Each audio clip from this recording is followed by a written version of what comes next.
Imagine if your Pokemon was a cute girl. That's what this story is about. And it's also about a good boy and his veterinarian owner. Thousands of years ago, the magical beasts were ruled by a clan of dragons. Above them stood only the one who was called the demonic god. Another conqueror monarch who stopped the era of civil strife, established trade and production, restored all the lands from war, but in historical memory remained a scoundrel tyrant. According to chroniclers, he was in fact a terrible conqueror who sowed only chaos and death around him. With the help of an army of demonic beasts, he captured all the lands, his greed knew no bounds, and he sought to plunge the whole world into darkness. Representatives of the intelligentsia who suffered from repression wrote about him.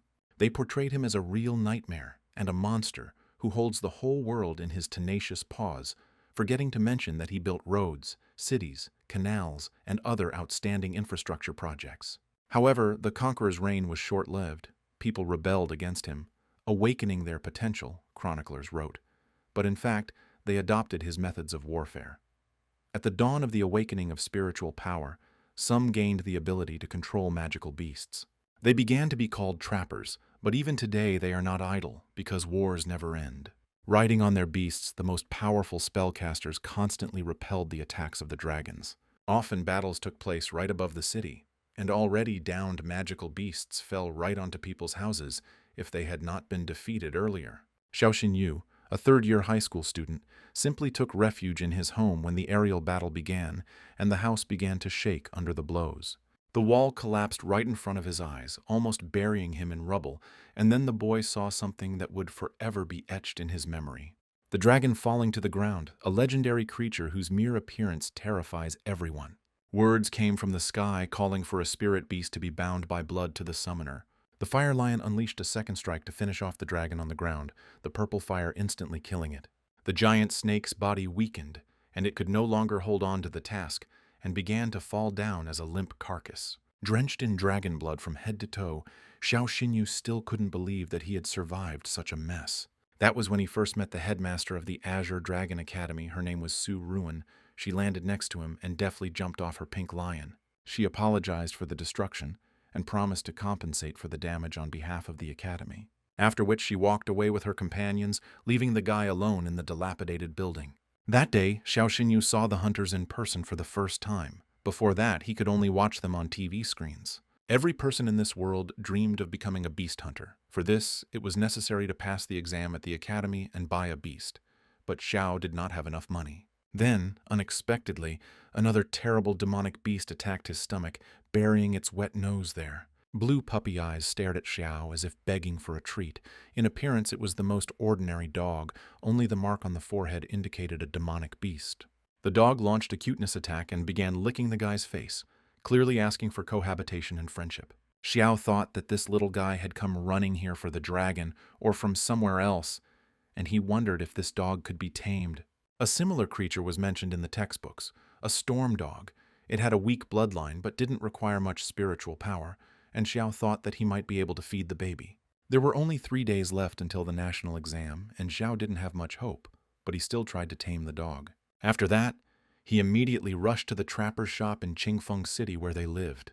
For a moment, the boy thought that it would be better to give the baby to someone who could take care of him. The dog had no future with him, especially since he fed not only on spiritual power, and in one night he destroyed a week's supply of provisions. While Xiao was thinking, the owner of the store suddenly opened the doors and asked in a stern voice what he was doing here so early in the morning. The guy offered the owner to buy a good boy with blue eyes and a funny face. But no one wanted to take such a little one even for free. The animal had a low pedigree and had no evolutionary path, so the owner told the guy to go away. Xiao covered the puppy with his body and muttered discontentedly to the owner that if he didn't want to buy it, then he shouldn't buy it. And there was no need to shout at all. Suddenly, he saw the status window above the puppy's head, and it turned out that he was not so simple and was hiding his true strength. It was so unexpected that Xiao decided that he was confused. However, even when he rubbed his eyes, he still saw the hidden path of the dog's evolution, and he was so amazed that he read the inscription out loud. The owner heard this and was ready to chase the guy away with a broom, and again shouted that the dog had no hidden evolution. He would be Bobik all his life and wear slippers for his owner. So Xiao realized that the strange status window that he had imagined was only visible to him. At the same time, a certain Suje, Xiao's classmate, appeared on the scene, apparently unable to sleep, so he came to the store to mock the main character of the story. His father was a local rich man, so he could afford to pay for his son to have a spirit beast. Suje thought that the dog was a new acquisition for Xiao, who had previously given up taking the exam due to lack of funds. Xiao immediately hid the secret dog, not wanting anyone to realize what a treasure he had gotten before he did.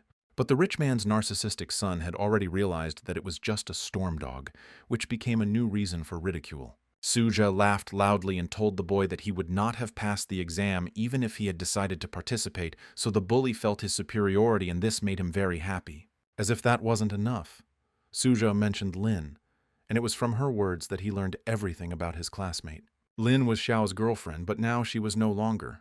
Suje's mouth stretched into a caustic grin. Here the culprit of the discord herself appeared on the stage and immediately approached Suje. Apparently, they were having something like a date.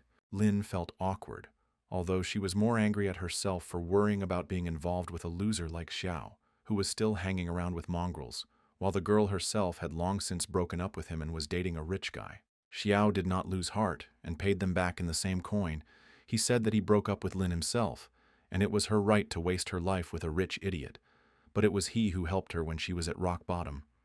In general, there is a love triangle with a complicated relationship. This has never happened before, and here it is again. Suja immediately fluffed up his rooster feathers and declared that he would not tolerate such treatment of his girlfriend. But Xiao had already left. One way or another, everything had to be decided at the exam that determined their fates. Everyone thought that this storm dog was useless, just like Xiao himself, but this exam might not go as expected. 3 days later, the young students gathered at Zealand Square to take the National Trapper exam, and everyone was told to take their seats. Many people who knew Xiao Xinyu were surprised that he came here, because he didn't even have a spiritual beast with him, but he still applied to join the Azure Dragon Academy. It was one of the best academies in the country, so the loser who approached the test ball was the subject of much ridicule. At the table, with a crystal ball like a fortune-telling ball, sat a very eccentric teacher. His name was Chen Qingyan, a teacher at the Azure Dragon admissions office. He opened his eyes and quickly checked the list. There was only one student in Qingfeng who dared to apply to the academy, so the professor looked at him closely. Suja, who couldn't eat without making fun of those who were poorer and weaker than him, immediately appeared behind Xiao. Over the past years, only 8 people from their city had applied to the academy. Such self-confidence was worthy of laughter in the bully's opinion. Moreover, no one passed this exam, Suji added caustically, making a nasty face. And even more so, a loser like him will definitely not succeed, Suji declared, promising that if the guy succeeds, he will even recognize him as his elder. Xiao did not give in to the provocation this time either, and responded with dignity. He was completely confident that he would succeed today. Ignoring the angry cries of the rich Pinocchio, Xiao told the teacher that he was ready to begin the test.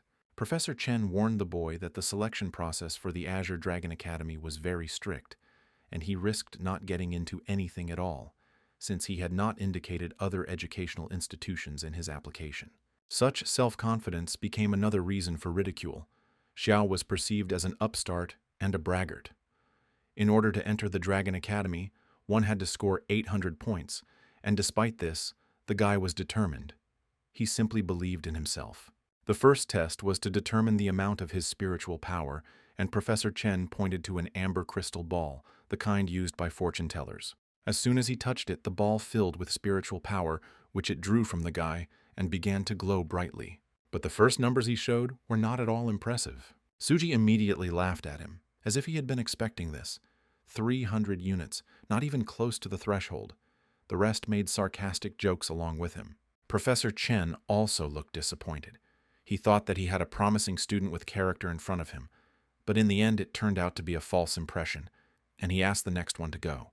By the way, it is not clear who, because only one student tried to enter the Azure Dragon. But Xiao didn't remove his hand from the ball and continued to pour his spiritual power into it. He wanted to show them all what his self-confidence was based on. In an instant, the strength indicator rose beyond the passing mark and continued to rise rapidly, until it stopped at 1028, which was even higher than the minimum score. Such was the strength of Xiao's self-confidence. This boy was clearly a monster, possessing such strength? Professor Chen thought in amazement. The strength indicator is directly related to the potential of the hunter. In other words, innate talent determined everything. Every 100 units of strength allowed him to make a contract with one mythical beast. It was easy to calculate that Xiao, with his level, could subjugate an entire squad. In the future, this guy might even reach the 10-star level and become a legendary beast hunter. In recent years, there were only a few people with such a level in the country, so Professor Chen was well aware of the importance of this guy. Among them was that same brilliant and beautiful Ye Ningxuang. Last year she passed the exam by only 2 points, beating Xiao, the professor thought. So in one instant, the guy, in the eyes of his classmates and ex-girlfriend, made the transition from rags to riches. Of course, Suja and Lin couldn't accept this so easily, and immediately reminded him that there were 2 tests in the exam. The next one was testing the bloodline of the spiritual beast. The professor was just about to move on to the next test when an employee approached him. He quietly said that there was a slight glitch in the measuring system, and Xiao's actual result was 1,032 units, 2 units higher than Ye Ningxuang's. It is difficult to understand the obsession of Eastern people with numbers, because they are abstract and have no weight. It is clear that Xiao is comparable to someone who has already been recognized as a genius. Professor Chen ordered not to tell anyone about this. The second test was testing the lineage of the spirit beast, and in theory it depended solely on property qualifications and luck, because spirits were bought. The boy was told to summon his spirit and reveal it to everyone, and Xiao did so, and a fire seal with a 5-pointed star appeared on his right hand. There was tension in the air all around, as if there were high-voltage lines, and first the paws of his beast appeared. But in the end, instead of a shadow fang, a storm dog appeared on the square, just a good and sweet boy who was sleeping peacefully. The quality of the pedigree is one of the factors that limited the growth of a trapper, and it was obvious that such a dog could not have a high one, so the professor was extremely disappointed. Although, again, it was not yet clear why it was necessary to worry about it so much if the guy could simply take another spirit, having received it from the academy or the state, especially since he was gifted. The professor made the same mistake as last time and thought that the unusual guy would have an ordinary dog, so he was already preparing to refuse him admission. But then a cry of amazement went through the crowd, and everyone realized that it was not a storm dog at all that stood before them. The good boy awoke and woofed, becoming a very formidable wolf, which greatly astonished everyone around, for storm dogs were not supposed to have a pedigree. Professor Chen immediately pointed the thermometer at the storm wolf, and the device showed his hidden hell-level bloodline. The abilities listed hellfire, fire, and wind attributes, hidden skills hellhowl, piercing attack. Xiao Xinyu had already surprised everyone twice by revolutionizing opinions, as if he was breaking all the laws of common sense. The guy chuckled, satisfied with the effect he had produced. So, both tests were considered passed, and Professor Chen loudly announced the result, accepted into the Azure Dragon Academy. And a couple of the main bullies, realizing how much they got into trouble because they despised Xiao the loudest and called him incompetent, decided to run away from their shame as quickly as possible. However, Xiao noticed this and immediately reminded Suja that he should say goodbye to his senior as he promised. Suja immediately grimaced with disdain, as if he had eaten processed food, and declared that he would not kneel down and acknowledge him as his elder, since they would not do anything to him anyway. But Xiao was not one of those merciful people who forgives insults. As soon as he became stronger, he knew the value of reputation, and wanted everyone to understand everything correctly. The storm wolf fell heavily on Sujay's back so that he didn't even have time to scream. Thus the bully and rich brat found himself on his knees as he had promised, and no one had pulled his long tongue. He was forced to apologize for his behavior. Having gotten what he wanted, Xiao simply let his former classmate go. He was no use anyway. Then a scene happened that only happens in Chinese authors. We see Lin recognized Xiao as the emperor, and immediately asked to come back, said that she loved him very much, and even agreed to become a concubine. The guy walked past proudly. The past should remain in the past, he thought, knowing full well that there would be many beauties waiting for him in the future.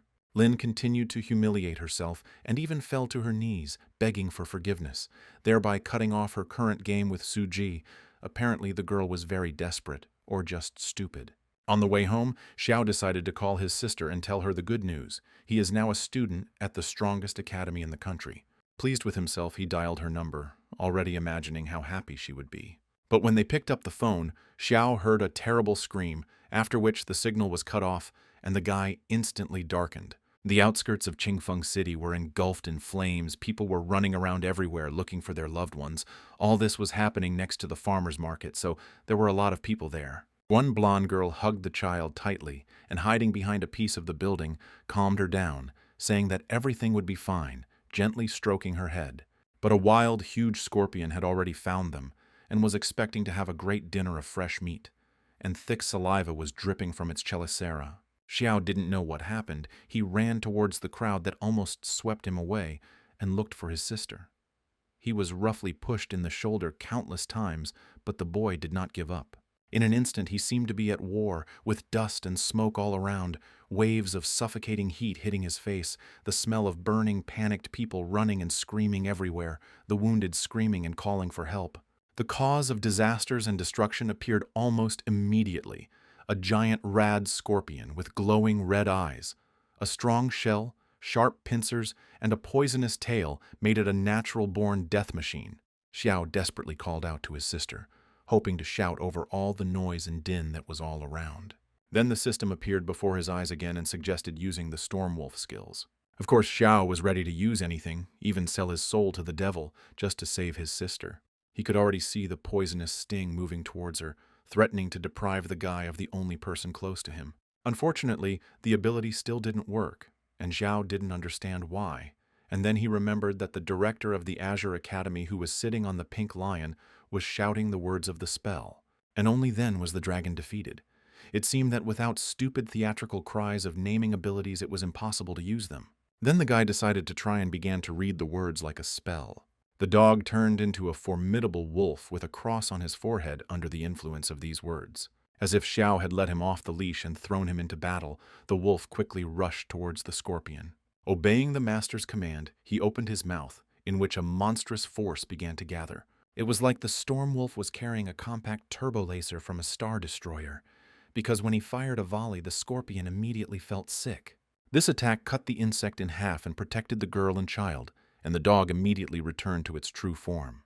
Here Xiao realized that such a powerful blow could have hit his sister, who was somewhere under the monster's carcass. Fortunately, when he ran around it, he saw that she was completely fine, like a girl in her arms. The guy asked how she was, but the blonde girl was more worried about her brother. Now Xiao could personally tell her that he had entered the Azure Dragon Academy and would soon become a real beast hunter.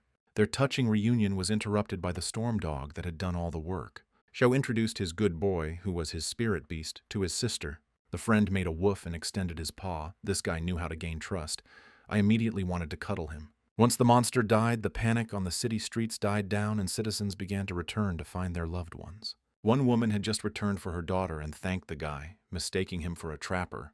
The girl rushed to her mother with tears in her eyes, and the hero of the day left them and was already gone. He decided to check the scorpion's carcass. In the place where the storm wolf's laser had pierced the thick armor, a hole was visible. And in it he noticed the core of a magical beast. It had a medium level and the poison attribute. It wasn't like it was some special thing in the world of beast hunters, Zhao thought as he looked at the purple crystal.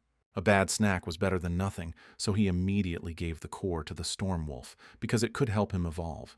The beast was dead and neutralized. Now they were completely safe, the guy announced to everyone. People immediately surrounded him and began to thank him, which made Xiao feel embarrassed and like a hero. The rescued girl ran up to him and declared in a squeaky voice that she would also become a trapper like her. And Xiao had no doubt that she would definitely succeed, so he gently stroked the little girl's hair. Late in the evening he returned home. The room was still in a state of disrepair, so he had to spend the night in the company of the evil moon. While he was sleeping, his sister leaned over him and stood there looking at him.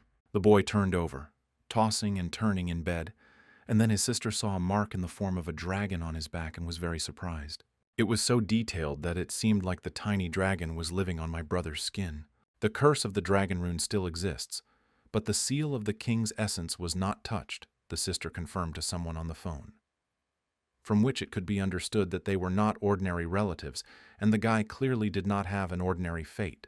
She was puzzled that despite his dragon curse, Xiao managed to form a contract with a spirit, even though it was impossible. But that's his fate, the quiet voice on the other end of the line said briefly, and told her to keep an eye on Xiao. The blonde girl agreed and hung up. The next morning, Xiao and his adopted sister were seen off at the station by the entire neighborhood. The neighbors helped him get ready and gave him gifts for the journey, as well as envelopes with money. Thanks to such care, Xiao could not worry about anything, and promised everyone that he would come back during the holidays. His blonde sister went with him. The first few hours they traveled calmly, just sitting in the carriage, when they heard an announcement over the loudspeaker that magical beasts had been discovered on a section of the railway tracks, so there might be shaking. But a couple of minutes later, the dispatcher announced that the train had successfully passed the dangerous section, and the Hogwarts Express entered the tunnel. It would be scary to get into trouble when they were almost at Longyin, Xiao said, and his sister agreed with him. But this story would be too boring if everything went as it should. The train suddenly slammed on the brakes. A flock of overgrown three-eyed monkeys was spotted ahead, so the dispatcher advised everyone to be on guard. Few were happy to find themselves in the thick of the plot, and the roof of one of the carriages began to bend and shake under the heavy blows. And then Xiao saw how an overgrown monkey burst inside through a crack in the iron roof and clearly did not come here to look for bananas. Xiao told his sister to hide in the vestibule and not come out, and the blonde beauty worriedly asked what he was planning. But the guy didn't answer and left her in hiding, while he himself went forward to be a hero. A huge monkey jumped on top of him, spreading its arms for a wide hug. Maybe it was just looking for friends but didn't know how to make them. Before the guy could do anything, the fiery red lump struck the macaque like lightning, so hard that it flew back. The owner of the red fox spirit, who was a match for her and could boast the same copper hair, stepped forward, covering the guy with her body and telling him not to stand there like a pillar of idling. The girl's name was Qin Yanran, and she was the daughter of the head of the Heaven Guild.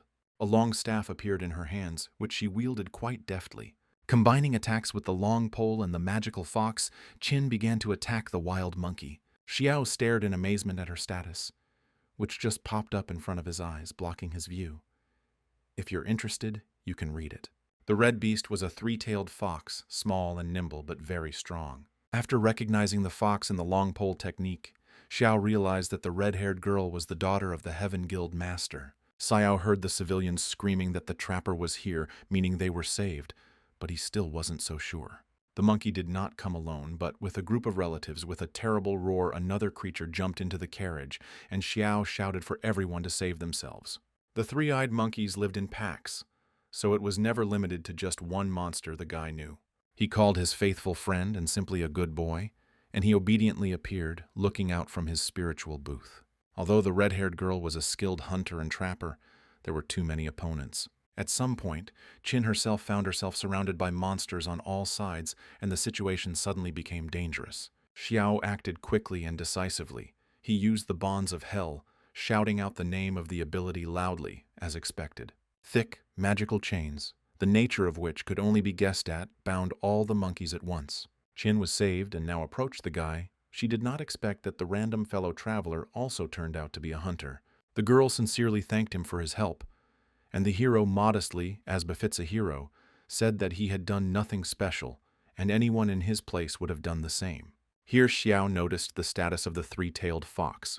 It was depressed, as if after severe stress, and the system still suggested ways to treat this symptom, telling him the exact recipe. Lately during battles, her fox became too active, and after the battle, on the contrary, sluggish and often injured herself, the guy guessed, and hit the nail on the head. Xiao couldn't tell the girl about his abilities and simply said that he read about it in the reference book. Thunder foxes often suffered from stress.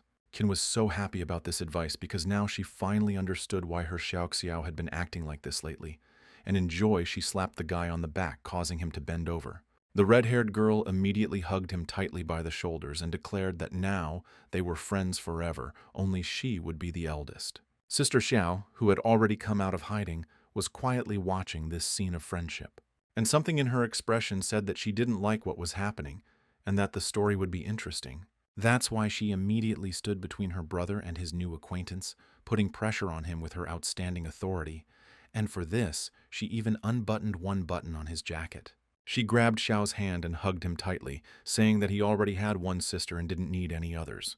But Qin was also not a timid person, and justified her fiery appearance with a determined nature. She grabbed the guy from the other side, not wanting to give in.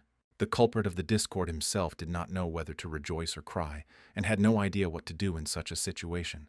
The girls got so excited that they were ready to tear him in half, And suddenly Xiao found himself caught in a vice. After this incident, nothing happened until they reached the academy, and the newly arrived students lined up on the parade ground.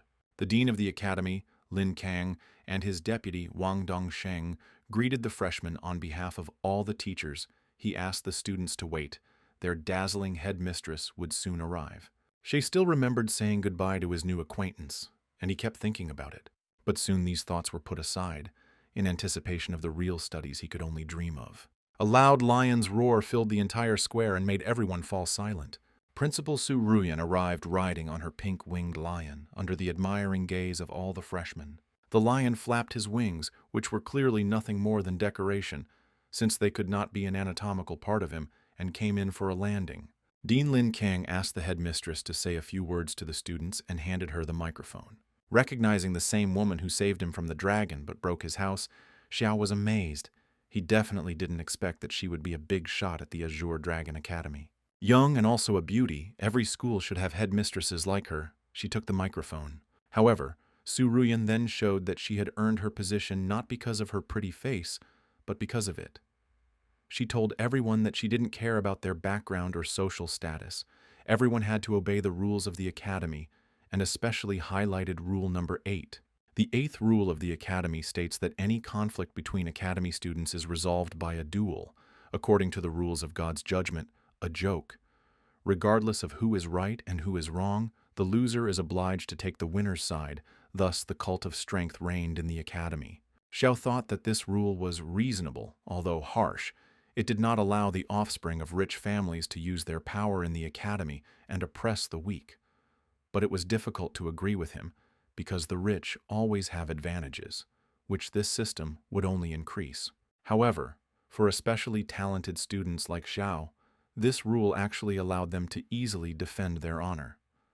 As soon as he entered his classroom, he was immediately recognized, because a monster with a high spiritual power indicator made a noise in the academy. Since Xiao was compared to Ye Ningxuang, others kept pointing their fingers at him. The class was opened by Professor Chen, who was already familiar to him. There was no trace left of his relaxed appearance during the exam, and he ordered everyone to take their seats in a stern voice. The talkative guy who never lagged behind Xiao and sat next to him declared that from now on he would follow him everywhere like a brother. Professor Chen coughed and then introduced himself to them by writing his name on the board. He would be their supervisor this year. The first lesson was supposed to start with the theory of magical beasts. The strength of a magical beast was determined by 2 factors. The first was the form of the beast, and at the moment there were known stages from the lowest to the highest. Initial form as a stormhound matures when he becomes a wolf, and a transcendental form like the king of beasts, like the headmistress's lion. The second factor is the quality of the spiritual beast's bloodline. Their blood was also divided into hierarchical ranks. Beasts with a higher bloodline could suppress those below them. In addition, the attributes of the animals also influenced each other. According to the principle of the first 5 elements, water suppresses fire, and fire suppresses wood, etc. With this, the system became even more confusing, but also interesting. Based on the 5 basic attributes, other mixed forms such as sand and lightning could also emerge. But that was a topic for another class, the professor said. During the lecture, Xiao fell asleep peacefully, apparently lulled by Professor Chen's monotonous voice, for which he deserved a precise hit with a hard piece of chalk right on the head. The professor appreciated the boy's courage in taking a nap during his lesson and asked him to tell him about the weakness of the demonic lizard. But he warned that if he gave the wrong answer, Xiao could pack his things and go home right now. The professor was very angry, and his threats did not sound like just scary words. A bag of poison under the belly, Xiao, who, as it turned out, knew demonic beasts very well, immediately answered him. The professor thought that one successful answer could be luck, and asked a second question regarding the ice giant crocodile. But here too, Xiao answered quickly and clearly. Here Chen got carried away. He even became interested in how much more the guy knew, and began asking more difficult questions, like what to do if in the wild you meet a demonic tiger tearing the sky around the corner. The guy grinned and answered that all that was left was to clamp his ID token in his teeth and hide in a dark place. Professor Chen was surprised by this answer and asked why, out of curiosity. Xiao then explained to everyone that the lower back tearing tiger was a magical creature with the form of a beast king, a mutant that only a 6-star beast hunter could fight against, and newcomers could only have one option against it: prepare for immediate death. That's why Xiao assumed that it was more important for his relatives to receive news of his death. In the shadows, his body would take longer to decompose. The professor was so deeply moved by his gloomy and pragmatic answer that he was completely delighted and praised him. When he asked Xiao how he knew the material for the future courses, the guy said that he had already studied the manual. The other students immediately labeled him a nerd and an upstart who had just raised the bar for academic performance to the sky. After this, the professor left the class to study on their own and told Xiao to follow him. The boy thought that he would be scolded now and promised not to sleep in class anymore, but that was not the case at all. The professor was most concerned about how the student could learn the entire course in half a lesson, and Xiao said that it was all thanks to the teacher's teaching talent and the fact that he was such a good specialist. Oh, this Eastern flattery. Professor Chen did not appreciate this approach. He did not like being praised for something he had nothing to do with, and told the guy to move on to more advanced materials, since he already knew all the theory. And he gave him a personal pass to the library of the Azure Dragon. Apparently the professor prepared in advance because he was expecting something like this. With this pass, one could visit the library for free and even borrow books from there, the professor said, although the library at the academy should be free anyway. He slapped the boy on the shoulder and said that he had nothing more to teach him, with a slight sadness in his voice.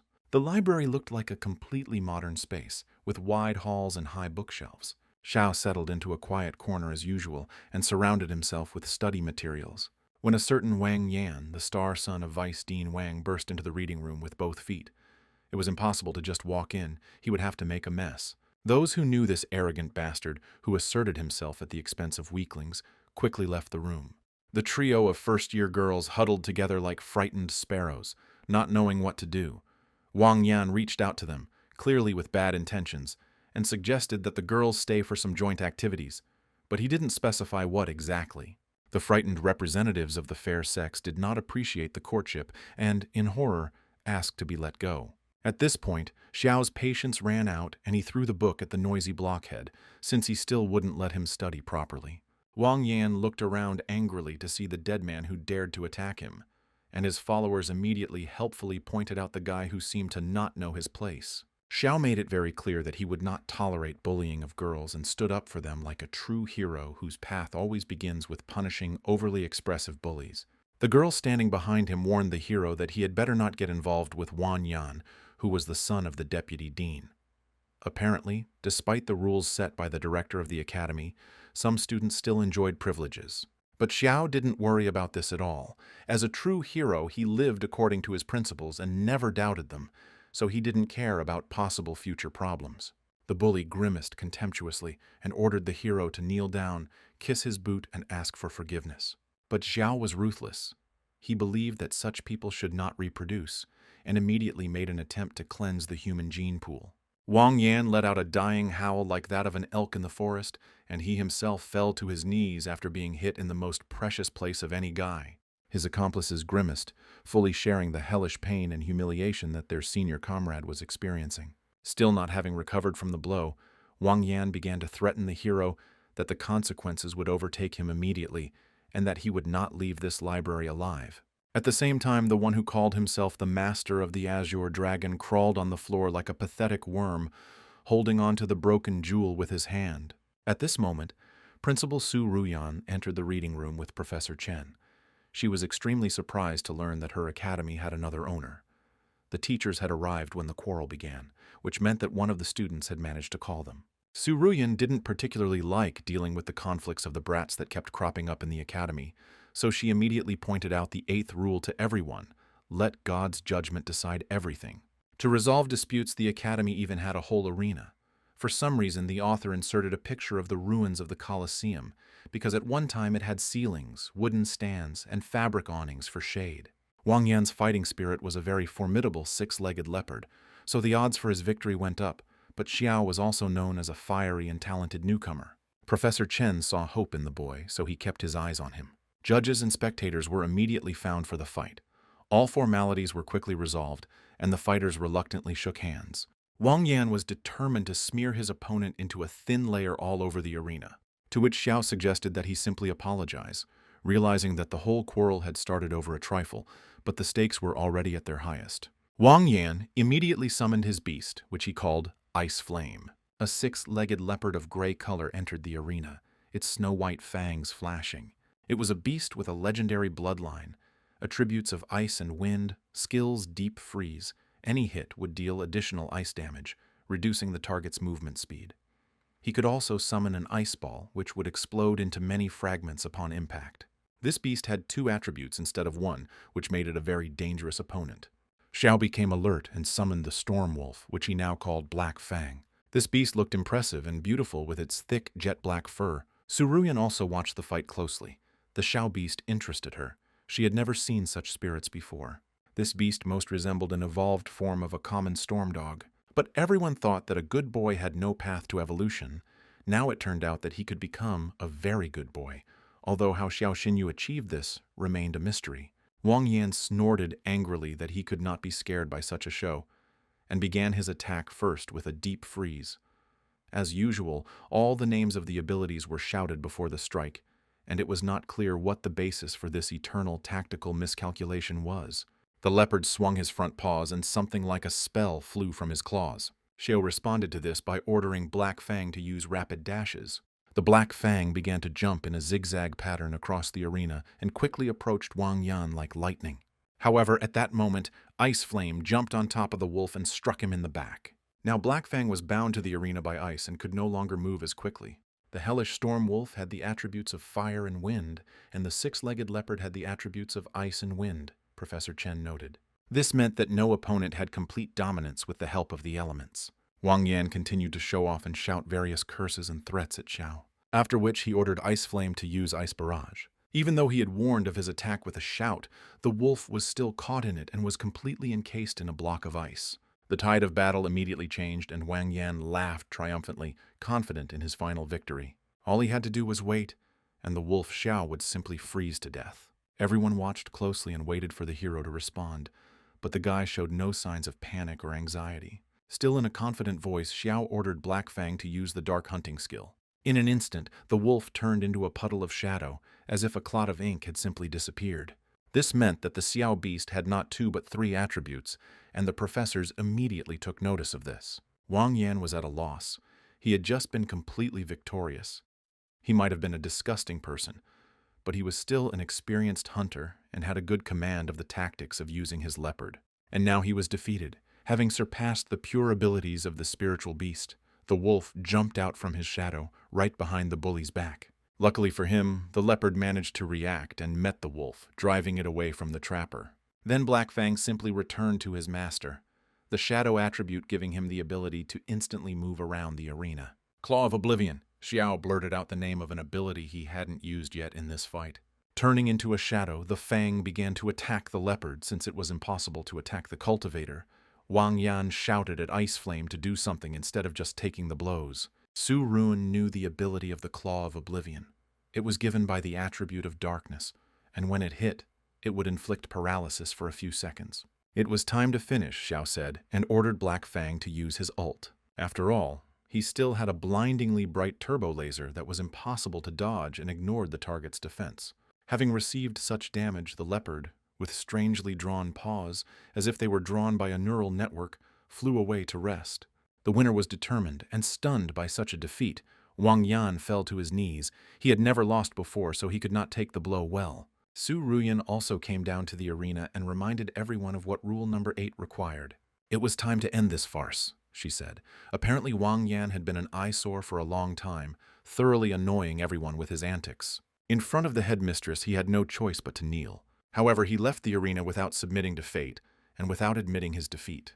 The charming headmistress, who would like to have such a one, congratulated the boy on his victory and said that she was looking forward to his performance in the rating tournament for first-year students, which would take place in 3 days. Since he was the second student that caught her interest, the blushing teenager asked the attractive woman who was the first.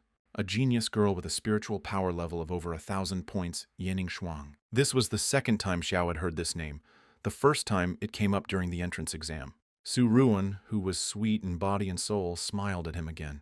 She knew how to appreciate talent, so she immediately presented the guy with a spatial ring with a gift in order to win Xiao over. The guy was immediately stunned by such courtship and stood there like a statue with his mouth open. This ring could store anything, food or supplements for spirit beasts, as well as the cores of defeated monsters. Xiao happily accepted such a precious and useful reward, especially from the hands of a beautiful girl. After a long day, the boy hurried to the dorm where his sister was supposed to be waiting for him, and was worried that she must be worried about him because he was late. But along the way, Xiao collided with a little girl who ran without looking until she crashed into his stomach. He carefully supported the pot-bellied little thing and asked if she was okay. Xiao made sure that she was not hurt, and patting her head, told the little girl to walk home carefully. However, it turned out that she was thirsty, so hungry that she had nowhere to spend the night, and asked to be taken in. How the real hero Xiao attracted problems or adventures depends on your point of view. The blonde sister thought so too, and grabbed Xiao by the ear and scolded him for kidnapping a child and bringing him home. The guy tried to explain, and it took a few minutes to get everything out. The girl's name was Shi Meng. She was terrified of spiritual beasts, and because of this, everyone laughed at her at home, after which the little girl ran away. That's why the fair hero brought her not to the police station, but to his home, to teach her to cope with her own fears. In general, one story is more fascinating than the other. In this scene, we finally learned that Xiao's blonde sister was called Ruo Shui, and Shimeng tearfully asked her to shelter her because she did not want to return home. Shui quickly changed her anger to mercy and allowed it. Apparently, she did not mind when there were children near her brother, and did not see her as a threat. She also warned her brother against dating the girl from the Ye family that everyone was talking about. It was strange to hear this name from another person for the third time, and Xiao was surprised that his sister suddenly brought it up. The next morning, on the way to the academy, where the hero went with his first henchman, he was just thinking about the conversation from yesterday, when a classmate asked him about the topic of today's lesson. Today they had to determine their roles on the battlefield. Xiao was distracted from his thoughts, and then explained the truism that hunters, if they do not have cheats, act in a team, complementing each other's strengths and weaknesses, depending on their abilities or attributes.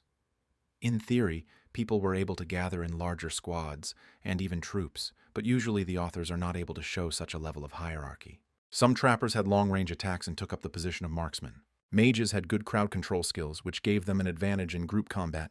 Those who had strong defense and health restoration skills became tanks, the team's shield, who had to absorb damage onto themselves. Beast hunters with high speed and maneuverability could deliver hidden finishing attacks, became a killer. The support role was occupied by those who had the ability to influence all members of the squad with many positive effects. In other words, all this was a simple and familiar division into tactical roles. The hero's comrade immediately asked what place his storm butterfly could take in the battle. But they were interrupted by teacher Chen, who told Shen Yu to stop chatting. He was strict as always. The lesson began with testing. The professor ordered everyone to call on their spirits in order to determine. So they quickly found out that the guy with a mop on his head, a collar, and a strange half-shirt who summoned the bull was a ready-made tank. Shen Yu was given the role of a mage. His storm butterfly had long-range skills based on the water element. After them, it was the protagonist's turn, and Xiao confidently stepped forward, all faces staring at him. The first test checked the type of attack, and the professor asked the boy about his readiness. "Always ready," Xiao replied like a young pioneer, and called on Black Fang to fight. The Hell Wolf immediately responded to his call, and the classroom smelled of sulfur, a pungent odor reminiscent of rotten eggs. The wolf hit the target with a turbo laser and smashed the Academy's property to pieces. This attack caused everyone to be amazed, because the sensors showed 6,000 units of damage and a triple critical hit. Usually, the attack power of a novice hunter ranged between 500 and 1,000 units, so even Professor Chen hadn't expected this kind of result. With such damage, Xiao could claim the role of the killer and wanted to refuse to continue testing. But Professor Chen did not allow it. He wanted to find out the boy's full potential, and ordered him to continue in a stern voice. The wolf's turbolaser fired again, this time at a distant target on the range, and hit it without difficulty, meaning he could take over the role of shooter. In the defense test, Black Fang showed excellent defense, withstanding Professor Chen's ice turtle attack. The wolf had control skills and could bind opponents. The role of a magician also suited him. And as if that wasn't enough, measurements showed that the Hell Wolf gave all allies within a 10-meter radius a fat bonus of 30% to rage, 10 to attack, and another 10 to movement speed. Thus, Xiao could take absolutely any role in the team, And even more so, he was his own team and could not depend on anyone. The guy was so good that Professor Chen didn't even know what to say about it. And then he pointed out that in addition to the 5 main roles, there is another special role, in brackets, the Imba hero. Shen Yu continued to ask what this meant, trying to understand how the heavenly favorites of the gods lived. A generalist is a hunter who could fit into all roles, and that's what made him special, because playing in any position he could be much less predictable for his opponents. Apparently, in their freshman class, Zhao was the only one of his kind, perhaps even in the entire year. The guy felt cool. Success followed him everywhere. It was enough to just be himself. All the other mere mortals wanted to know where that beard was that Xiao held onto the god to become so cool. And this damned excellent student began to be modest and tell everyone that everything was wrong, and he didn't do anything like that. Professor Chen, however, emphasized the following. There is no need to rejoice too much. Even though universal and rare, they still occur. And the data on their flow has not yet been fully processed. The name Ye Ningxuang came up again, and it turned out she was a generalist. But besides her, there were also Han Tanzui and other Sun Winds, and it turned out that each group had its own talents. The professor wished everyone to try hard, and that was the end of the lesson. Of course, I would like to better understand what success depends on. The innate talents of the spirit, the talents of the caster, or the efforts of both in using the skills. A little later, Xiao was peacefully returning home, lost in his thoughts. He was thinking about buying some Black Fang supplements to prepare for the newcomer ranking competition, when he was confronted by a few cardboard secondary characters looking for trouble. Xiao understood perfectly well why they had appeared, but he still asked out of politeness what they wanted before shooting point blank. The blockheads introduced themselves as the Black Tiger Guild, and among them was an old acquaintance, Wang Yan, all of them making such menacing, angry faces, as if they hadn't sat on the toilet for a week. The dean's pathetic son, looking out from behind the broad backs of his friends, barked that there was no need to talk to Xiao. It would be better to break a couple of his bones right away and teach him proper manners. A group of losers, relying on their numbers, moved towards the hero. Apparently they were used to solving all issues in this way, if it didn't work out honestly one-on-one in the arena. Their clothes were adorned with star patches. Each of them was a trapper of at least 3 stars. Xiao even shamed them for such cowardice. But this only made the hooligans even more angry.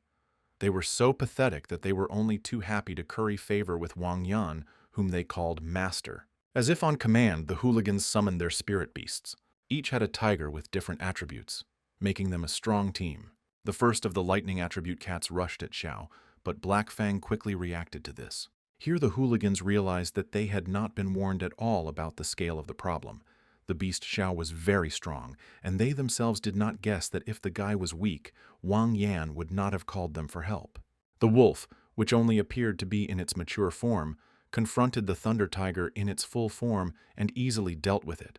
Having tested his strength, the hooligans realized that they had to attack together. Their cats lined up in a row and crouched as if about to jump. However, a third party intervened in their duel. The Tiger Guild had opponents in the form of the Heaven Guild. The red-haired beauty stood in front of Xiao and suggested that the gathering of cat lovers check who is stronger. The hero recognized the beauty Qin, who saved him and his sister on the train, and was delighted. And again she arrived just in time. The hooligans huddled together, realizing that they were surrounded, and began to behave like decent people. Heaven was the second guild in Longyin City, and they weren't that far behind the first place, as even the Storm Guild was afraid to mess with them. The hooligans realized that it was better to treat Qin with respect, and immediately bowed to her. However, the girl was not going to forgive the bullies who dared to touch her dear younger brother so easily, although everyone knew perfectly well that she was the only daughter of the head of heaven. Qin quickly corrected herself that Xiao was her adopted brother, and warned that she would not tolerate any objections on this matter. Touching this guy meant getting in touch with the entire Heavenly Guild from now on, the girl said, exerting unusually strong moral pressure on the hooligans. The diplomacy of threats worked, and the chief of the Black Tigers declared in an unctuous voice that this was all a misunderstanding. After which he turned all the blame on Wang Yan, saying that they were all victims of his conspiracy and lies, and in general good guys who were just unlucky. It was amazing how quickly they drew the line at their loyalty, groveling before the strong. The hooligans quickly changed their position. Wang Yan quickly turned into Wang Yin, and his pants became warm and wet. He also tried to mumble that all this was just a misunderstanding. Then Mrs. Chin crossed her arms under her chest and looked at the head of the tigers, who already knew that he would have to deal with the scum Wang Yan himself. So, with the same enthusiasm, they began to take out all their anger on the weakling Vanya, even more than they should have, but such was their jackal nature. After the conflict was resolved, the beautiful Chin brought the hero to the headquarters of the Heavenly Guild to show everything. Along the way, she asked him about the conflict, and when she learned that Xiao was looking for tonics for the wolf, she offered him to take everything he needed because their guild specialized in just that. Cutie Chin promised to give him everything he needed only if he asked, and the guy did not expect such generosity but did not refuse. Afterwards, the girl showed him their training room, which allowed the animals to master various skills as quickly as possible. And then she took him to the recreation area, where the trappers could relax after working so hard. There was a sauna, a spa, golf, and many other entertainments. The tour continued and Chin showed him the conference room, as well as the medical compartment with the most modern equipment for animals. And the most important thing is that they had their own clinic with the best veterinarians for animals. Xiao heard about such things for the first time. Here he decided to seize this opportunity and ask to become a doctor in her guild, even hugging the girl tightly to show the strength of his intentions. However, another charming girl sharply said no. Her name was Liu Yue, long cherry hair, lips with black lipstick. This girl was a beauty and liked to stand out, because she was the deputy head of the Heavenly Guild, and it was a big question how she got this position. Qian then quickly introduced Xiao, saying that he was the guy who helped her survive the monkey attack on the train. Just during this conversation, a guild employee ran into the hall and announced in an alarmed voice that several seriously wounded animals had been brought to the guild.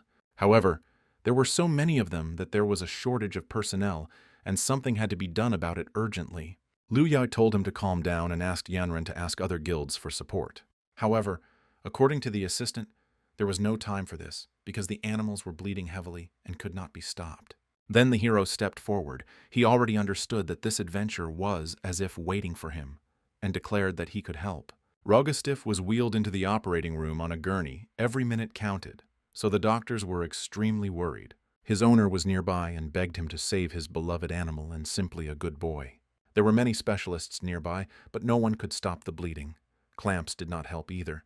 It was obvious that all the usual measures provided by the protocol did not work. Through the system, Xiao saw the status of the horned stiff. The elite beast was suffering from the bites of the queen of poisonous bees, and because of their poison, the dog's wounds did not heal. The special green mucus that was visible at the edge of the wound was the poison of the queen bee, and it interfered with regeneration. Xiao said that he could solve the problem, but he needed the owner's permission. He understood perfectly well that there was no choice, and agreed to traditional Oriental medicine. Then Xiao read the recipe, mix the stem of the heavenly grass with the purple crystal flower to get 20 grams of medicinal mixture, then add the core of the mature form of the poison attribute magical beast, and boil for 5 minutes. The doctors were surprised by this recipe because it was very toxic, as if the guy was suggesting that they put out a fire with gasoline. Xiao didn't explain anything further, and simply demanded that they quickly prepare the medicine according to his prescription, since they were wasting time. Then the doctors ran to the laboratory driven by the desperate request of the owner of the spirit beast. After 5 minutes, they managed to prepare everything and handed the flask with the potion to Xiao. The guy used gloves because the ointment could be dangerous for his hands and to avoid introducing germs and viruses into the dog's wounds. As soon as he had anointed the dog's wounds, he jumped up on the couch and howled piercingly, frightening everyone. However, soon the bleeding stopped, the ointment removed the poison's effect, and regeneration did the rest. The dog was saved, much to the joy of his master. Xiao then approached Liu's deputy and asked if he had shown enough to become their doctor. Liu Yue immediately softened and acknowledged all of his merits, apologizing for jumping to conclusions about him, so she officially invited him into the guild as a pharmacist. They sealed this agreement with a handshake, and the guy felt how soft the skin of her hands was. In the evening, he had a difficult conversation with his sister, who, upon hearing the reason for his lateness to dinner, again raised a terrible noise, and on top of that, her brother had also signed a labor contract with the guild. Xiao didn't even know what to answer. He thought that Sister Shu would be happy, but it turned out the opposite. She turned away jealously, because now someone had completely forgotten about his sister once he found himself a rich girl. Xiao immediately rushed to calm the anger of his sister, who sometimes acted like his wife. Then little Shimeng came out to the noise and asked if the pharmacist was tasty. Xiao laughed and said that since he would be paid well, he no longer had to worry about money. So this weekend he promised to take his girls to a restaurant, which little Shimeng was absolutely delighted about. After everything that happened, Wang Yan ended up in the hospital. His former accomplices from the tiger-catching gang took it out on him so much that they even broke his leg. However, the narcissistic blockhead was still full of strength and blamed not himself for everything that happened, but Xiao Xinyu, believing that he should be responsible for these humiliations. Even his father considered Wang Yan a pathetic nobody, which spoke volumes about his moral qualities as a parent. Deputy Wang was more concerned about his reputation, because his son lost to some guy from the village. It cast a shadow of shame on the whole family, and apparently he didn't care that his son was beaten by a gang of tiger lovers, and Xiao simply won in a fair fight. Wang Yan tried to justify himself by saying that Xiao Xinyu had a wolf with 3 attributes. It was abnormal. It was unfair, he cried. Besides, the hated guy now had the Heaven Guild behind him, and he couldn't just take revenge. Even his father told him not to compete with them. But what if Xiao were to accidentally die on the mountain during the magical beast test? It shouldn't have anything to do with them, said Deputy Wang. Students die every day. Who would count them, right? When the day of the test came, all the freshmen gathered on Mount Yunnan. It was a very important stage for everyone, and it was monitored through screens in real time. Each student wore bracelets on their wrists that recorded the number of magical beasts they had killed and kept a log of their combat actions, Deputy Wang informed everyone. To get the highest grade, you had to kill at least 80 beasts, and only 10 for the lowest level to just get credit. Principal Su Ruan asked the vice principal to announce the outstanding first-year students before the start. Obviously, all attention would be focused on their struggle. According to the test results, 3 students could be singled out at once, Deputy Wang began. The first one he named was Murong Yangshuo, who was the eldest son of his clan and looked like a typical representative of the wuxia genre, with his long hair. In second place was also a representative of this outstanding family, namely his younger sister, Murong Xinshin, both of whom were all-round gifted, that is, versatile fighters. Number 3 on the first-class list was of course our hero, the future emperor of the eternal sky, I hope, or something like that. In this world, there were 4 great dynasties of beast hunters, the Ye clan, the Murong clan, the Li clan, and the Shangguan clan, and it was exciting to encounter one of the great clans. All the teachers gathered in a comfortable studio, from where they could watch the progress of the test on the mountain. It seems that they perceived this time as a rest, and something like a show, because the performance even had its own host, a funny man with glasses and a dragoon mustache. Almost immediately, the question arose of how many beasts Xiao could kill. Deputy Wang estimated him as average, and even then with a large reserve. But Professor Chen, who knew the guy's talent well, was sure that he would fight for the highest rank. But the charming headmistress Su Ruan was completely confident that her obvious favorite would surpass all records, including Ye Ningxuan.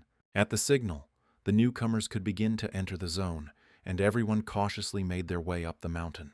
Half an hour passed, and someone had already stuffed themselves with a good 10 monsters. But the sweet director watched everything with a bored look. There was a lot of loot, and no one had any particular problems getting frags. Gradually, the real leaders of this test began to emerge.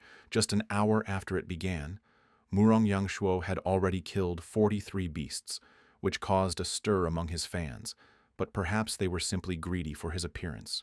This success was possible thanks to his white griffin, the only beast that reached its full form in this trial, and the ability Spatial Dash allowed him to instantly get closer to the enemy, and also strengthened the attack, adding a piercing effect. So even monsters with high regeneration and survivability, like the fanged snake, could not resist the griffin. Yangshuo shouted at Xiaobai to stop playing around and finish off the creature, and the griffin obediently tore it apart with its predatory eagle beak. All they had to do was take the magic core and move on. However, looking at his bracelet, the talented hunter discovered that he was far from first in the murder rankings. His sister had surpassed him, and some other guy was breathing down his neck. The second heir, Murong, used a strange bony bat that could also fly, which seemed to give her an advantage. Among the spirit beasts, it turned out that there were also skeletons like the bone-winged wyvern, with a legendary pedigree. Although they were rare, this one was the only one not alive among all those on the test. The bloodthirsty magical lion that confronted her had a second stage of development and an epic lineage. Its attacks dealt 5 times the damage. It was a very strong opponent. However, even he, after meeting the wyvern, could only meekly accept his fate. Yangshuo already thought that his sister would be the winner of this test, but then he saw someone get ahead of her. A minute earlier, the girl with the bone wyvern fired a volley at the lion and thought she had already done it. However, Black Fang Xiao bypassed her and tore the lion's head off first, thus stealing the kill right from under his nose. Incidentally, this test seemed to be made for talented all-rounders. It is hard to imagine that someone with support skills could succeed here alone. She sat astride his faithful wolf and thanked the lady for kindly distracting the lion's attention. The young lady was very eager to speak of his qualities as a noble gentleman in the most unflattering terms, but she remembered her manners in time. Xiao took the lead with his hidden and powerful attacks. This trial was a joy for him. However, it was still too early for them to relax, because at that very moment, a huge three-eyed ant appeared on the mountain, which gave off a sense of danger, even through the screens. Black Fang met the unexpected threat with the bonds of hell. First, it was necessary to probe the unexpected enemy. However, the first volley left only fiery traces on the ant's strong armor. The monster itself was not harmed. Then Xiao gave the order to use the turbo laser, and Black Fang struck with a hellish howl. Xin also decided not to stand aside and added her own attack to this attack. Her necrotic flame worked on the ant and finished it off, so the score between them became 1-1. The girl took the monster's core for herself and looked suspiciously at the guy. The rankings were heating up. All 3 promising students were now tied for first place, but with less than an hour left in the challenge, it was now a race against time. Xiao and Black Fang found the porcupine and crept up on it carefully. However, at that very moment the monster fell dead, struck by an attack from the air. Xin decided for her own safety not to look for the monsters herself, but to simply keep an eye on her competitor. Now, wherever Xiao went, she could simply follow him and steal his prey, guaranteed to increase her lead in points and without straining herself to search for prey. After some time, Xin firmly established herself in first place, and her brother fell far behind them. Apparently, he didn't care much about the competition, or maybe he was just tired. Xiao was puzzled as to what had caused such vindictiveness. He had stolen just one monster, and now they were openly taking revenge on him. In the comments, everyone went crazy along with Xiao, wondering about the reasons for the pretty girl's mood. Then the guy told her that he would no longer restrain himself like a gentleman. Xiao openly challenged her, which caused another wave of excitement.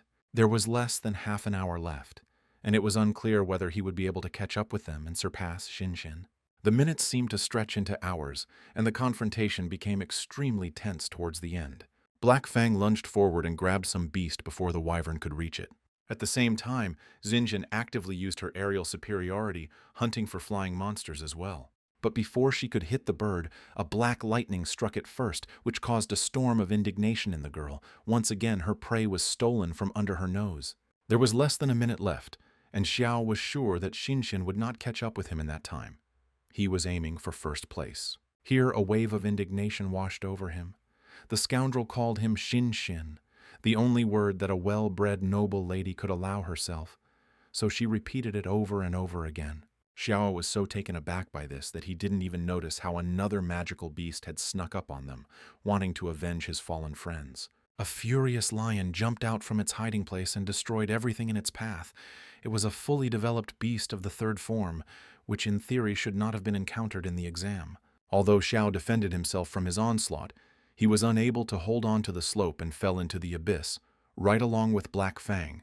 At the last moment, he managed to grab hold of a branch of a dried-up tree sticking out of the rock, and the faithful dog grabbed it with his teeth and paws, almost biting it off. Xin acted decisively. She ordered the wyvern to distract the lion, and she herself extended a helping hand to the one who had been her enemy just a moment ago. Here Xiao noticed Wang Yan sitting in the bushes below, who seemed to have been poorly superimposed on the background. He was sticking out there so crookedly and unnaturally, but that only made it funnier. Now it became clear who was behind all this, but then the branch treacherously cracked, and Xin shouted anxiously to him from above. Having seen everything that happened from their screens, the professors were seriously worried, and Teacher Chen was going to go on a rescue mission himself. The director agreed with him. She was also worried about her best students. At this time, Deputy Wang did not act suspicious at all, remaining completely indifferent to the fact that the academy student was in danger. At the same time, the narcissistic father of the year considered himself a genius who had just brought shame on his family with a small trick. Finding himself at the foot of the cliff, Xiao was surprised to find himself alive. The last thing he remembered was Wang Yan's arrogant face in the bushes. After such a meanness, he definitely couldn't let it go unpunished. Here Xiao remembered about the Black Fang. The faithful wolf softened the fall with his body, taking the entire blow on himself. He saved his owner, but he himself was badly hurt and lay motionless, barely breathing. Xiao took out the miracle medicine he had with him and poured it into the wolf's open mouth. Suddenly the sky was covered with clouds and a cold, stinging rain began to fall, and then Xiao realized that he had gotten lost at the worst possible time. He returned the dog to the storage facility and decided to find a place where he could take shelter from the rain. The guy was lucky to find a good cave, and he began to wait for the rain to stop.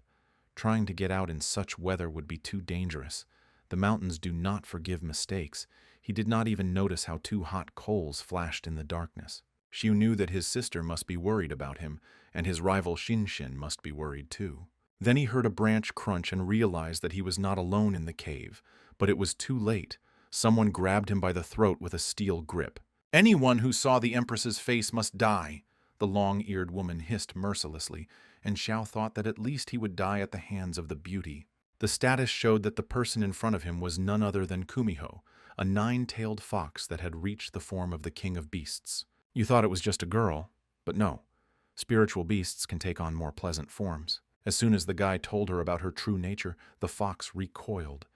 She did not expect that a random person would understand this just by looking at her, and really long ears and 9 fluffy tails sticking out in all directions as he understood that she was a fox. However, it was unlikely that information about her status could help in this situation, especially since his awareness only further convinced the fox not to leave witnesses. Then the guy went to extreme measures. He already understood that the fox had a mortal wound from the dragon, and said that she did not have long to live if measures were not taken. Seeing the fox hesitate, the boy realized that this was his chance to convince her not to kill him right away.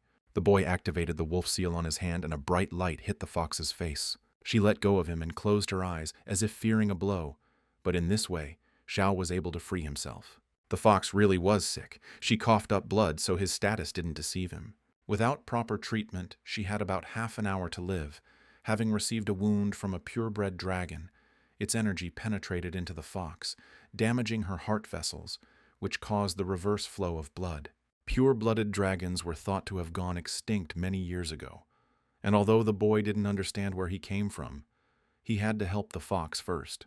But the tailed one was in no hurry to trust the first person she met, especially since an ordinary hunter could do it.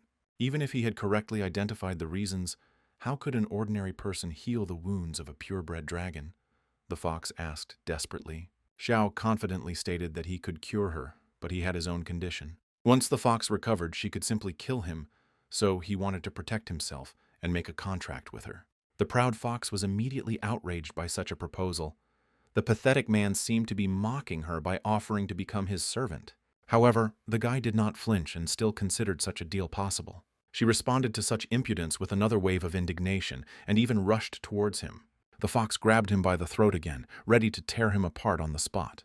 However, the reality was that she had thus deprived herself of her last chance of survival, which meant that the possibilities for bargaining were exhausted. For a long time, pride and need fought within her. The fox did not want to bow before the man. But another coughing fit weakened her grip. The dragon's energy was acting inside her.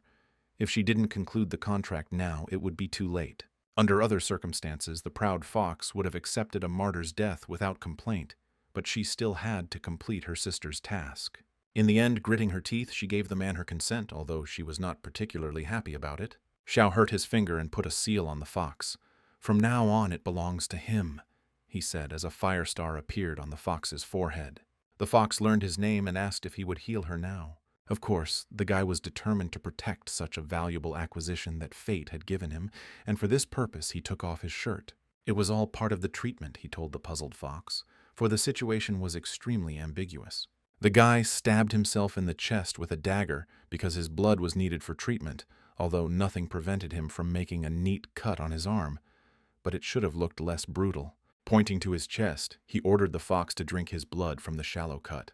Life had not prepared the fox for such things, so she became even more embarrassed. The blood was supposed to protect her heart, the boy insisted, and then the fox realized that she had to say goodbye to the remnants of her pride. Lowering her long, wide ears, she leaned toward his bare chest. However, once she tried, she realized that everything was not so bad. Her heart seemed to be filled with strength, and Lisa experienced bliss. This should help the fox for a while, and then Zhao asked her name. After all, he was now her master. The gloomy and proud fox who got into a difficult situation was called by the beautiful name of Delu. Now that they had a new relationship, she also decided to ask him a question, wanting to know how the boy was able to understand that the wound was inflicted by a purebred dragon and that his blood could heal it. Xiao himself realized that his fox was not a simple beast. It was somehow connected with the long-disappeared dragons, and this was not without reason, which meant that it could help him understand what was happening to him. 2 months ago, dragon blood got into his eyes and they changed. Now it's clear what happened to him at the beginning. If Xiao focused his gaze on the animals, he would see a panel with information about them.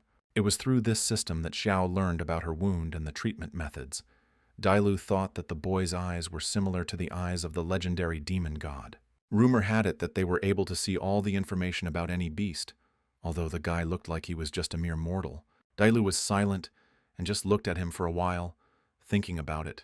The fox weighed the pros and cons of sharing the information with the new master and ultimately decided that even if he had demon eyes, it was even better. First of all, she was firmly convinced that his eyes had changed under the influence of dragon blood and belonged to a demonic god.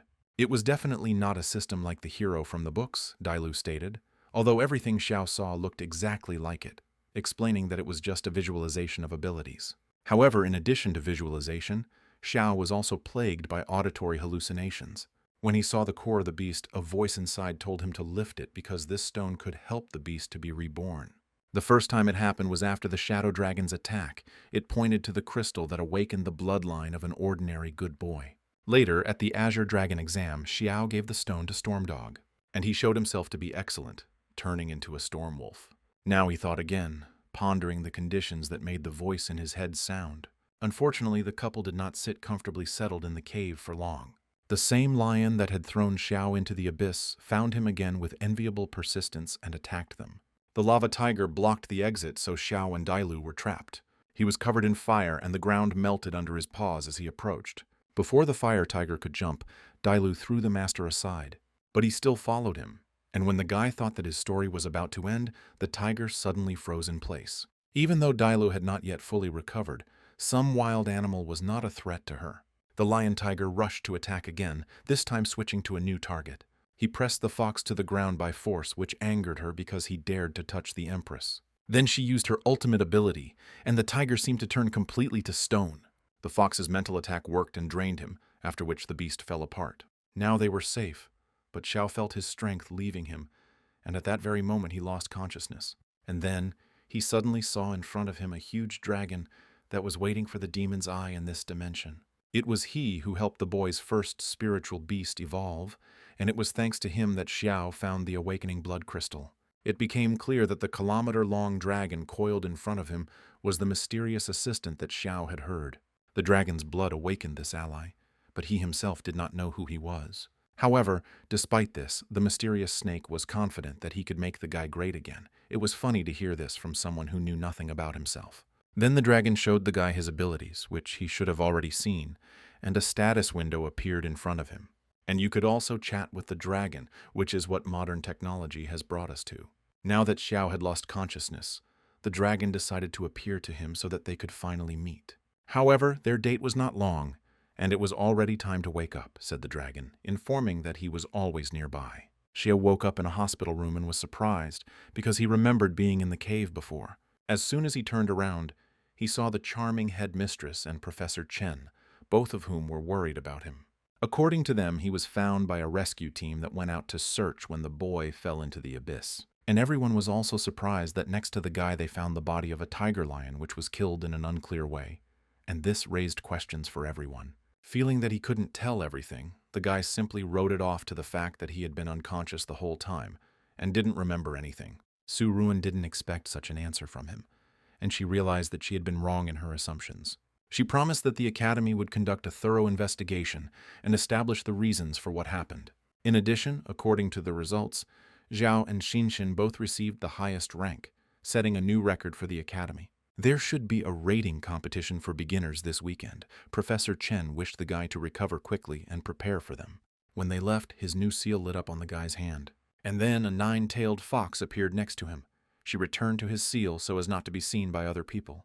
According to her, Xiao sacrificed his blood to save her and then lost consciousness from exhaustion. And then their cave was found by a rescue team that came here following Xiao's trail. Dailu didn't want to be noticed, so she hid from the rescuers. From the guy's words, she knew that his fall into the abyss was not accidental. And it was so Xiao already knew who set it all up. It was one of the academy's less gifted students. And this time the nasty narcissistic bully won't get off so easily, the guy declared decisively. The wayward son of a wayward father burst into his office, screaming that something terrible had happened.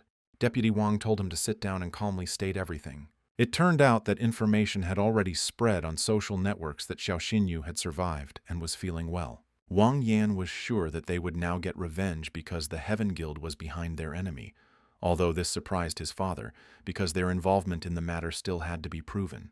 Even if Xiao Xinyu suspects them, he has no evidence, Deputy Wang said with a confident voice.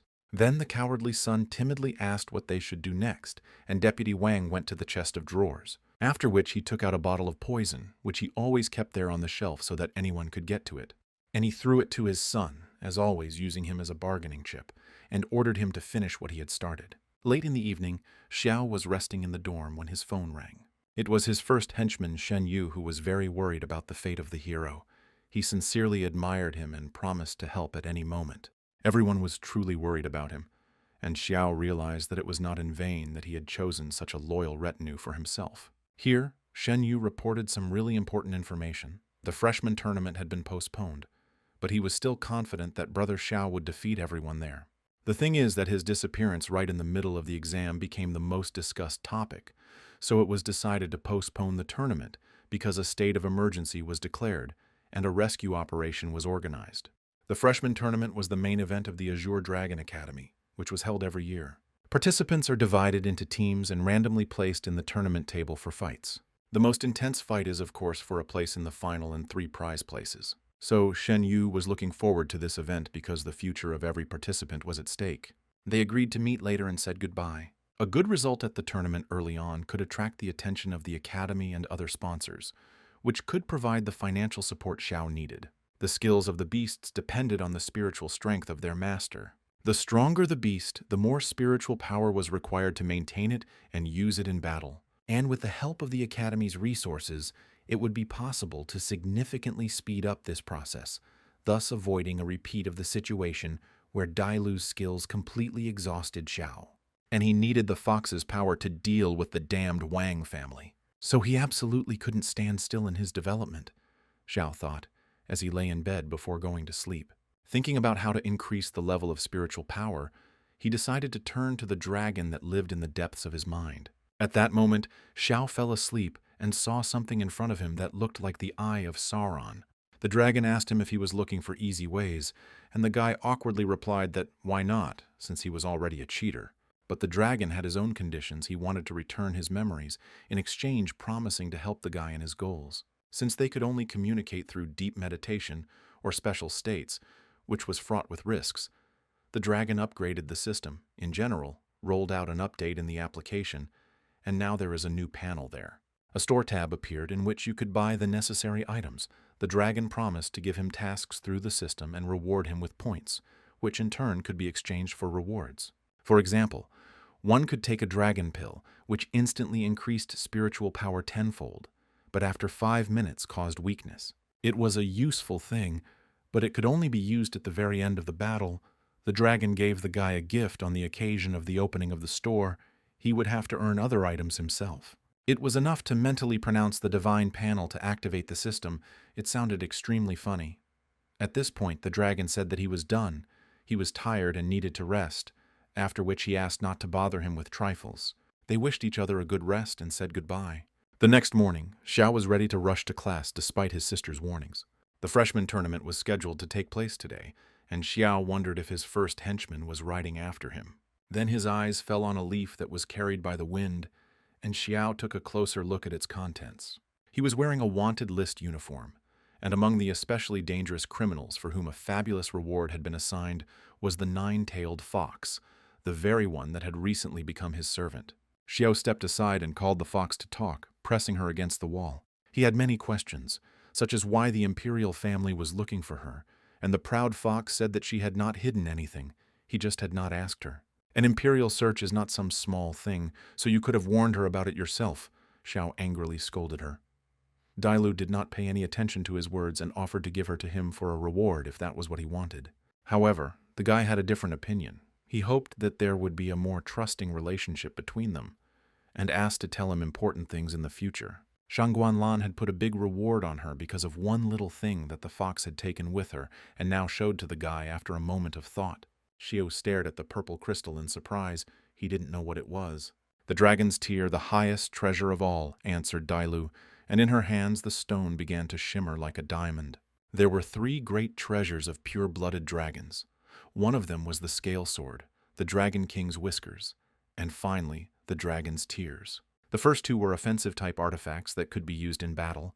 The dragon tear did not have this, but it had accumulated 10,000 tears of pure-blooded dragons.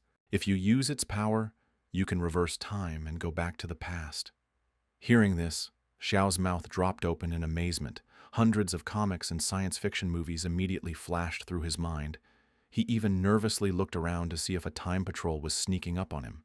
Now the guy was even more interested in the fate of the dragons, which were thought to have died out 3 centuries ago. But now it turned out that they had reappeared. He wanted to know what was behind the Dragon War 3 centuries ago, and Dailu wanted it too.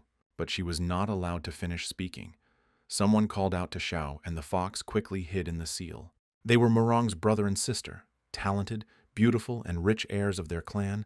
They recognized him on the way to the academy and decided to say hello. Yang Shuo behaved nobly. He sympathized with Xiao, who got into a difficult situation during the exam and almost died, so he wished him to be more careful. But then Yang Shuo's voice became sterner. He said that when the guy fell off the cliff, his sister was beside herself and worried about him, even refusing to eat. And she came to her senses as soon as she found out that everything was okay with the guy and her rival, having eaten several portions at once. So Xiao had to take this into account and take responsibility. Otherwise, Xinjin would get fat, he said with a serious expression. Not a serious speech at all. The sister immediately tried to shut him up before the stupid brother could say anything. She smiled and agreed with Yang Shuo that he couldn't make such a lovely girl worry any longer. The tournament was about to start soon, so the hero suggested that they go inside. However, Yang Shuo became serious again and stated that they were not close enough to go together, especially since the guy stole his sister's glasses during the exam, and they still hadn't forgiven him. After that, the relatives went ahead, and Xiao could not recover from these emotional swings for a long time. He absolutely did not understand why this whole strange conversation was necessary. Soon the official part of the tournament began. Fireworks began to sound, and the crowd in the stands began to chant. This show had the same funny host with a hussar mustache, and he announced the start of the draw for the tournament. Everyone lined up and began to draw numbers to determine their place in the table. Wang Yan glared at the hated Xiao Xinyu, with whom he had initially quarreled over a mere trifle. Sometimes you just need to be able to stop in time. But Wang Yan was not one to live long. He was going to finish what he started. When it was his turn to draw lots, the other students moved aside in disgust, letting him pass. The chief bully's reputation had long since sunk below the baseboard. Everyone knew the story with the freshmen in the library, and the fact that Wang Yan was smeared across the arena that same day in a thin layer and forced to apologize, after which the bully's authority evaporated. Wang Yan, who was so dependent on public approval, felt enormous pressure and was eager to get even. In the end, he was lucky enough to draw a number for a fight with Xiao Xinyu, or maybe everything had already been set up, which he was incredibly happy about. Before the fight, Xiao told the fox not to show himself, no matter what happened, otherwise it would be a disaster for them. When Xiao and Wang Yan's faces appeared on the tournament board, everyone was shocked by the coincidence, but they thought that it was fate itself that brought the sworn enemies together. But in fact, Deputy Wang had prepared everything in advance and pasted a number with Xiao's name on the wall of the box. Wang Yan stepped forward and casually pointed his finger at the hero, addressing him. This time he promised to personally destroy his pet in battle and bared his teeth menacingly. She returned the look. He too had plans to deal with the bastard. Both entered the arena and took their positions for the duel. This time the hero held himself especially confidently. Yang Shuo asked his sister why she was watching this guy so closely, And then she was surprised that her brother still hadn't felt how much stronger Xiao had become after falling off the cliff. Even the beautiful director of the academy felt it and was amazed at what the guy had gone through in those few days. The host raised a flag in the center of the arena, giving the signal for the start of the fight. As soon as he sharply lowered it down, both fighters went their separate ways.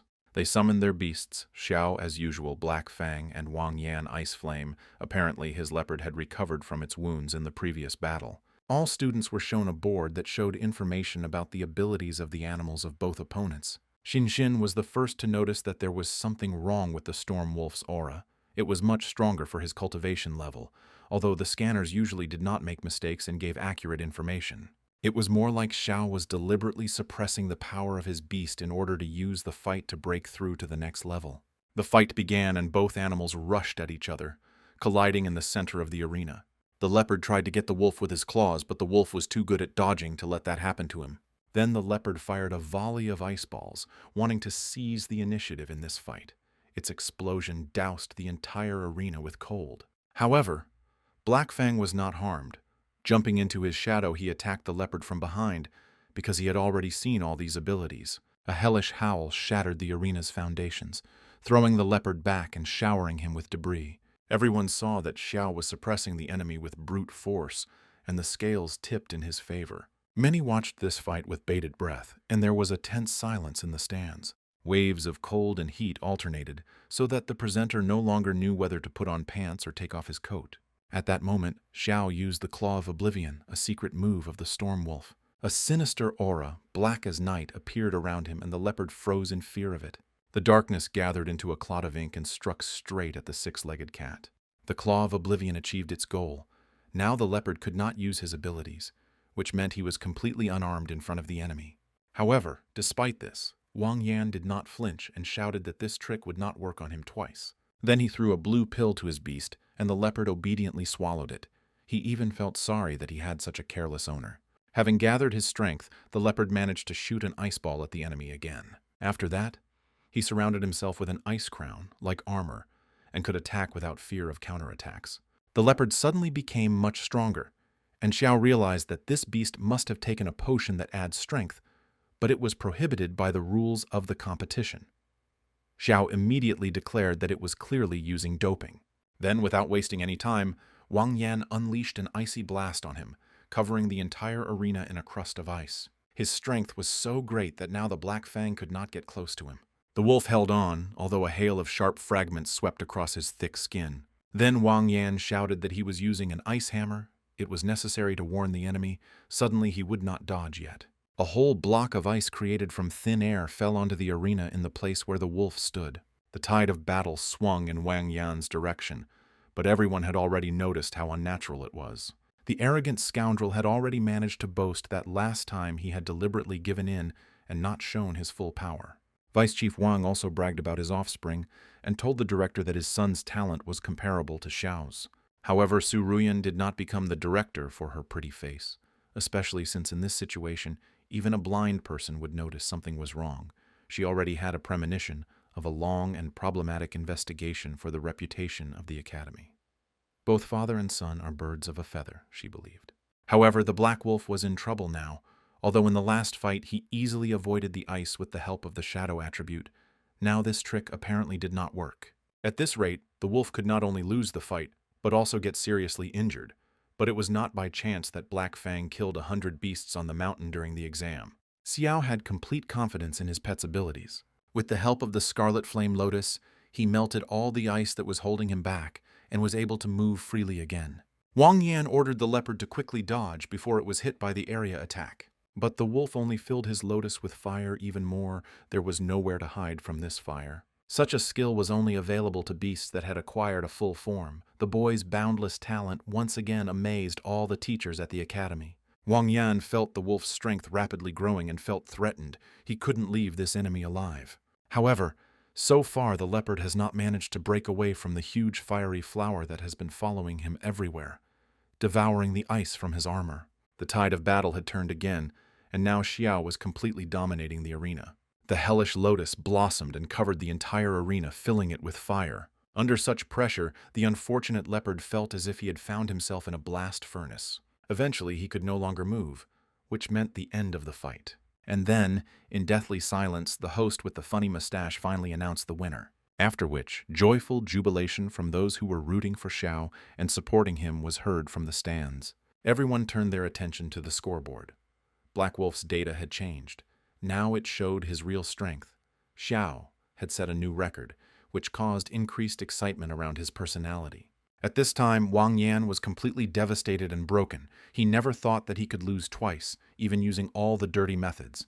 For the first time in front of the entire academy, a spirit beast reached a new level of evolution right in the arena, and Zhao waved hello to all his new fans who were shouting his name from the stands. The guy praised his faithful wolf, who did an excellent job. Already after meeting the lava tiger, the wolf was on the verge of evolution.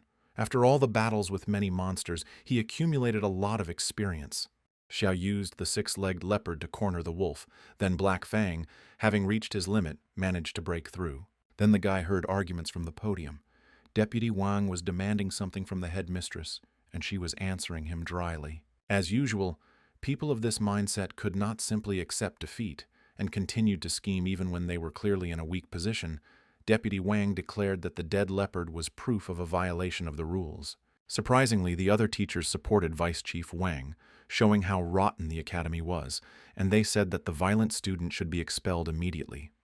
All at once, they began to convince the director of the immorality of such an outcome of the duel. However, Su Ruyan faced their worries steadfastly and stated in an icy voice that she would wait for the results of the investigation and would not allow anyone to slander her disciple with impunity. She ordered that the leopard's body be brought in and that a veterinarian be called to perform an autopsy. When the experts examined the body, the beautiful Su Ruyan approached them to find out the result. The leopard's internal organs were badly damaged by the heat of the lotus, doctor said. The thing is that this was also part of Deputy Wang's plan. He bribed the doctors in advance, knowing that there would be such an inspection. Deputy Wang was about to push all the blame onto Xiao when he appeared behind him and declared that it was outrageous impudence for the killer to act in front of everyone. The lotus attacked and burned only the soul of the beast, and this leopard clearly died from internal bleeding, Xiao objected. It was impossible to argue with this argument, because there really shouldn't have been any external damage left. Now everyone's eyes were on the doctor, because he would have to bear responsibility for the false medical report given in front of witnesses. Xiao quietly whispered to him that risking his career for a joke bribe was not the best decision, and the veterinarian trembled all over, imagining how he would burn the tails of pigs somewhere in the village if this became known. Since the question was serious, the hero demanded that the leopard's blood be analyzed as well. 10 minutes later, the vet had a new report, but he read it and mumbled until the stern headmistress hurried him on. This time, the test showed the truth, that the animal died due to prohibited doping. Wang Yan immediately began to deny everything because a thief's hat is usually on fire, which convinced everyone even more of his guilt. He fell to his knees before the headmistress and began to pitifully convince her that he would never give this to his beast. However, the vet confirmed his conclusion, saying what everyone already knew. The forbidden pill puts the beast into a state of rage, but also causes irreparable damage to health. However, the truth could not be refuted, and Su Ruyan looked at him coldly.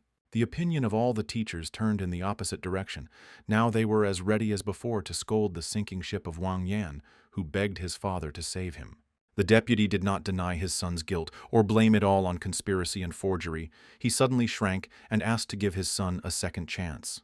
But the beautiful Su Ruyan was not going to miss this chance to get even with the deputy and weaken his position. She reminded him of professionalism. Now he could not speak like a father. If he planned to cover for his son, he might as well leave the academy with him. Here the deputy realized that if things continued like this, he too would suffer and go to the bottom with his negligent son. So since Wang Yan gave the forbidden pill to his beast, he had to be expelled immediately. The bully who had pretended to be tough all his years at the academy now shrank and, like a lost puppy, did not believe that his father could simply abandon him. Leaning towards him, he muttered through his teeth that the fact of the crime had already been revealed and nothing could be done about it, but he promised to avenge his son. After which he publicly renounced him and ordered him to be thrown out of the academy in order to preserve the remnants of his influence. After the first day of competition ended, a list of the top 8 students appeared on the scoreboard. When the other opponents saw Xiao's fight with Wang Yan, they immediately refused to fight him. Thus, he immediately advanced to the semi-finals and was now on the lips of the entire academy. Yang Shuo also entered the top 8 and promised his sister to avenge her because Xiao stole her glasses during the exam, but the girl said that it was not worth it. She wanted to fight him herself and win.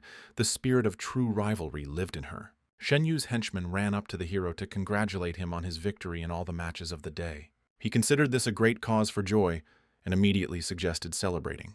Gritting his teeth, Deputy Wang sent curse after curse at the hero's back. He was already anticipating how scared the guy would be when he returned home. Even with a torn-off fang, the snake was not going to stop. The hero returned home late, because all this time he had been celebrating his success with his first henchman. However, when he returned, he was horrified to find the room in complete disarray. The guy immediately began to look for his sister Shui and little Shi Meng. The latter immediately came out at his call. She ran up to him, and with tears in her eyes told him that Sister Shui had been kidnapped by some masked scoundrel. The guy tried his best to calm the crying girl and stroked her hair. The attacker left a note suggesting that he come to the mountains to pick up the hostage, which was a very old-fashioned solution and dirty work. Xiao had no idea who would dare to commit such a crime, but he still went to the mountains. Luckily, he managed to quickly find the right place and discover his sister there. And then the culprit of the vile outrage appeared from behind the tree, telling the boy not to scream. His sister was alive and simply sleeping.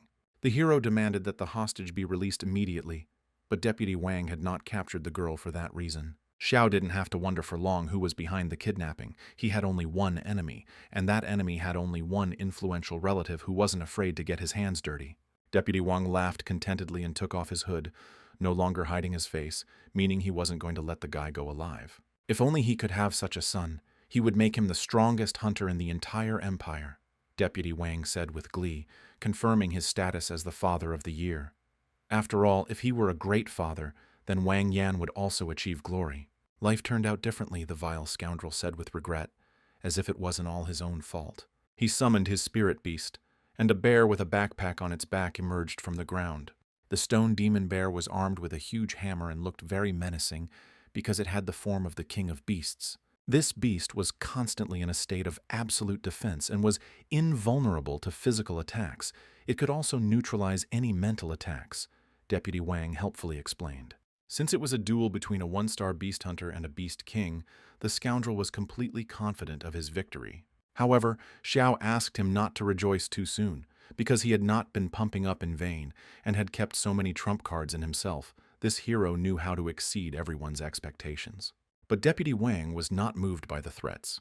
He was still confident that the lousy dog would do nothing to his bear. But was there a rule that required one to have one beast? Xiao asked, and activated the summoning seal. Deputy Wang immediately frowned, feeling a frightening aura. Even the sky turned black. Dailu stretched sleepily, as if she had just been woken up, and cutely shook her fluffy ears. She brazenly demanded compensation from her owner for the moral damages from the interrupted sleep.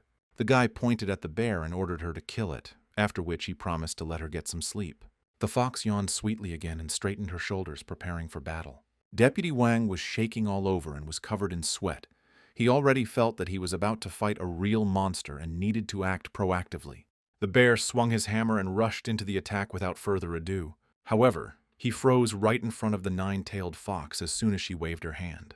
The unfortunate bear, who was unlucky with his owner, turned to stone and cracked all over. Deputy Wang turned pale from such a swift defeat, not believing his eyes. Now he realized that this was the very same royal-level beast that the imperial family had been searching for all over the country. Ironically, it was the assassination attempt on Xiao that brought them together, so in this case, the law of karma worked. The villain began to threaten the guy that he would tell everyone about his connection with the wanted criminal. But the guy also burned all the bridges by showing the fox he understood perfectly well that he could no longer leave the witness alive, and a grin of a just hero appeared on his face. Wang Dushan desperately shouted that the gap between a 6-star cultivator and a newbie could not be bridged by just one beast. He used the bear again, and it made a full recovery. He even became more furious than before. Strength was just gushing out of him. Deputy Wang was ready to fight again, and Xiao and the fox took a wait-and-see attitude. They allowed the scoundrel to show off his strength and skills again in a fight against the schoolboy. The professor crossed his arms in a theatrical gesture and pompously proclaimed that he would show the difference in their abilities. The bear struck the mountain and it split into pieces, sending streams of flame and a hail of debris into the air. After this, the beast surrounded itself with the attribute of darkness. In order to feed such monsters needed the blood of people or other magical beasts. Xiao had heard that low-ranking beasts had started disappearing on this mountain 5 years ago, and now he knew who was behind it. Deputy Wang laughed triumphantly again, boasting of his achievements, and a skull-shaped seal appeared on his face. The red skull, this symbol was well known to the hero, and he was horrified. It was worn by members of a guild that specialized in training beasts with the dark attribute. They were even listed as a sinister terrorist organization. If everyone knew that the vice principal of the Azure Dragon Academy was a member of such a guild, it would definitely be the end for him. It was obvious that the villain was no longer embarrassed about his true identity. Dailu nervously warned that with the current level of the master's spiritual power, she was unable to use any skills. However, Xiao told her not to worry about it. He had never entered into a battle where he could lose. With these words, he took the potion that the dragon gave him, and the boy's body was immediately filled with spiritual power.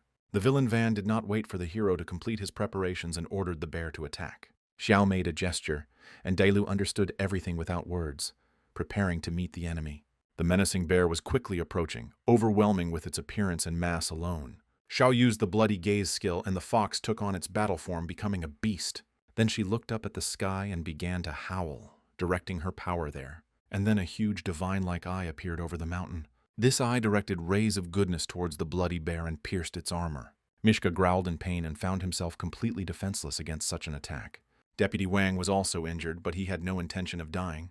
The hole in his body was covered with the attribute of darkness. An aura of a red skull appeared around the villain. Apparently he decided to play his trump card.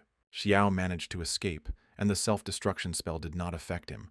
Only the forest clearing suffered, which was burned by fire. But the dragon pill also had its consequences. Xiao felt exhausted and began to bend towards the ground.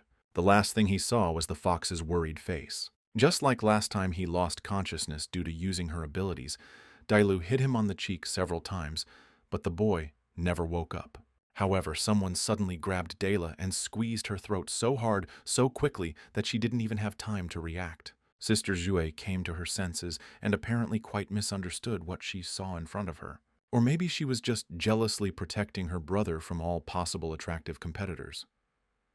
Dailu felt the terrible smell that emanated from this girl. Sister Shui looked at the fox coldly. She had already realized that her brother had made a contract with her, and was surprised that he was able to obtain a magical beast of such a level. The fox clearly felt the power of the dragon in her, and was even more amazed. Never before had she encountered such a powerful dragon force. Dailu thought that Shui was Xiao's biological sister, but it seemed that was not the case. Perhaps she was not even human, especially since the guy had that dragon seal on his back. Shui touched her finger to her lips and told the fox to be quiet.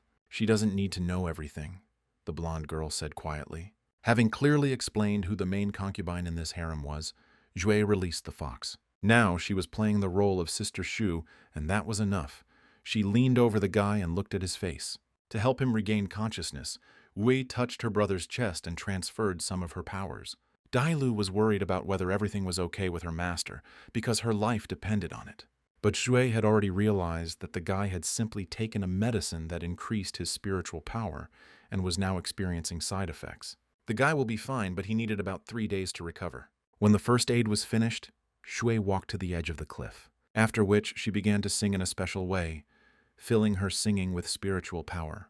The fox learned a skill called Dragon Whisper. It was a combat skill of purebred dragons, and it allowed one to restore any essence in the world thanks to a special melody. Under the influence of her singing, the forest destroyed by Van's suicide became its former self again. There was no trace left of today's battle, and the dragon and the fox were the only witnesses to what happened. Here, Dailu remembered that among the purebred dragons, there was only one with snow-white scales, and his name was Chaos, but the fox did not dare to call Shu's real name, looking into her furious eyes. Zhui took a step towards her and showed her power as an argument. She didn't care that the fox was put on the Imperial Wanted list, but if she betrayed Xiao, she wouldn't live, the dragon's sister warned. From now on, she must help her master in everything, Zhua declared imperiously. And she warned that otherwise she would pull out their tails onto their collars. Then the fox obediently bowed before her. Shu also insisted that her origins remain a secret from Xiao. The guy came to in the hospital, once again with his sister and charming headmistress nearby. Sue made a whole touching scene when he woke up and hugged him tightly, feigning wild joy and relief because she already knew that he was okay. Xiao immediately asked her to tell him how the previous night ended, because he couldn't know the official legend. Zhu, without giving any further details, said that when she came to, she found that she and Xiao were on the mountain and that he was unconscious, after which she carried him down the mountain and called for help. From his sister's words, Xiao thought that Dailu had covered up all traces of the battle, and he calmed down at that. Then Su Ruan told him the sad news. Xiao slept for 3 days and missed the newcomers' tournament, the last 2 stages. It was expected that the first and second places were taken by the offspring of the Morong clan, and Xiao's absence was considered a voluntary withdrawal from the competition. However, there was also disturbing news.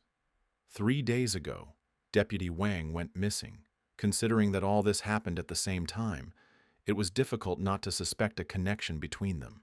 The boy was wary. There was no need for unnecessary suspicion. Even if he was only defending himself, he still could not defend himself in court because of the fugitive fox. Sister Shui quietly bared her claws, preparing for the worst. She thought it was better to eliminate the threat and run. The charming Su Ruan understood the subtlety and delicacy of this matter. She never liked Deputy Wang, and she especially did not want to lose a talented student. So she immediately stated that she did not suspect him, but would simply continue the investigation. In this way, she indirectly said that she supported Xiao and would protect him.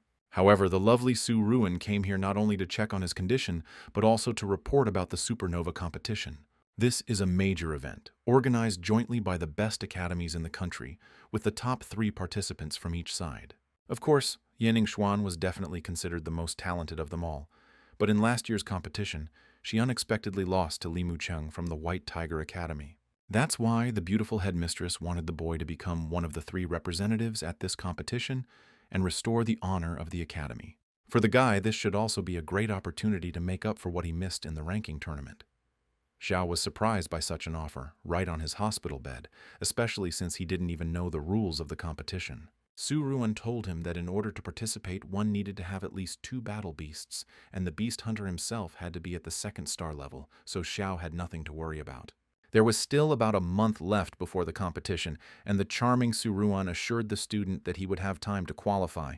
She even squeezed his shoulder tightly. She believed in him so much. The hero was touched by such support, and realized that he could not let down such a wonderful woman, especially since he was interested in the Tiger Academy, which managed to defeat Yanning Xuan. With a smile on his face, the boy confidently told the headmistress that he would definitely take 1st place in the competition. Later, the hero went to the mountains again, thinking about his future along the way. All the participants in the tournament already had 2 beasts. Xiao also had a couple, but he couldn't show Dailu to anyone because she was wanted, and besides, Black Fang was just a hell wolf in an incomplete form, and it would be hard for him to participate in the tournament, which means it's time for Black Fang to break through to the next level. To this end, the hero summoned a wolf, and he immediately howled throughout the forest as soon as he appeared. Fortunately, before going to the forest, Xiao had bought some things at the Heavenly Guild shop with his doctor's salary. Now he had various potions necessary for the wolf's development. Some of them were rewards from the mountain test and the freshman ranking tournament. This stuff should be enough for the wolf to evolve, and the guy told him to get started. He began to obediently absorb the treat, sucking in the elements like a vacuum cleaner. Almost immediately, the Black Fang seemed to catch fire and was completely covered in a red aura. During Black Fang's evolution, he was at risk of having a nervous breakdown, so Xiao summoned Dailu and told her to protect them. The wolf really went berserk, although his master tried to calm him down with his voice. Then the fox enclosed him in her impenetrable barrier. All the pain the wolf felt was transmitted to his master, and Xiao could no longer stand on his feet. He then called upon the divine panel to help him check the progress of evolution. The dragon system immediately showed 30% on the virtual scoreboard. However, when the scale rose to 99, the process stopped, and Xiao already thought that he had failed. But then Dailu's barrier opened, and Black Fang appeared. From his menacing face, one could tell that he had mastered evolution. He had reached a mature form and developed new abilities. Now the 4th attribute of the demon had awakened within him, and Dailu was amazed by this. She was even more amazed by Xiao, who was clearly an extraordinary hunter.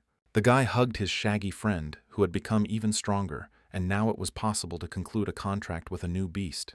And the hero already had some ideas on how to do this. Sister Yanran, upon hearing that Xiao would be participating in the competition, immediately agreed to help him and buy one beast. Qin, placing her hand on her big and tender heart, assured the guy that he shouldn't worry because they were friends, and she was always ready to come to his aid. So they came to the animal market, where he could choose any available creature. At the store, Madame Qin was immediately recognized, so they treated her with the utmost respect. The manager at first thought that the lady had come for an electrical preparation or a lightning crystal. Then the hero's red-haired patroness explained the purpose of their visit, and the manager promised to show the best animals. First, she showed some kind of arthropod behind her back and invited Zhao to take a closer look at it. The demonic spider had a high attack, much higher than that of beasts of its level. There was also a shadow tigress, very fast and capable of dealing damage from stealth. Xiao glanced at the animals, but his gaze kept glancing at the salesgirl's tight dress. Two serious distractions. Finally, Lady Qin asked them to show him the best animals they had, covering all the expenses. Then the girl manager pressed a button and opened a special storage room where the most outlandish animals were kept. They dozed, immersed in huge vertical flasks, and looked cool. There was an underground pangolin with some very impressive characteristics. Green three-eyed mutant snake struck with its poisonous and fiery damage. The legendary bone bird is also not bad, the guy assessed, remembering the Xinxian turn. However, none of them had a hidden lineage like Black Fang, and the hero was already accustomed to exceptional beasts. This surprised the manager. There were so many first-class animals here, and the picky guy did not choose anyone. She suggested voicing the requirements and then starting from them to select the right animal. Here the workers announced that they had brought in a new batch of goods. They were some of the finest beasts he had ever seen, said the bald brute who kept the cage with the tiny fairies. They were generally considered useless in combat, and were likely bought by collectors of the tiny fairies for fun. They were no good as battle servants, but they were great as pets and decorations, Qin whispered quietly to the hero. Xiao looked at the seemingly ordinary water pixie, but it had a hidden bloodline of a blood angel, mythical level. Qia noticed how intently Xiao was looking at the tiny fairy and began to guess what his taste was. The guy immediately declared that he wanted to buy this fairy, as if he had noticed a treasure. His choice puzzled both girls because the squeak was clearly not suitable for battle, but the hero did not listen to their objections, and said that he wanted this fairy. Considering her pedigree, she could become a useful acquisition. Returning to the mountains, he released her from the cage and promised not to harm her. The baby looked like a miniature girl, so even without a pedigree, the choice was obvious. Xiao gave her medicine to heal her wounds, and the fairy obediently accepted it. She immediately felt better. Apparently, the baby was mistreated during the capture.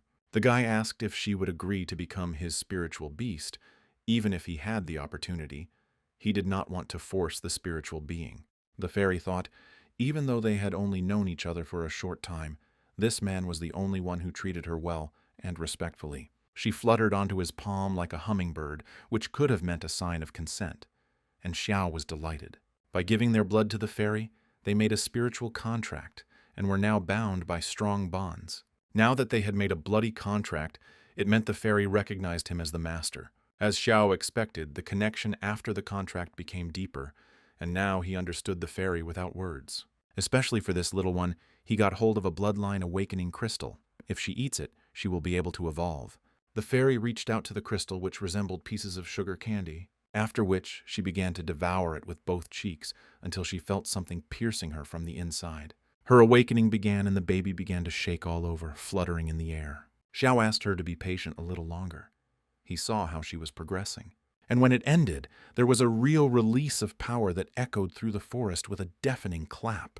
It was so unexpected that even the lazy fox peeked out from the storage room to protect the master from the sudden attack. Alarmed, she asked him if everything was all right. Xiao calmed the fox down, and they watched together as a cocoon formed from the light before their eyes. And when it opened up, a beautiful angel girl with 4 wings appeared before him. It was still difficult to understand her real size, but Xiao immediately realized that he had made the right choice. The hidden fairy lineage has awakened, and she has now become a sacred angel of light, with a long list of properties and characteristics. One day, when Xiao reaches the 9-star level, this little one will turn into a 12-winged seraph. Here he thought about giving such a cutie a name. Before that, she was a simple water spirit, but now she had acquired the attribute of light. Her warlike appearance made the guy think about the ancient Greek goddess of water, and he named the angel Freya. The dazzling girl immediately landed and knelt before him as if swearing allegiance. Xiao introduced the angel to the fox and said that from now on they would all fight side by side. But judging by the tailed one's appearance, it didn't seem like she was happy about the renewal of the harem. Although she understood that her master did all this in order to win the competition. The next step for him was to rise to the level of a second star trapper. So the guy came to Professor Chen and shocked him by telling him that he wanted to take the relevant exam. Since the supernova competition was about to begin, the hero was in a great hurry. Professor Chen was clearly excited. This year the youth were in a hurry to grow up. A couple of days ago, the Murongyi siblings also passed this exam. The professor already knew that the boy's Black Fang had reached the first stage of mature form, so he knew that Xiao was ready for the test and agreed on the condition that the boy's spiritual power level corresponded to the second star. The hero immediately attached a sensor bracelet to his hand and said that he was taking the professor at his word, and the other teachers came to personally assess the guy's strength, which had been talked about so much. When they saw his data of 2,500 units, they were amazed. It was hard to believe that a newbie had such power. Professor Chen knew that it was a common phenomenon that as the beast evolved, the cultivator's spiritual power would also increase. According to statistics, the average level of a second-star beast cultivator was exactly between 2,000 and 3,000. He praised the guy for his talent. None of his former students had even reached 1,500 in strength, so Xiao received his admission to the exam. He was transported to the exam site in the Bloody Canyon by helicopter. Above the landing point, the guy opened the doors without any fear of falling. He fastened the earphone, and the voice of the charming Su Ruyan informed him that he was already above the beginning of the canyon, where the test would take place. Ahead of him was a battle with many beasts that had gathered there, and Professor Chen told him not to be a hero if it was difficult, just leave. Xiao was not worried and was confident, so he announced his readiness and looked down.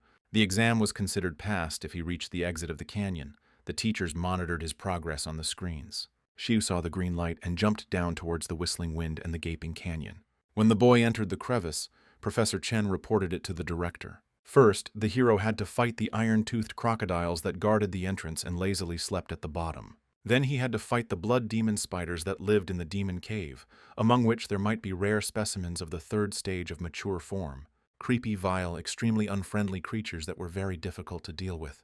Moreover, due to the crimson rain that had fallen the other day, the number of crocodiles had doubled, astrologers reported. As soon as Zhao came in for a landing, open jaws were already waiting for him below.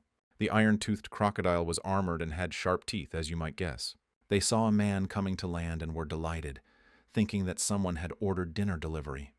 However, Professor Chen did not expect that the hero would have problems with these reptiles if he called his wolf. However, the guy was in a hurry to test his other chosen one, and called Freya for help.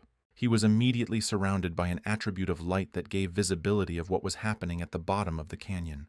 The dazzling beauty immediately shielded the gentleman from the terrible crocodiles. She filled his parachute with wind currents and prolonged his hovering effect. The professors, seeing the second spiritual being, who could not be called a beast, were extremely surprised. The guy was simply a monster to be able to make a contract with a mythical angel, Professor Chen told the director in amazement. No one had seen such a cutie in years, and it was amazing that Xiao managed to get her. The teachers knew that he had bought a water pixie from a store a few days ago. And it also sounded strange that a water spirit would suddenly become an angel with the purest bloodline. But if you think about it, you can remember that Black Fang was also originally an ordinary storm dog, said the wonderful headmistress in all respects. Before them was an exceptional hunter with a special talent for making the impossible possible. Professor Chen agreed with her. Freya landed in front of the crocodiles and, at the hero's command, drew her blades. With the help of the power of light, she instantly dealt with all the reptiles, chopping them into a kroshka. Even the iron shell did not help the crocodiles to protect themselves from her deadly attack. Professor Chen was amazed by such power. As expected from a true angel of light, she knocked down the crocodile in one blow. Xiao stretched out his hand and asked Freya to lead him through the swamp. The hero did not want to get his feet dirty. But the girl chose a simpler way and picked him up in her arms like a child, which greatly embarrassed the guy who wanted to look cool. That's why he immediately began to demand that she return him to Earth. It was so humiliating that he hoped the cameras wouldn't see it. In the next part of the canyon, the hero was met by a thick red fog which made visibility difficult. Small spiders were crawling around, apparently disturbed by their intrusion. Despite this, the couple ran forward, Freya breaking through, destroying all the spiders in front of her. The swings of her sword easily killed them, but the space around was covered in cobwebs, so it was not so easy to break through. And from the deepest part, at the noise of the invasion, came the ugly queen of this entire colony. The blood demon spiders lived in large families, and therefore posed a serious threat to those who invaded their home. There were at least 20 of them here. Even though the holy angel was only in the first stage, she could deal damage even to mature spiders, ignoring the difference in levels. Xiao himself also had to run from the spiders' attacks, as there were a lot of them. Then he realized that he couldn't hold back, and he called on Black Fang for help. The formidable wolf immediately bared his teeth and raised his shaggy black fur. From above, their squad was covered by a beautiful angel, and from below, Xiao was protected by a wolf. Su Ruan was worried about her student and reminded him not to tie himself down with fighting. He needed to get to the goal, not kill all the monsters along the way. But the guy decided to do everything his own way, as always. So he showed a goat on his fingers, ordering the wolf to use a hellish howl. He opened his mouth and fired a volley of turbo lasers at the spiders. The spiders responded with a volley of webs, but the wolf quickly dodged their sticky webs. But there were so many of them that one of the spiders still managed to hook the Black Fang with a sticky thread on its hind leg. Then they again used a well-coordinated attack on the now immobilized spider. Xiao decided to protect his pet with Freya's sacred shield and ordered the wolf to use the Hell Lotus and spin quickly. The abilities of darkness and light combined perfectly with each other, not giving the enemies a chance to touch them. The wolf was not in any danger and could calmly burn out the spiders. In the rising tornado, the spiders quickly died, so those who remained wavered and began to run away. Soon their entire population was completely exterminated, so Xiao even showed off against the backdrop of their carcasses. Suddenly the ground shook under their feet, and the hero felt the pressure of a colossal aura. The ground split beneath their feet, and a column of flame burst forth from it. Then the boss of the level appeared in front of them, a mating magical beast called a crypto spider. Professor Chen buzzed in his ear in a mentoring tone for the hero to retreat immediately. Yesterday's downpour had lured a crypto spider that the guy definitely couldn't handle. At worst, he could simply retake the exam later. But the hero could not do such a thing. He did not want to waste time, so he decided to accept the fight. Even if God himself stood before him and passed the exam, he would die, Xiao declared, and fired 2 volleys of light and darkness at the spider. However, despite such a blow, the ugly mutant was not harmed. His strong armor saved him. Everyone told the hero to retreat. Even the fox Dailu warned that a fight with such a monster was too dangerous for him. But it was no longer just a matter of whether he would fail the exam or not. The guy wanted to find his limit. Like a true madman, he continued to fight and ordered Black Fang to jump into the shadows. This time, the wolf attacked from behind, right at the belly and head of the ugly mutant. But he managed to turn around sharply and hit the wolf in retaliation, inflicting severe wounds on him. After that, he threw the fang back to the owner, so quickly that Freya had to cover the owner with a shield of light. It still wasn't enough to absorb the impact, so Xiao leveled his back against the cave walls. The mutant's attack had taken a heavy toll on all of them, so the 3 were breathing heavily and gathering their strength. However, the guy did not lose his spirit and told the spider that it was too early for him to rejoice. The spider took offense and spat a black stream of poisonous smoke at him. Xiao quickly dodged, riding on his faithful friend. Using the dragon's eyes, he analyzed the spider's weak points. It was not so easy to get away from him. He had to come up with something. Here the guy noticed that the spider's health bar was gradually decreasing. The wound was not very deep, but the web was definitely shooting weaker. Black Fang was also injured and couldn't fight at full strength, so Xiao ordered Freya to cover them. She picked up her master again and lifted him into the air, and Xiao saw the spider's life bar fall again. Now he knew how to deal with him, so he ordered Black Fang to spit at the enemy and not to be shy. The wolf did so, spitting long and accurately, which greatly offended the spider. So in response, he also decided to spit at the wolf, 3 streams at once. Fortunately, the Black Fang managed to dive into its shadow. Now it became obvious that it was not a web spit. The crypto spider was using up its life force, and as soon as it released the last thread, it would die. There was no need to take risks. You could simply wear out the enemy by keeping your distance. The wolf began to jump from shadow to shadow, constantly knocking down the mutant spider's target. In this way, he forced him to waste precious volleys of poisonous web. Unfortunately, on one of these runs, the spider managed to slow down the wolf. The web caught his leg. Black Fang slowed down and received a blow. Xiao told him to no longer hold back and activate the demonic power attribute, and Freya ordered him to raise the holy shield and remove all negative effects from the Black Fang. The wolf, shrouded in light and darkness, growled, two opposing forces colliding around him. Professor Chen and the charming Su Ruin were already hovering over the scene of the battle, but were in no hurry to intervene, hoping that the guy had already found a way to deal with the spider. Another 7 hours passed, an exhausting and not very necessary battle, in endless repetitions of the same techniques. The crypto spider had lost almost all of its strength and health. Even its web had become lighter, and the spider was still unable to cope with the black fang that was surrounded by Freya's protection. However, the hero sensed a catch. All living creatures want to survive. However, the spider, having lost so much blood, did not even try to escape, as if he had completely surrendered to his rage, which meant that there could be something extremely valuable to him inside the cave. The web gathered into a large skein in front of the spider's face, and he shot out this whirlwind. Apparently, he hoped to end everything in one blow, after a long, grueling battle. The wolf responded with a hellish howl at the hero's command, and met the whirlwind with a volley of turbo-laser fire. Now, when the enemy was almost exhausted, their chance had come to snatch victory from his clutches. So after the laser volley, Black Fang added to the spider's joy by hitting him with a hellish lotus. But even so, the monster still had strength, and he simply fired a scattered volley of sticky webs across the area. The hero told them not to worry about him, even though the web could pin him to the spot and make him vulnerable. Xiao also decided to go all in and ordered the Fang to finish off the enemy, using the Hell Lotus again. He immediately began to roast the ugly monster, who no longer had the strength to escape, and finally fell on his back and stopped resisting.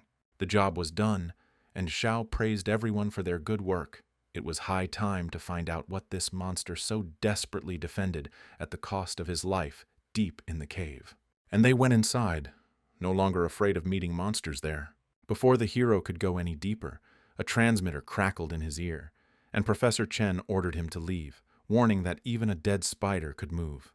And indeed, emitting a death wheeze, the spider stood up on its paws again. The monster blocked the only escape route and activated some ability that made him swell up like a dead frog. Apparently, he decided to die burying his enemies along with him. Xiao ordered his beasts to quickly hide inside the seal to protect them, but the little angel hesitated. She remembered all the kindness the hero had shown her. Therefore, disobeying the direct order of the owner, she rushed with all her might towards the spider's carcass. Her sharp blade pierced his belly with the aim of interrupting his self-destruction. Such a sharp blow threw the heavy carcass towards the exit, away from the hero. After which a deafening explosion was heard, Xiao was amazed that the little angel had developed a new ability within herself. He was so delighted that he immediately pressed his whole body against the beautiful angel, feeling her softness and warmth. In the cave they found a strange altar with something lying on it, and Xiao asked Dailu what it was. The seed of the vine of the heavenly soul possessing an ancient bloodline was immediately identified by the fox. With such a powerful pedigree, growing a vine would not be easy, the hero thought, but he was still happy with the cool find.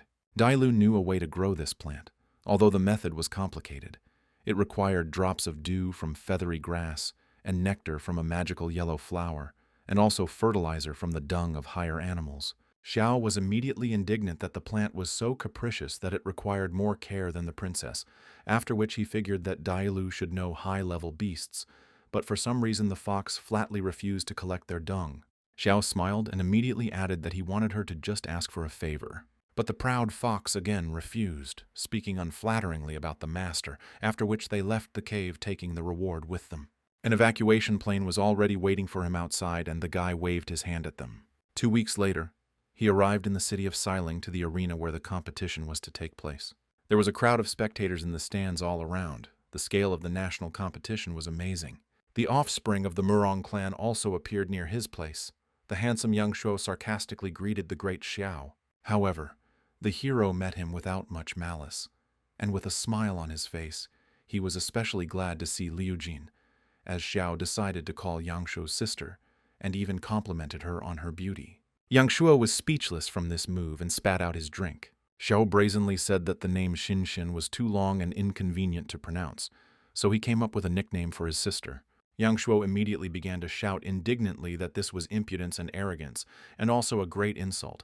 For such a stupid nickname, his brother promised to punish him. But then his sister simply told him to sit silently, and to his surprise, Yang Shuo obeyed her with the meekness of a lamb. The girl sat down next to the guy and they exchanged pleasantries.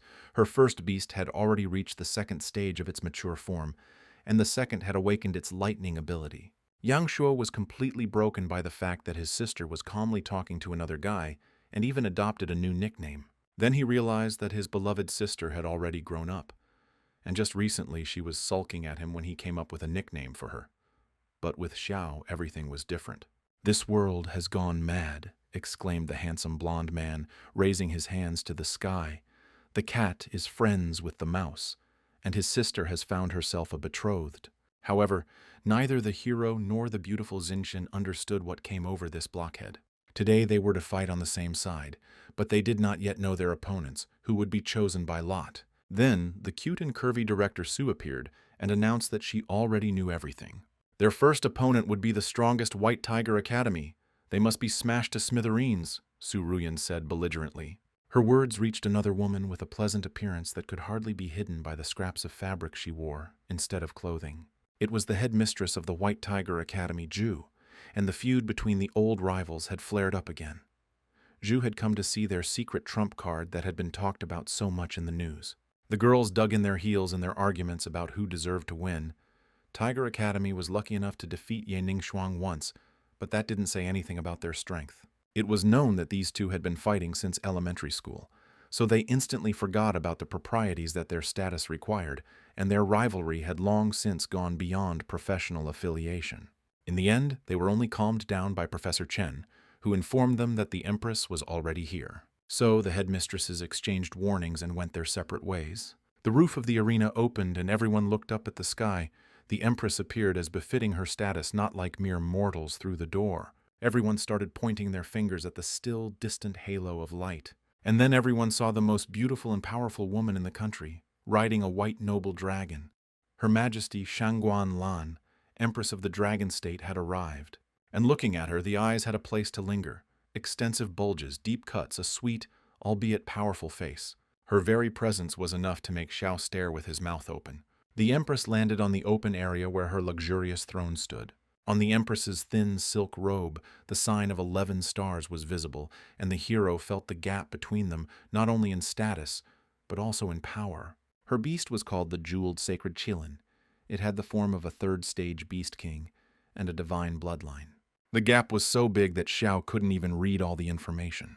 Now he was amazed that Dailu had managed to survive after being put on the wanted list by the strongest people in the country, and the fox reluctantly agreed that she had survived thanks to him, even though the guy was a real rude guy.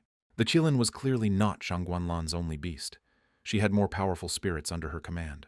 Taking a closer look, Xiao saw the true power of the dragon that invisibly surrounded the Empress, protecting her from unexpected attacks. The guy was amazed by this. He thought that purebred dragons had died out 3 centuries ago, but he encountered them again. According to the annals, the Qilin dragons, the phoenixes, are of divine origin, and the dragons are definitely the strongest among all. It was unclear how Shangguanlan managed to obtain not only a purebred dragon and make a contract with it, but also obtain the dragon's tears that Dailu had stolen before escaping. The Empress waved her hand and ordered the children's battle to begin. The first stage of the competition was single combat. It was randomly determined that Xiao would go first, and the hero was not worried about it at all. On the other side, he was opposed by the strong white tiger fighter Lin Tianxi, the son of the head of the Tiger Guild herself.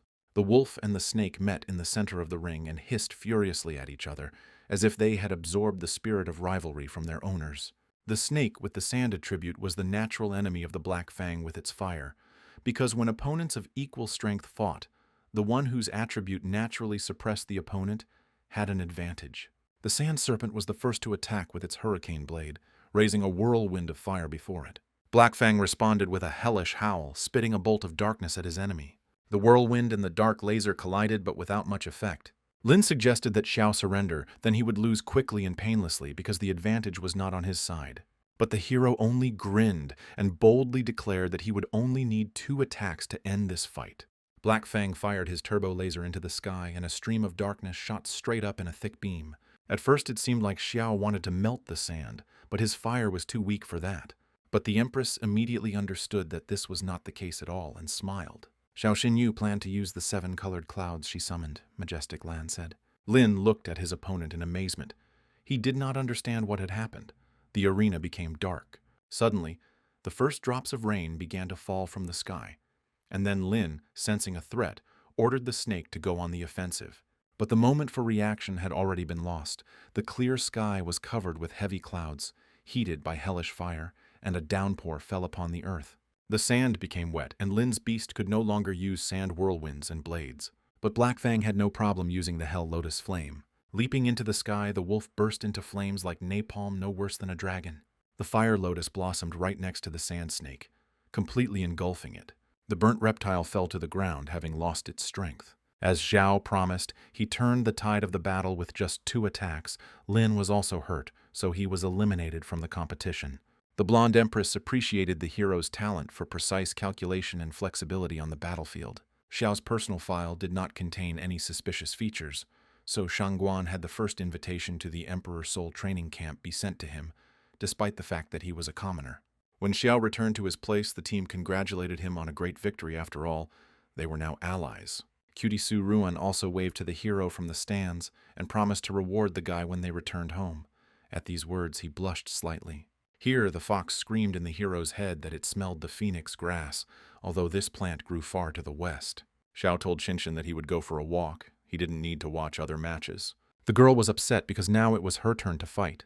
Then the hero said that he believed in her victory and would keep his fingers crossed for her. Afterwards, he apologized that he could not support her because he had important things to do. In this case, the girl quietly demanded that she go somewhere after the tournament as compensation. Xiao immediately agreed and rushed to the exit, and the announcer was already announcing the next fight. At this time, another important event was taking place in the city. The army was returning from a campaign and marched triumphantly through the streets of the city, greeted by its residents. It was led by Mr. Zhou, the hero and star of the entire kingdom. He was a native of this city, so he was loved here.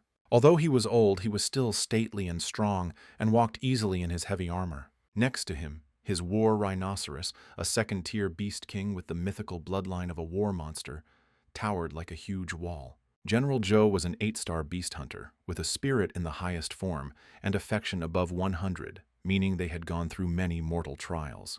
The general belonged to a clan of war monsters that lived by fighting, and this man was the only one who could be trusted with the border town, Dailu said.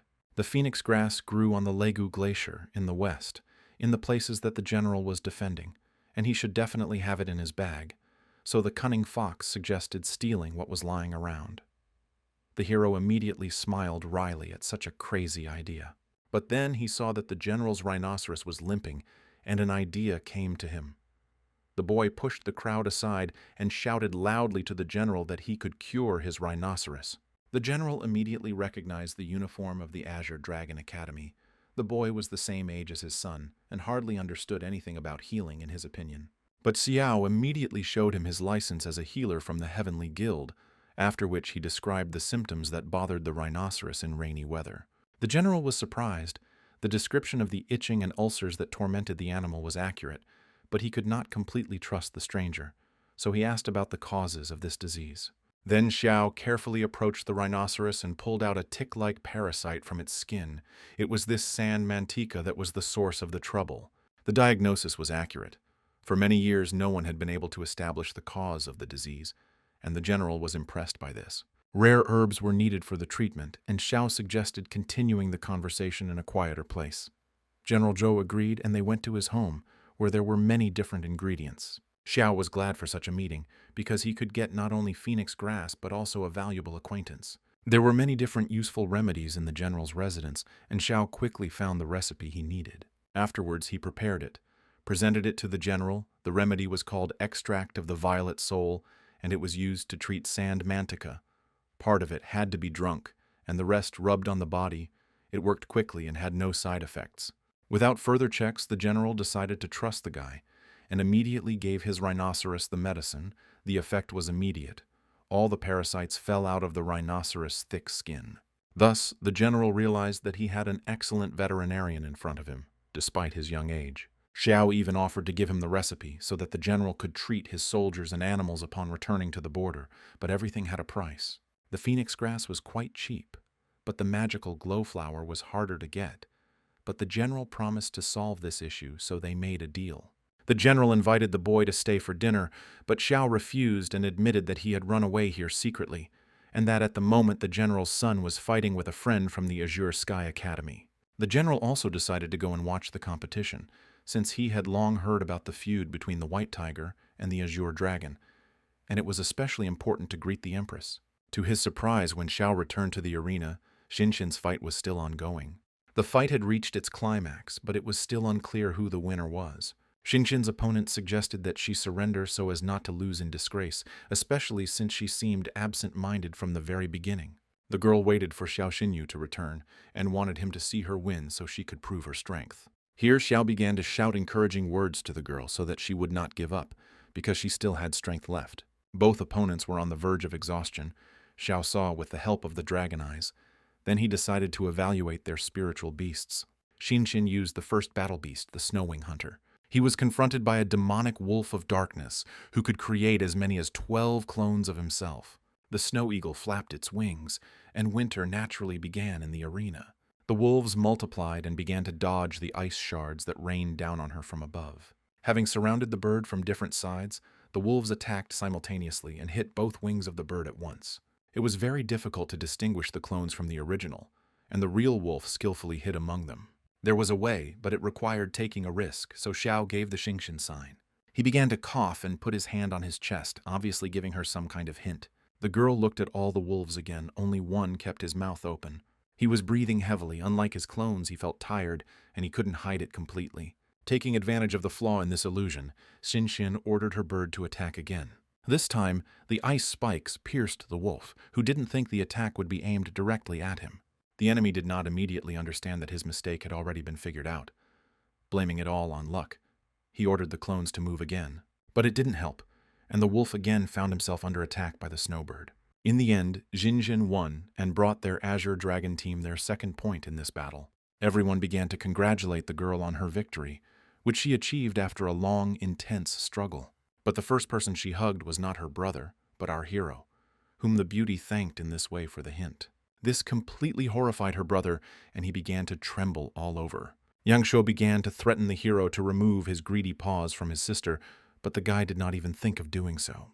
The White Tiger's headmistress took her second defeat to heart. She even gave up her bad habits, and the guys on her team were horrified. After which, this strong-willed woman ordered everyone to gather after lunch to discuss group battle tactics, and everyone would have to train until they dropped. General Zhou met with the Empress. He admitted that his son still had much to learn, but the heiress of the Murong clan, on the contrary, was perceptive, and at the decisive moment she noticed the enemy's weakness. However, the Empress was not so easy to deceive, and the general should have already understood who had told the girl about the weakness of his son's technique. This someone was the very doctor whom the general had praised. The general immediately fell to his knees and asked not to punish anyone and to give them another chance. But there was no need for this. The Empress had already given the order to invite talented children to her camp. After Xinxin's victory, the hero suggested that they celebrate by eating roast meat, and even invited his brother Yang Shuo. Then the hero received an invitation from the Empress to her soul training camp. It was an elite program for freshmen, run by the Empress herself, and everyone who passed through this place became pillars of the state. It was a great honor to be personally trained by the Empress, but the bloody contract with Dailu could be revealed, and in that case the boy was playing a dangerous game. At this point, Xinxin saw that Xiao was deep in thought and touched his shoulder. She told him to forget about everything and spend time with her, as he promised. So they headed to one of the many street restaurants that served delicious food. The friends devoured the meat with gusto and enjoyed the evening of their triumph. Xiao was even amazed that the representatives of the great clan were eating street food with such pleasure, and Yangshuo said that they were not monks, so they knew a lot about pleasure. Xiao remembered that little Shimeng was not familiar with street food, and he thought that all rich people were accustomed to luxury. At this point, Xinxin suddenly let out a heavy sigh as soon as she finished eating. Xiao asked her what happened, and the girl said that she was extremely unhappy with her brother. The hero suggested that Xinxin not to strain herself so much and promised to give her a massage, which caused her brother to burn again. He was ready to finish the guy off with a meat stick, but he peacefully offered him another drink. But since they were drinking ordinary water, the trick didn't work, and Yang Shuo became even more angry. Xiao decided to fix this and asked the owner of the establishment to bring something stronger. After this, Yang Shuo put a whole box of banned substances on the table and declared that he would win this fight. But the burden turned out to be completely beyond his capabilities, so that soon Yang Shuo was pouring out like a rainbow around the corner of the restaurant. Conversations, however, became much more friendly. The brother demanded respect for his sister even after the wedding. Xiu smiled and boasted to Xin that her brother had finally acknowledged him as his son-in-law, and the girl shyly suggested that next time they go on a date, just the two of them, because it was no fun at all with her brother. Tomorrow they still had to fight in the tournament, but the day after tomorrow would be just right, the hero quickly figured. Late at night, he returned to the dormitory for the participants of the competition and began to think about his plans. He already had some of the drugs he needed, like the phoenix grass. All that was left was to get the dung of some higher beast. But then the hero's strength had already left him and he simply went to bed. In the morning, a sly fox woke him up by gently stroking his cheek with her hand. At first the guy didn't understand what was happening, and only after some time did he recognize Dyla. Then he realized that other people could see the fox, and he started shouting at her, pinning her to the wall. The fox said that she went out for information and learned something important. The hero sighed with relief, glad that no one saw her because his heart was already pounding wildly in his chest from fear. However, the fox quickly corrected the guy that he was holding on to something other than his own heart. The hero quickly removed his hand and asked for forgiveness. It just slipped by accident, he said. Even though Delu had left the mark without permission, he still decided to find out what she had learned. Fleet Admiral Murong Jin caught a jellyfish, the spiritual land of disasters, and she probably knew a lot. Unfortunately, according to the laws of their country, the jellyfish was about to be executed. Hearing a familiar name, the hero was surprised. The fox said that she had known the jellyfish for a long time, who had the form of the king of beasts. They were friends. And yet she was defeated. Apparently the admiral did not wear his title for nothing, the guy realized, and asked how Dailu was going to save her friend. The jellyfish had important information that Empress Shangguan Lan was participating in the dragon-slaying battle. However, Xiao flatly refused to get involved in such a dangerous undertaking, even if the fox called him lord.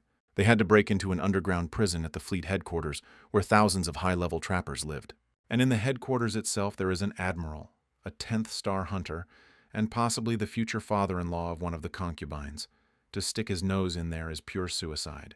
She refused to go to his death and strictly forbade the fox, reminding her that they were bound by a contract, and she was obliged to obey him.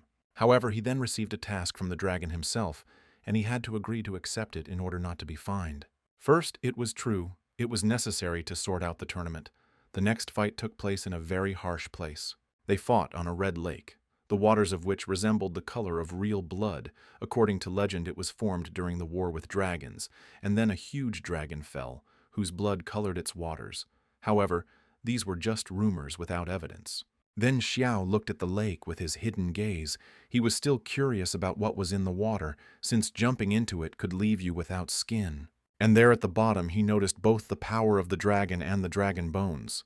Letting the beast swallow them would be tantamount to evolution, but getting them was not that easy. Moreover, the broadcast would be watched by hundreds of thousands of viewers. The fight was about to begin, and Yangshuo told Xiao to come to his senses, because he had been standing like a statue from the very beginning. There were many observer helicopters hanging in the sky, and there were also people standing around the lake. They installed cameras so that the battlefield could be observed from all sides, and Sister Shui and little Shu Meng watched the hero's exploits. They even set up a stand for the academy students and other spectators who came to personally support the fighters. Xiao was determined to show everyone what he could do, and he was determined. He immediately called upon Black Fang, and the wolf howled throughout the entire lake valley. The others followed suit, with Yang Shuo using his griffin and Xin using his bone-winged wyvern. Their opponents were also eager to fight, shouting their dire warnings. The snake and the wolf appeared immediately, but the third participant had not yet summoned his beast. Shu thought it was strange. They hadn't seen that guy fight yet, so they were wary. Yang Shuo decided to take advantage of this and attack first, so he ordered the griffin to send out a discharge. Then Xiao noticed some movement of the shadow and shouted a warning. But the griffin still received damage. It is unclear how and from where. And then an ugly macaque appeared next to the enemy team's third opponent. Shadow Ninja Monkey, Jinjin said, the name of the spiritual beast that looked like a random collection of words.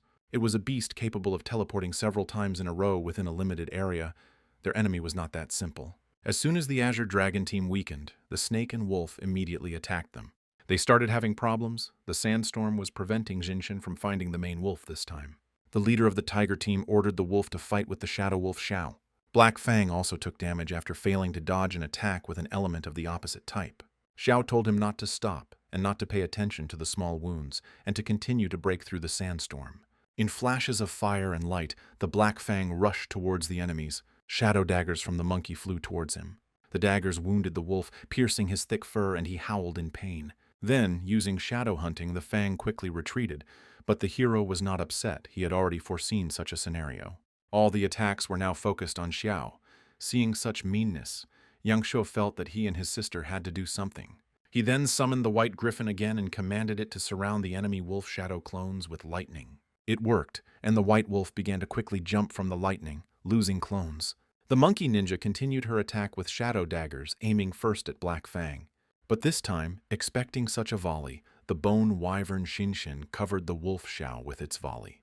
The enemy team leader laughed and said that they couldn't protect Xiao forever anyway, so he would soon fall. Enraged, Xiao ordered Black Fang to use the demon attribute, and the wolf immediately increased in size. All his wounds were completely healed. The battle was just beginning, the hero said and grinned. Such was the power of the underworld wolf, capable of quickly healing almost any damage. Any other beast would have collapsed long ago, but the leader of the tigers realized that his opponent was not as simple as they thought. Then he saw that his ninja monkey was afraid of something and was amazed. For the first time, the guy saw a beast exert psychological pressure on others, and then the wolf used the hellish lotus. It was a skill that simultaneously contained 4 attributes: fire, wind, darkness, and demon power. This technique amazed not only enemies, but even allies with its power. Lin tried to block the flow of flames with the help of the red snake, raising a storm. And she summoned her sand tornado in front of her, hoping to put out fire with fire. The battle reached an epic level, with both teams acting with great force. However, the power of the earth was unable to suppress the fire of the lotus, although it should have. In front of the difference in power, elemental superiority no longer played such a role, and Zhao chuckled. The power of the lotus was so great that the firestorm even reached the film crew. All the beasts on the enemy team felt a bit sick. They looked a little baked. Then Xingzhen realized that the hero had not fought at full strength last time.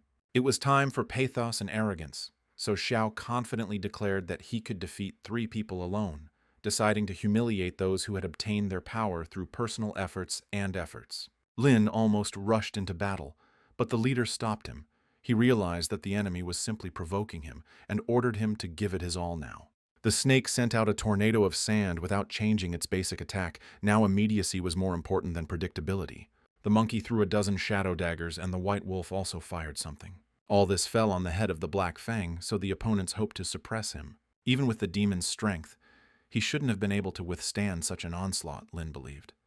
Although it was unclear where the wolf's agility had gone, and why he was taking attacks while standing at all. A bang was heard, and when the fog of war cleared, everyone saw that the wolf was surrounded by transparent armor. Apparently, he had awakened his Sharingan.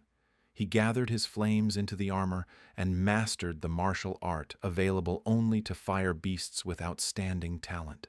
The blazing sun armor could absorb powerful attacks and convert the damage received into armor energy, but it required a huge amount of spiritual power, in addition to talent. As everyone was amazed that the hero could use such a skill, Xiao asked them in surprise how they hadn't noticed yet. The boys turned around abruptly, realizing that they had been paying too much attention to one opponent. The beasts of the Murong clan's heirs disappeared from sight, meaning they most likely took to the skies. But it was too late to defend themselves.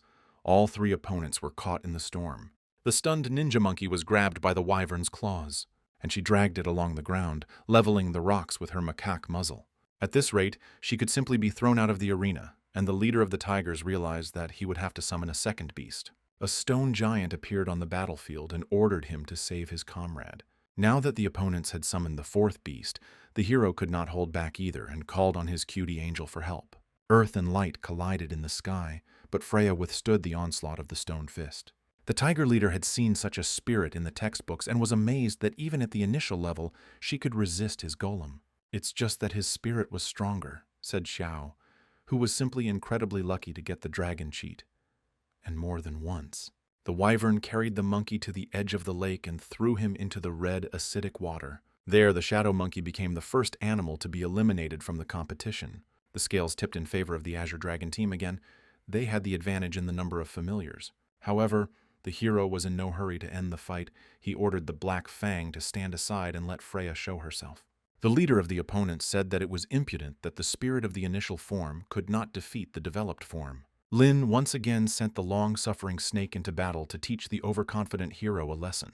But Soya just grinned. His confidence was not based on nothing. Then the leader of the tigers realized that he had made a mistake and ordered the stone giant to cover the snake. However, Freya was faster, and she instantly found herself next to the snake thanks to her wings. The mass multiplied by the acceleration turned her blow into a cannon, and the snake simply flew away. On the way, she encountered a stone giant who was rushing to her aid. It all happened so quickly that no one had time to see it, and even the cameras weren't very helpful in seeing what happened in slow motion. This technique was called the lightning dash, and Freya mastered it herself while fighting a mutant spider. The White Tiger's team was in confusion. The angel was too fast and powerful. The hero then turned to the captain of the enemy team to check on their well-being as punching bags. He asked them if they liked the taste of the angel's light kick. The fight finally turned into a farce and an exchange of theatrical gestures. Of course, the White Tigers didn't like all this, but they bravely continued to fight until the very end. They still had 2 animals. And then General Joe's son called on a third to help, and a fighting rhinoceros ran into the arena. Lin summoned the indomitable gray fox, thus restoring the number of combat-ready animals to the tiger team.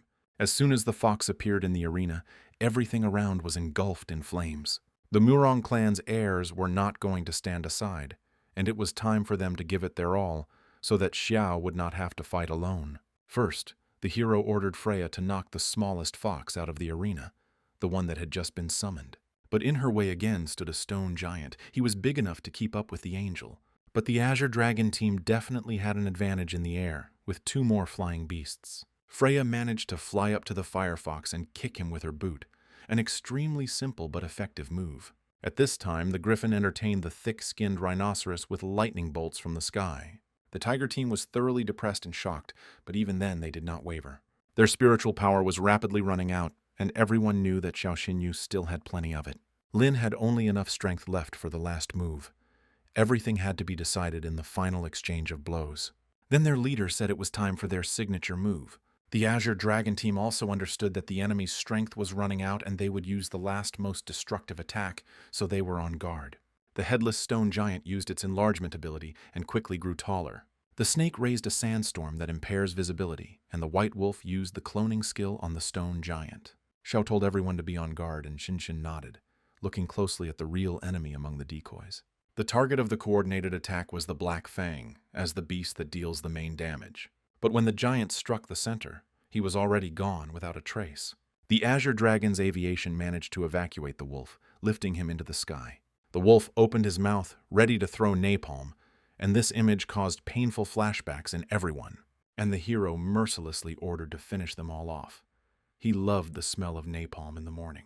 Along with him, the bone wyvern also gave a warm welcome, burning out souls. And the griffin added encouraging lightning discharges to everyone at full power. All their forces merged into one ultimate attack, the preparation for which the tigers could not interrupt, because they underestimated the role of aviation in this battle. Bright bursts of fire and shadow swirled over the arena, merging into a single force. It was like a meteorite falling and the beginning of Armageddon.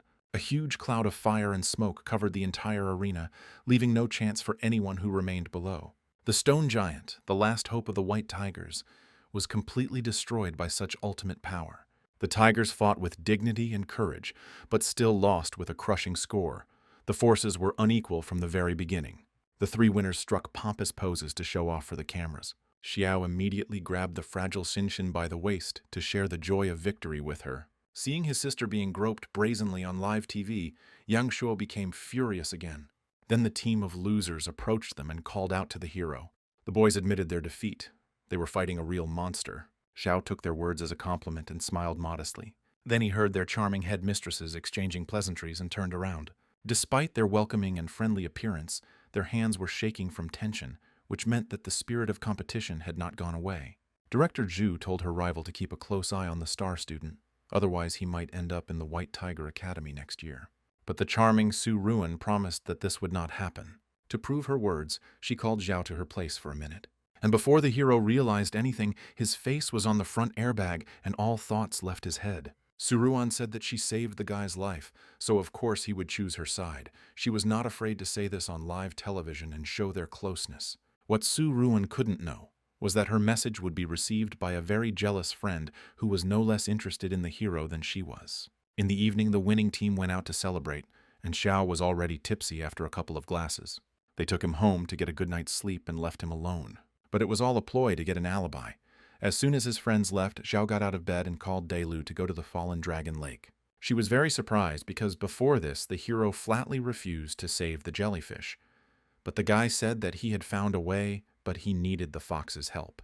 In order to escape, Delu needed to evolve because she was stuck at the third stage, and the dragon power in her had not yet dissipated, so the guy thought about giving her the blood of a purebred dragon. If you absorb it and connect it with your own, you can reach a new level of evolution, becoming a 9-tailed dragon fox. But Delu was skeptical about his plan. Firstly, no one could do such a thing, and secondly, he had nowhere to get dragon blood. But the guy assured her that he hadn't made anything up and that he had a way. Delu was still unsure, and doubted that simple words were not enough to convince her. It was clear that a shadow of doubt was crossing her face. The fox became surprisingly timid and quiet at that moment. And yet she went with Xiao to the Fallen Dragon Lake, especially since she couldn't refuse anyway. They were lucky that it started to rain. As it hid their tracks, the hero asked the fox to protect him with foxfire when he went down to the bottom, and he would show her the way. The fox understood everything and abruptly threw the owner into the water with one of its tails. Having jumped together with him, the fox pressed her owner tightly to herself and closed them off from the water of the lake with a spherical barrier. Xiao led her to where the dragon bones he saw last time were. The depth was quite large, and in the pitch darkness it was difficult for them to find the right path. But after some time of wandering, Delu finally saw the bones of the dragon. A huge ridge lay before them. The heart bone was the strongest yet smallest part of the dragon, Xiao said. And Delu was surprised at his knowledge at such a young age. Then the hero activated the spatial ring and began to pull the dragon's skeleton there. After that, the guy planned to go to the Confluence Forest, where there were many predatory animals but few observers. Already in that place, the hero took out a dragon bone and handed it to the fox, although she still did not understand where he wanted to put it. But before that, the guy gave the fox a remedy that strengthens the heart and increases the chances of a breakthrough.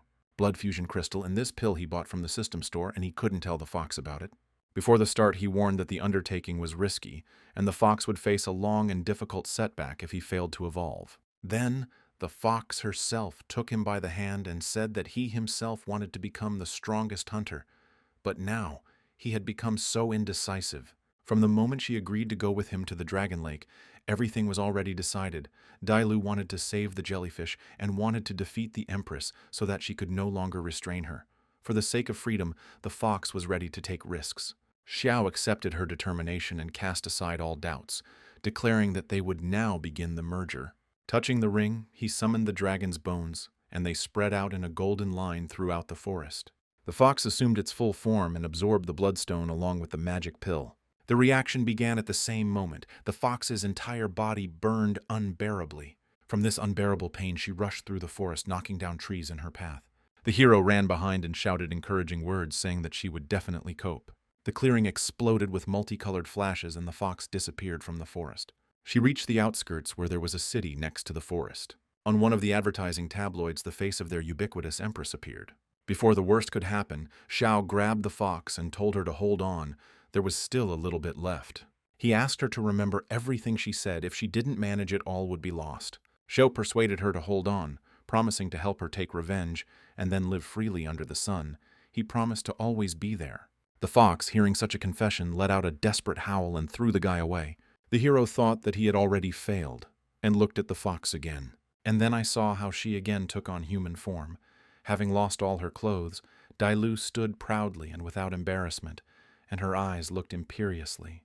Just when the hero thought that everything had worked out, the fox suddenly rushed at him, baring its claws. She pinned him to the ground and sat on top of him, which was quite exciting. Finally, the fox came to her senses and, with cheeks red from embarrassment, asked him why he was saying such words that sounded like a confession. The hero tried to justify himself by saying that he didn't mean it that way, but the fox demanded that he say those words again and pressed her body closer to him, which caused the guy's blood pressure to rise. So the hero lost the opportunity to become an archmage by the age of 30. He completely forgot that the blood of the dragon not only strengthens spirits, but also ignites their libido. And since the fox in human form was anatomically no different, except for the tales, he had a stormy night. It was possible to summon the other spirits, but even together, they would not have stopped Dela. And then he himself succumbed to her charms, because after all, he was a young guy. It was even crazier than waking up in someone else's bed after a party. Delu also woke up and immediately grabbed the owner, calling him a scoundrel. The hero began to justify himself, saying that he had nothing to do with it, and in general was the injured party. Dailu demanded that he keep it a secret so that the other spirits would not laugh at her. Then the hero took out his clothes from the storage room so as not to repeat the mistake of the previous night. But Dailu only laughed at his efforts. Last night he not only saw everything, but did much more than could be imagined. The boy carefully threw the cloak over the fox and smiled at her. Since they were both adults, he promised to take responsibility if there was an addition to the family, for which he received a stone to the head from the embarrassed beauty. Then the guy looked at his phone and suggested leaving their disputes, congratulating them on their successful evolution. Dailu looked at her reflection on the phone screen and saw that she had horns, a dragon, which is not surprising, considering how many other priestesses of love surround the main character. She will wear horns for a long time. All of Dailu's injuries were also healed. She gained the attributes of a beastman, dragon fox, fire, and metal, and was now at the level of a first-stage beast king. So she became the first summoned spirit in the world who could absorb dragon blood. It was a great success. But not as great as what happened at night, of course, the fox muttered in response, and promised to send him to the afterlife if he said anything else. There were only 2 days left to save the jellyfish, and she was in a highly guarded prison. In 6 days, there was the final competition between the academies, and everything had to be finished before that. Seeing the thoughtful expression on Dailu's face, the guy asked her what was the matter. She doubted that a first star hunter with only 2,000 or 3,000 spiritual power could compete with high-level hunters. Xiao had a way to overcome the difference in strength, but it required an elixir that he was going to make himself, and since Dailu now had dragon blood flowing through him, he asked to lend him some. With a serious face, the fox was ready to support her master in everything and give him everything he needed. She filled the bottle and the guy grabbed her finger worriedly, saying that this was enough and she should be more careful with her body. This scene touched the little fox very much, but the scene was interrupted by a call from Xin, who invited him to a meeting with her brother to eat barbecue. When Xiao arrived at the meeting place, Yang Shuo was already there, and the hero was surprised. The brother said that he didn't really want to come, but the sister insisted. When the hero looked in her direction, it became clear that the fox and sister Shui, as well as the charming headmistress, had a serious rival. The girl came in a light, open dress, which did not hide, but on the contrary, emphasized all the advantages of her broad soul. Xiao, however, did not react to her efforts in any way, like a real blockhead, and got straight to the point. Moreover, he immediately began asking for help in purchasing very expensive potions, but despite such impudence and tactlessness, Xin immediately agreed. The hero immediately rewarded the girl with hugs, completely disregarding her brother, who had to endure these antics. Then Xin exchanged glances with her brother and said that she would go get some herbs, and her brother nodded understandingly and said that he still had his own things to do. But before that, he invited his possible future son-in-law for a few words. He warned the hero that while light physical contact could be tolerated, he would not forgive him for more serious actions, and Xiao assured him that he had not thought anything like that. Then Yangshuo left, calming down. He didn't understand that Xin could have had all sorts of thoughts, and not Xiao. The girl bought a lot of medicines in the store, and the guy promised to prepare elixirs suitable for her animals in return. Here she carefully asked the hero if he was already going to pay attention to more important things. Xiao immediately realized that the girl was expecting praise because she tried so hard to dress up for him, but he decided not to admit it right away and tease her. Therefore, he said that he saw nothing and turned away, which greatly discouraged the noble lady. The scoundrel made the girl with the broadest soul among all the others doubt herself. They returned home late in the evening. It was already dark, and Xin was a little nervous. Then he heard her scream and turned around anxiously to understand what had happened. The girl sat on the ground, frightened by the black cat that suddenly touched her leg. Xiao noticed that she was holding her leg strangely and realized that Xin had twisted her leg. Such a paradox. The brave competitor who participated in the exams on the mountain twisted her leg in the middle of the city on the flat streets. However, the guy decided to play along with her and offered to carry her home on his back. The cat seemed to smile, understanding Xin tactical cunning. The girl mounted the guy like a horse and pressed herself against him with weighty arguments. The hero immediately felt the full weight of the responsibility placed upon him. And then, as if on cue, it started raining, hinting that the couple needed to hide somewhere. Then Xiao ran as fast as he could until they were completely wet. So they reached a cozy room where they could rest and dry off.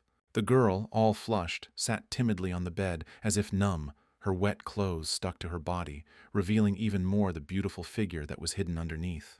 Xiao handed her a towel and told her to dry herself off before she got sick, and he offered to examine her ankle. And although the girl refused, he still fell at her feet, which excited Xinxin even more. But Xiao really cared about her injury, carefully feeling the tendons. Then the hero found out that the first time he twisted his leg was because of a magical beast. The girl was surprised how he knew, but the guy could not tell about his demon eyes. Then she plunged into memories of what happened 5 years ago. Together with her father, they were caught in a strong storm. The ships of the navy were attacked by many wild water animals. The girl fell overboard and was almost eaten by a shark, but her father saved her. It's true that her father lost his arm in that fight, and the girl thought that her suffering was nothing compared to that. Ironically, Xiao was supposed to face her father in surgery tomorrow, and this could affect her family. The hero told the girl not to put any strain on her leg for the next few days, so that she could recover by the day of the festival. The guy was about to leave, but then Xinxin asked him to help him get to the shower, and Xiao agreed. However, he did not go inside. It was not necessary because his imagination drew beautiful pictures without much effort. Xinxin herself understood that she was being extremely straightforward, but she still wanted to go all the way. However, when she came out of the shower, instead of Xiao, her brother was already waiting for her there. He looked at her with obvious disapproval and said that he had come here at Xinyu's request. Yang Shuo understood that his sister had feelings for Xiao, but she needed to be more thoughtful and therefore she had to pull herself together. The girl was clearly upset, the situation was awkward, but there was nothing else to do but accept it. When Xiao was left alone, he called Dailu to help him prepare the elixirs. But the fox was more concerned about why the guy didn't stay with Xinxin. The hero brushed off her question, considering the answer obvious, and then moved on to the question of creating 2 elixirs, without which the jellyfish could not be saved. Dailu muttered in response that she was just joking, and they began to prepare potions, the fox managing the fire, and the boy grinding herbs in a mortar. After many hours of hard work, 2 red balls lay in the palm of his hand. Now he needed to sleep, and he asked the fox to wake him up a little later. Xiao was so tired that he couldn't even stand on his feet, and the fox picked him up in her arms. She looked at him with a tender look, full of love, and thanked her master for all his efforts. For her, he had become something more during their acquaintance. The next day, Xiao dressed up and was ready to go on a deadly adventure. Here, Dailu's feelings got the better of her again. She thought that it was better for her master not to go anywhere, and she herself could do everything since she had achieved the form of the king of beasts. The hero rewarded her with a slap on the forehead for such stupid thoughts. For him, Dailu was not just a summoned spirit, but part of the family, so he decided to go to the end, wherever this path led them. Besides, he went on these adventures not only for the sake of the red-haired beauty and her 9 tails. Xiao told the director that he was going home to visit his sister, and had been given 3 days off. But after that, he needed to return as quickly as possible to make it to the competition. That was his alibi. Due to Xiao's absence, the Murong siblings had to train alone, and Xinxin was very upset about this. Yang Shuo didn't understand why she was so depressed and what he and Xiao had talked about yesterday, but Xinxin gave up her studies and said that she would rest. Apparently, she took the hero's departure yesterday too personally, not yet realizing that the future emperor could have many wives and concubines. However, Professor Chen, who was left without students, was the most upset. The strong couple, bound by contract, meanwhile arrived on a tropical island, but not to sunbathe in bathing suits and drink cocktails and coconuts. There, beyond the sea, stood an island of ice and fire that had to be reached by swimming. However, Dailu could not stay in the water for long. Swimming was not one of the fox's strong points. Another way was needed, and Dailu told the boy to look carefully with his arms outstretched, although the boy had been looking there the whole way anyway. Then suddenly the sea foamed in front of them, and high waves began to rise. Various fish that had been swimming there calmly before began to jump over the waves. Xiao told her not to make too much noise, otherwise they might attract sea monsters to them, but that was exactly what the fox wanted. So when something resembling a horned dolphin jumped out of the water, attracted by the frightened school of fish, she immediately caught it with chains. It was a royal lava tiger whale, the hero immediately realized. A very strong and rare magical beast, and now he could get them excellent transport and save his strength to get to the island. The boy settled comfortably on the whale's back, and the fox asked if he was nervous. It was too late to refuse, Delu noted, and smiled. But the hero was not worried at all. He went to bed and asked to wake him up when they arrived. Xiao was about to fall asleep, but then the fox called him again. But she decided to remain silent and simply smiled, promising herself to protect him even at the cost of her life. The island of ice and fire was rapidly approaching, its peaks covered with snow and its edges with lava. Fleet Admiral Murong Jin was at the main base, reading news about his children, of whom he was very proud. They got an extremely talented friend, who was called a genius. A hunched-over man named Lao Bai entered the room and suggested that the admiral take a vacation to see his family, about whom he was so worried. The execution of the jellyfish was a serious matter, so the Empress sent Lao Bai to keep an eye on the admiral and did not hide her distrust. It wasn't just that. The empire was currently in turmoil. Not long ago, cultists tried to break through the border.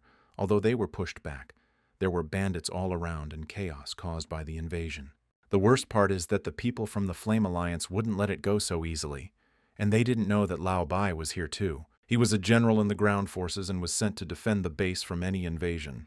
Lao Bai's menacing appearance made even Admiral Jin's sailors wary, and he then told his old friend to calm his anger. Medusa was transported from the underground prison to the surface in a steel elevator. She was brought to the chopping block in chains. According to some tradition, the execution had to be carried out in the open air. The moon shone from the sky as a crooked, ominous crescent. Heavy chains clanged in the silence of the night, and Medusa no longer expected to be saved. Lao Bai read out her sentence and said that despite all her evil deeds, Medusa, by the grace of the Empress, had lived to see this day. The spirit of the disaster class was indignant within her. If she was called a monster, then who could call Shangguan Lan, who had many more dirty secrets? Meanwhile, the sweet couple arrived at the place of the impossible mission, where they learned that the captive was being guarded by 2 generals at once. But Xiao sensed someone else's presence and looked in that direction. The sea around the island became raging, as if indulging in grief over the unjust execution. Admiral Zhang ordered the preparation of an execution weapon made from a dragon's fang. They raised the guillotine blade, and around Medusa her power began to burst forth, which could not be contained by chains. The day would come when the atrocities of Empress Lan, committed 200 years ago, would come to light. Suddenly, under the influence of her power, the ordinary sailors froze in place as if they were being taken under control. Lao Bai figured out Medusa's trick and ordered everyone not to inhale the poisonous mist. At his command, tree roots burst out of the ground and prevented the sailors from submitting to the jellyfish. Now, in addition to the chains, there were also thorny tree vines that tightly squeezed the captive. She really was incredible, Old Man Lao Bai admitted. Even in this state, she could cast illusions on people. But the captive only smiled poisonously and reminded him that of the 5 great clans, only his was destroyed. And now their descendant Lao Bai serves Shangguan Lan faithfully, betraying his ancestors. And while they were all distracted by the conversations before the execution, some group of people in raincoats conspired with the sailors who promised to turn off the electricity throughout the base. However, the guard noticed the traitors and ordered everyone to surrender immediately. Realizing that they had fallen into an ambush, the attacker immediately detonated the explosive package. There was a roar, and the alarm went up at the naval base. The sailors immediately left the barracks and searchlights began to search for a threat from the air. There was no time to wait any longer, and the team in cloaks began an attack on the fleet base and prison. They were all hunters and immediately called upon their spirit animals. Lao Bai commanded the ground defense forces and quickly deployed the soldiers into battle formations. He stopped the panic among his troops. Admiral Jin ordered the execution to continue. Once the attackers saw that it had taken place, they would understand that their struggle was pointless. Taking advantage of the general confusion, Xiao also took action and sent the fox forward. She instantly overcame the ranks of defenders, simply cutting them apart at high speed. In an instant, the fox managed to snatch the captive from under their noses and began to run away. Very quickly, she began to climb into the mountains where they could not pursue her. Medusa was extremely surprised to see her friend there, and Dailu offered to explain everything later. Although Admiral Jin was surprised by the appearance of a fugitive wanted throughout the Empire, he was not going to let her go so easily. He was going to send both criminals to the next world at once. But then they noticed how the waters around the island began to move, as if an abyss had risen there. General Bai pointed out the new threat to the Admiral, and they froze for a moment. Another unknown opponent appeared on the scene. His face was hidden by a hood and a mask, but upon closer inspection, it was easy to recognize him as Xiao Xinyu. Lao Bai asked the stranger on the mountain if he belonged to the Yan clan. The hero arrogantly stated that he came here to take the snake, and that where he was from and who he was working with was none of their concern. Dailu was glad that the gentleman had gotten into character well, but Medusa was clearly offended by such impudent treatment from the two-star hunter. The real Yan clan members were also confused when they realized that there was a third party involved, but they decided that they were in cahoots. Then the admiral warned the boy that in any case, he would be killed for invading the military base, and General Lao Bai promised a generous reward to anyone who caught the stranger. Xiao didn't stand on ceremony and ate the energy pill. His spiritual power increased tenfold, and Medusa felt it with surprise. They only had 10 minutes, the boy warned the fox, after which his life would be in her hands. Admiral Jiang ordered everyone to attack, and the dramatic pause ended. The hunters called upon their spirits and began to attack the mountain where the captives were sitting. The trio were quickly pushed to the brink, a handful of them against the entire combined army and navy of the empire. The hero ordered Dila to act, and she asked her to keep an eye on her friend. After this, the redhead went into a fighting frenzy, surrounding herself with spiritual power. The splash was so big that it could be seen even outside the island. The mental attack quickly affected everyone who was nearby, both friends and enemies. Admiral Jiang, as an experienced warrior, realized that the fox seemed to have undergone evolutionary development and had abilities that it did not have before. General Bai noticed the dragon's scales and horns. It was clearly a power that seemed to have disappeared 200 years ago. The guy was definitely strong and couldn't be allowed to escape. Bai himself knew this, so he clapped his hands to activate his capture ability. The ground immediately cracked under Xiao's feet, and the hill began to slide down. In an instant, a giant predatory vine appeared from there and threw everyone into the sky. The vine revealed teeth that could swallow a tanker without much effort, and she opened her mouth, the size of an abyss, intending to swallow the captives whole. The Trinity began to fall straight into the monster's slippery stomach, which was a real disaster. Even the sailors were amazed by the spiritual plant of such a size. Although they had heard of it before, the demonic flower was shaped like the king of beasts. As expected from a giant, he destroyed the enemies in one blow. When the fall ended, Xiao was amazed at the size of the place where they found themselves. Medusa told them that this was the stomach of the demonic flower. Inside, it was inhabited by various kinds of parasites and symbionts in the form of wild animals, which immediately rushed to the food. The fox then surrounded them with a protective barrier that they could not pass through, but the three of them were quickly running out of time. Using the dragon's eyes, the hero found a weak spot and ordered the fox to attack it with the dragon's breath. From Dailu's mouth, the power of a dragon immediately jumped out with a deafening roar. Then the vine began to clearly suffer from heartburn after eating too spicy food. 6 minutes had already passed. Lao Bai knew that whoever was swallowed by the demonic flower would face eternal torment, and even the dragon fox, in his opinion, should not have broken free. But right before their eyes, the flower turned into a salad. It was torn to pieces, as if someone had stuck a firecracker in it. The fox took on the form of a beast and paved the way for the fugitives to freedom. Lao Bai was so stunned that he didn't know what to do in this situation. Admiral Jin also thought about the power of the dragon flame, which even the demonic flower could not withstand. Then the admiral asked the hero who he was, because the Empire had been fighting the Flame Alliance for 100 years, and the stranger was not even on the list of the strongest. The hero did not answer, and the admiral began to threaten to interrogate him in prison after the guy was arrested.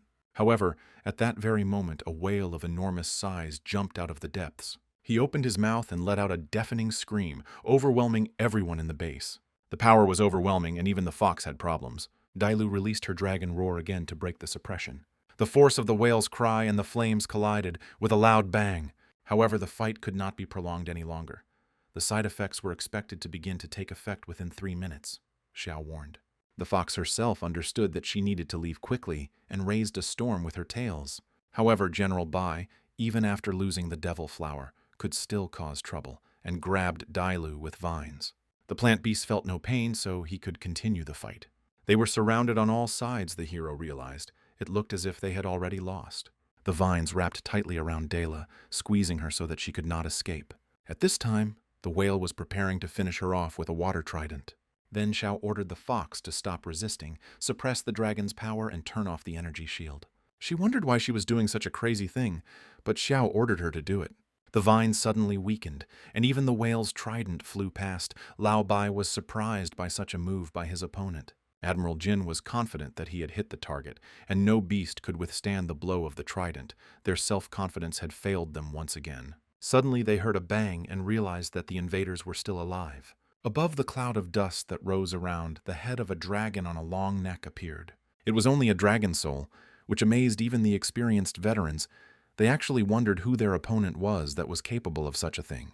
Dailu was equally shocked, not knowing that her ability to protect against fatal damage could be used in combat against the demonic flower and Leviathan. There was only a minute left before he lost consciousness, the hero warned. It was high time to run away with our tails between our legs, Dailu agreed. But Lao Bai wasn't going to let them go just like that, and vines began to grow from the ground again. Dailu waved her paw and commanded the vines to move away from her. A burst of her power once again cut through the plants, which could no longer contain the fox. Xiao ordered her to use the bloody gaze skill, and her power began to gather in the sky above them. She took the form of a cyclopean eye, and it was with this ability that Xiao defeated Deputy Wang. Admiral Jin declared that as servants of the Imperial Navy they could not let the fugitives go, and ordered the Leviathan to continue its attack with the sea god's tridents. Two forces collided in the air, and pressure was created between them. Since the charges were opposite, they exploded with a deafening display of fireworks. The shockwave was so strong that it almost swept Xiao and Dailu off the island. Then they took advantage of the confusion of the soldiers and sailors and quickly disappeared. Both old men felt sad that they had missed important criminals, but still the power of the dragon soul was too great. Admiral Jin had no intention of ending things like this. They couldn't let the criminals do whatever they wanted. Therefore, he ordered a fleet of copied aircraft carriers to comb all the waters around the island and find the fugitives. However, after some time, the search had to be interrupted, as the fleet was attacked by the Southern Island Alliance. The first ship was damaged and leaking, and soon the seventh's main turbine failed, in which case continuing the pursuit was not only pointless, but also dangerous. In order not to lose the entire fleet, the admiral deployed it to help the attacked ships, and also returned the Leviathan. Dailu returned to her human form and began to look for the hero, who must have already lost consciousness. The side effects caught up with the guy, and he slowly sank to the bottom of the cold sea. A long snake body stretched out nearby, but the hero did not react in any way to the possible appearance of a predator. The jellyfish assumed its true form, and picking up the guy, emerged to the surface. The boy fit in the palm of her hand, but she was still impressed that an ordinary person was able to stand up to 2 level 9 beast hunters at once. When he opened his eyes, the first thing he saw was the worried face of a fox next to him. When he woke up, he felt that his face was hurting and asked Dailu if they had managed it. It turned out that the jellyfish swallowed them for quick transportation. In the water, it moved faster than all the spirits. She saw how worried Dailu was and hurried to console her. After all, he kept his promise and they saved the captive. The boy apologized for his condition and fell asleep again, despite attempts to keep him conscious. The jellyfish reached the shore and surfaced to look around. Since the guy was badly wounded and needed rest, it was decided to make a stop on an uninhabited island. Meanwhile, despondency reigned in the human camp. Both old soldiers now did not know how to survive the Empress's wrath. She soon arrived at the base in person, riding on her sacred beast. The old men shuddered when they saw its bright light in the night sky. The majestic and beautiful Empress first of all demanded to know where Medusa was now. Admiral Jin admitted his guilt and said that the captive escaped because they were attacked by a third party. The Empress, however, was not bothered by the pathetic excuses. She ordered them to tell who had taken Medusa. A man in a black cloak and a mask with a demon's face, the 9-tailed fox, was his beast. That was all they knew, Lao Bai reported. The Empress was furious and began to scold her useless subordinates. Both were willing to accept her wrath and punishment, and also reported that the attackers had the power of a dragon. Shang Guanlan thought about it. It was simply impossible for a fox to have the power of a dragon. She decided to leave the punishment of the soldiers for later and set off in pursuit. The Qingling beast turned to the southeast and launched its cruise engines, after which he rushed off like a rocket in pursuit, and Lao Bai thought that great changes were coming to their country, since even the Empress was interfering. The fugitives found a secluded spot in a cave and lit a fire there, not at all afraid that they might be noticed. A lot happened in one day. The fox warmed the guy with her warmth, and Medusa did not miss the fact that they were very close. Xiao asked for water in his sleep, but there was no fresh water on the island, and he had no supplies of his own. Then Medusa saw how Dailu without hesitation shared her blood with the boy so that he could regain his strength. He had a vision and realized that he had entered another interesting flashback. in which a blonde warrior stood in front of a slain dragon. It was Shangguan Lan. She hadn't changed at all in a long time.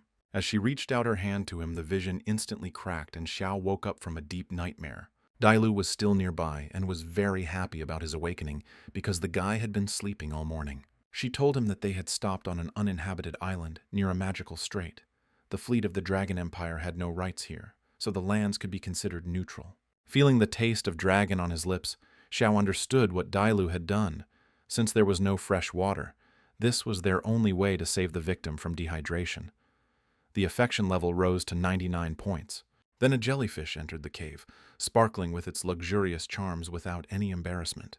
Xiao noticed a strange crown on her head and gratefully accepted the water he managed to obtain. His gaze involuntarily slid to the Mariana trench-deep neckline of the thin dress as Medusa leaned towards him, and then Xiao felt pressure. He immediately blushed, as any young man would have done in his place. Medusa covered herself shyly, pretending to be an innocent maiden, and said that she did not require gratitude for the water since he saved her from death. Dailu explained to the hero that this was the highest form of affection in the snake tribe. Xiao only smiled and said that he did not require gratitude either.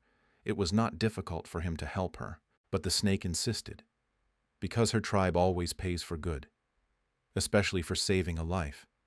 She said that she would do for him everything he asked, and urged him not to be shy, while her arguments swung forward strongly. The call not to be shy completely turned the guy's head, where various thoughts immediately began to creep in. Then the hero said what the future emperor should have said, "I want to get everything," and pointed to Medusa. Long-Eared understood his request but politely refused. Xiao didn't expect such an answer and was extremely taken aback. There was a moment of silence. The snake agreed to everything except the bloody contract, and then the hero asked to tell why. The whole point was that their proud species would never be slaves, the spirit said, even when the hero offered her housing, food, and a social package, and even vacation on holidays. Dailu also refused at first, but was eventually forced to take him in because of her injury. But everything worked out very well for her in the end. Suddenly, Xiao emitted a red fountain which frightened both girls. The hero pretended to fall on his back into the fox's arms. He hoped that his heroic act would warm the snake's cold heart. But now he realized how wrong he had been, and the pain of disappointment weakened him. Since she didn't want to sign a contract with him, there were no more reasons to live, the manipulator hero declared, and promised not to save ungrateful snakes in the next life. Dailu immediately began to tearfully beg him not to leave her alone. Regardless of whether Shasha believed in their theater, she was still forced to agree to the contract, just so the guy wouldn't die. Xiao immediately grabbed her hands, and as if he had been resurrected by her kindness, he clearly no longer wanted to die. Dailu grabbed the hero painfully by the cheek, scolding him for becoming such a manipulator. But in war, all means were good, the guy answered her. And if persuasion didn't work, then he would simply catch the snake and hand it over to the authorities so she would agree to his conditions faster, Xiao said mercilessly. And then Dailu realized that compared to him, Medusa was simply a model of morality and ethics. Once they had decided everything, Xiao proposed to immediately sign a contract with Shasha. He touched it with his finger that had blood on it, and a golden seal immediately appeared under the snake's feet. From that moment on, she belonged to him, declared the guy who had already received the second spirit girl in his animal harem. Proud Medusa herself did not believe in what had happened, and Dailu supported her.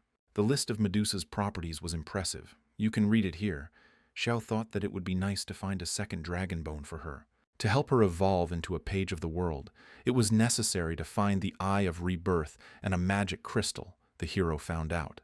At this point, it was as if lightning had pierced the guy's heart and he grabbed his chest. He had an uneasy premonition, and although the danger had passed, his heart was still pounding wildly in his chest. At this point, Xiao realized that despite the fact that he had saved Medusa, the system had still not given him a reward, meaning the task was not yet complete. That's why he immediately told the girls that they needed to get off the island immediately. Otherwise it will be too late, and the hero himself will return the mask to his face. No one argued, and Shasha told them to sit on her back, since she swam faster than everyone else. As soon as they left the island, divine punishment descended upon them from the sky. The shockwaves shattered the mountain that formed the island into thousands of pieces, and then he simply disappeared into the sea. Dailu watched in horror as the island that had just been their refuge disappeared. Then they saw their enemy moving through the storm clouds. Empress Shangguanlan immediately recognized the black mask and cloak and made the right conclusion. At the same time, the seven-colored Qilin left the hero and his companions with no doubt as to who their enemy was. "It won't be so easy to escape this time," said the fox. The Empress was the strongest of all the hunters. Unfortunately, Xiao met her when his strength was running out, and he had no pills, and he couldn't use the technique, so the hero didn't know what to do. Dailu surrounded them with a barrier and told the master not to worry, to rely on her. Qilin descended on his cloud to the impudent ones, who did not even try to escape from him into the depths of the sea. The Empress was in terrible anger. She wanted to know how the little fox managed to get the dragon's blood, and even promised to save the boy's body if he told who he was. But then the fox asked for urgent negotiations. She made it clear that she did not want to fight, and she offered to immediately swear allegiance to the Empress if she would spare her master, even if she had to imprison him forever. Of course, for the all-powerful Empress herself, all this was nothing more than the whisper of the dead. The snake also showed its fangs, believing that there was nothing to talk about with the enemy, and that a way out could always be found. Shangguanlan waved her hands, and they saw the dragon power surrounding her. The Qilin rose up on its cloud again, and the sky was filled with flashes of gold. Behind Shangguan's back, two huge wings like sails grew. Dailu saw the black dragon's soul and felt the sinister energy. Before that, they thought that the Empress was a human. This was Shangguan's true face, and by showing it, she made it clear that they would not live. Surrounded by waves of golden power, Qilin carried his mistress straight towards the enemies. The fox, who had received the dragon's blood, was not going to give up without a fight, and also took on her full form. With all her might, she tried to restrain the unbridled impulse of her superior enemy. Even contact with the Empress's power wounded Dela, and it became clear that she would not last long. First, the dragon's power cut off her paws, then her tails, and finally chopped the fox's body into pieces. Zhao, who was watching this scene, was horrified. He saw how the fox took on human form and began to fall like a burning torch. Then Xiao went straight after her. He couldn't lose his first girlfriend. Dailu was badly injured and lost consciousness. Her condition was very bad. She understood that she didn't have much time left to live, so she began to say a dramatic goodbye to Xiao, thanking him for the short time they had been together. Although she asked for forgiveness for dragging her into a fight with an unequal enemy, Xiao immediately stated that it was his decision. His eyes were full of tears. Finally, the fox touched his cheek in a farewell kiss. "I'm sorry I'm leaving first," she said, letting go of his face. The hero felt genuine horror and emptiness when he saw her glassy gaze. In one fell swoop, all the memories he had created with Dailu since they met came flooding back to him. The merciless Empress told him not to worry, because the separation from his beloved would not be long. The peals of thunder echoed her menacingly. Shangguanlan waved her hands and summoned a sea of fire. The snake wrapped its coils around the hero and said that it would protect him until his death. But the guy firmly stated that this was not the ending he wanted. And then he remembered the dragon's tear that the fox kept with her. This thing appeared before them. It emanated a special light and power. The Empress was amazed to recognize her artifact, because she knew perfectly well how it worked. Time turned back, and minute by minute it began to return, what seemed to be lost forever. When Xiao came to his senses again, he realized that everything had worked out. Dailu was alive, and the island had not yet reached sea level. As soon as he saw the fox alive again, he sealed this reunion with a strong kiss. At that moment, a jellyfish caught them and asked shyly if she should get ready. The hero answered, "Of course, yes, but later." He told Shasha to carry them as quickly as possible to the strait where there are many animals and smells, but there was no time for detailed explanations. The girls agreed without complaint, as befits concubines. Just like last time, Shangguanlan left a gaping crater on the site of the nameless island, which immediately began to fill with water. The trail of the fugitives ended here, and she realized that she had lost her prey after all. She promised to grind them into powder the next time they met so that not even bones would remain. The fugitives hid behind the rocks. If they were discovered even here, all that was left was to die with honor, said Xiao. And Shasha asked him how he knew that the Empress was pursuing them. The hero gently took Dailu's hand and said that he could not lose her again, and Shasha thought that she had ended up in a dramatic series for housewives. Xiao then explained that he had accidentally activated the dragon tear when he touched it, and instead of explaining, he handed the stone to the two puzzled girls. Dailu even burst into tears and immediately said that it was invisible ninjas cutting onions. And then finally, Xiao received a message that he had saved Medusa, receiving as a reward the egg of a purebred dragon, the right one, or maybe the left one. Apparently at this point, the Empress finally left them alone, and one could only marvel at the sensitivity of the all-seeing system. Since they had a free minute, the hero immediately asked Shasha to tell him about the secret of the war between the dragons and Shangguanlan that happened 200 years ago, and she began to tell about the great war that affected most of the strongest warriors, and in the end, the Empress in it became what she fought against. At that time, there was only one fighter who was equal to her in strength, and his name was Xiao Leian. At that time, she was not yet the Empress, and the warrior only led the rebels of the Flame Alliance. Medusa herself was just a small snake that hid among the rocks when great forces fought, and she saw everything with her own eyes because her home was nearby. After the terrifying Shangguan had killed many dragons, she stopped, and her hysterical laughter filled the valley. Soaked in their blood, she instantly transformed into a ferocious black dragon, far more powerful than any of her kind, and went on a rampage, destroying all of her friends and allies without distinction. When the battle was over, the dragons were destroyed, almost all the hunters were killed. The only ones who survived were Xiaoleian, the leader of the Flame Alliance, and the snake itself, which was too far away. Now Xiao understood why Leian betrayed the people and became the leader of the enemy of the Empress. It was unclear how Shangguanlan managed to become a dragon, but these answers Shasha could not know. Xiao was supposed to meet with the leader of the Flame Alliance, but it was impossible because he was a disciple of the Azure Dragon Academy. It was unknown what would happen to Sister Shu in this case. Shasha asked the hero what he would do next after learning the truth. But at the moment, Xiao could not afford the path of a fighter for justice. There was no point in accusing the Empress of atrocities after such a statute of limitations. However, what happened in the prison definitely made them enemies, and Shangguanlan would definitely not leave it like that. Xiao thought carelessly that his identity was kept secret, and there was no indication that he was involved in this matter. And he told Dailu not to worry either, and not to fill his head with nonsense. The guy wanted to go back to the city, but then he touched the dragon's tear again and weakened. When he opened his eyes in the darkness, he saw a black dragon in front of him. Xiao was afraid that this was Shangguanlan's true form and started to run. However, a mirror appeared on his path which he could not get around. And then in the reflection, the hero saw himself covered in dragon scales, which greatly stunned him. He screamed that he didn't want to turn into a monster, and wings appeared from his back. He waved them and soared into the air as if he had truly become a dragon. The girls examined the guy's body. He had a fever. He was weak again and apparently had to sleep like that for several days. The milk of a magical beast could definitely help restore strength and immunity, said Shasha, and looked at Dela. But she sharply stated that she did not have a dairy store here, although there were production facilities. In the end, under the persistent gaze of the snake, she nevertheless went to milk the animal. Shu jumped up abruptly from his restless sleep and shouted that he was not a monster. What he saw almost made him die of fear. When he looked around, he saw Shasha in front of him and asked her where they were. She said that they were still at the magical strait, and he slept for 3 days. The competition was supposed to take place soon, the hero remembered. It was necessary to return urgently in time for the final, the guy said and tried to get up. If the academy suspected him of anything, it would be the end for him.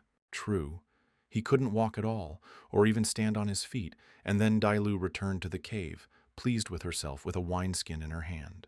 She handed it to him and told him to drink the milk of the magical beast. Xiao immediately refused, saying that it was too disgusting and he didn't drink it, but the fox said that he had to do it. Shasha confirmed that this would strengthen his immunity and restore his vital energy, and for the sake of such a fox, she sacrificed a lot.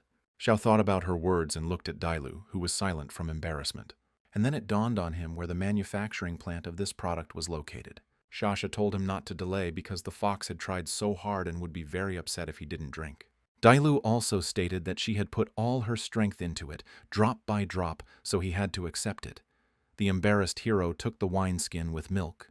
Although he didn't like the whole idea, maybe he wanted to get the milk directly from the manufacturer. Xiao was determined to drink it all. He raised the wineskin to his lips and greedily drank its contents in one gulp, so as not to get any on his tongue. "Milk of the Silver Tiger Empress," Xiao suddenly said after establishing the origin of the milk, and sighed with relief. The snake immediately laughed when he saw his face after his joke. It was stupid to think that a fox could have milk because she hadn't had any cubs yet. Then Xiao found out that it would take them half a day to reach the coast of the dragon state. Since they still had time, the hero suggested that they catch the beast and roast it. Then Shasha said to let them do it. When the girls left, his boyfriend decided to look at the reward that the system gave him. To successfully hatch a purebred dragon, some rare ingredients were required, and the conditions were much harsher than with the vine. Xiao barely had time to hide the egg in the vault when the girls returned with a rich booty. In the evening, they had a barbecue with shashlik, grilling meat right over the fire. The hero, however, chewed constantly, distracted by the outstanding and undisguised merits of Shash. The snake noticed his gaze and asked what was the matter. Since he was a savior, he could speak directly.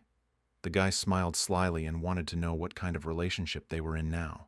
Then the hero asked the snake for some of its dung, and when it turned to stone, he repeated his request. Embarrassed by such tactlessness, Shasha released her claws and declared that she would now tear something off of him for such jokes. If Dailu hadn't intervened, this would have happened for sure. Shasha was very angry. Since she didn't want it, Xiao asked Dailu for fertilizer, completely ignoring common sense. This convinced the girls even more that he had abnormal inclinations, because they did not know about the guy's goals. Both began to accuse him and look at him with great condemnation. Then the hero showed them a pot with a seed and said that he needed the manure exclusively for scientific purposes. Dailu immediately explained to him the obvious, that they were not wild animals, and like people they had their own pride. The guy admitted his rudeness, but he acted under pressure of circumstances. Animal dung in the form of the king of beasts was needed. Since any strong beast would do, Shasha said that they were near a strait at the bottom of which many of them lived. And in order to lure one of them out, the travelers began to throw fire into the sea. The disturbed beast appeared in the form of a baby and began to scream indignantly. Xiao immediately recognized the matted imperial whale, which was a great rarity. The girl didn't like what they called her, and Xiao suggested that she go ashore and sort things out in battle. She did just that, immediately jumping onto the shore and wagging her tail. But at that very moment, two mature and authoritative girls appeared in front of her, and the little girl still had a long way to go to reach their level. The whale girl immediately fell at his feet and asked him to spare her, because she had a mother and 3 unhatched eggs. Xiao was surprised by such a statement, because he thought that whales were viviparous, but he did not point this out. They were not villains. They had no need to kill such a baby. They just needed to get her dung, the boy said quietly, which horrified the whale girl. Naturally, she gave the same answer as any civilized, rational spirit in her place would have given, namely, she slapped him across the face. When all the matters were settled, they began to swim to the shore. Xiao still didn't understand why he got slapped, but they figured out the manure. Now he needed to rest and wash himself, otherwise the smell might give him away. Snowy mountains were already appearing on the way, and after crossing them they would find themselves in the city of 4 spirits. Along the way, the hero's humble squad found a clean stream to wash their bodies there. Xiao invited the girls to wash together so as not to waste much time.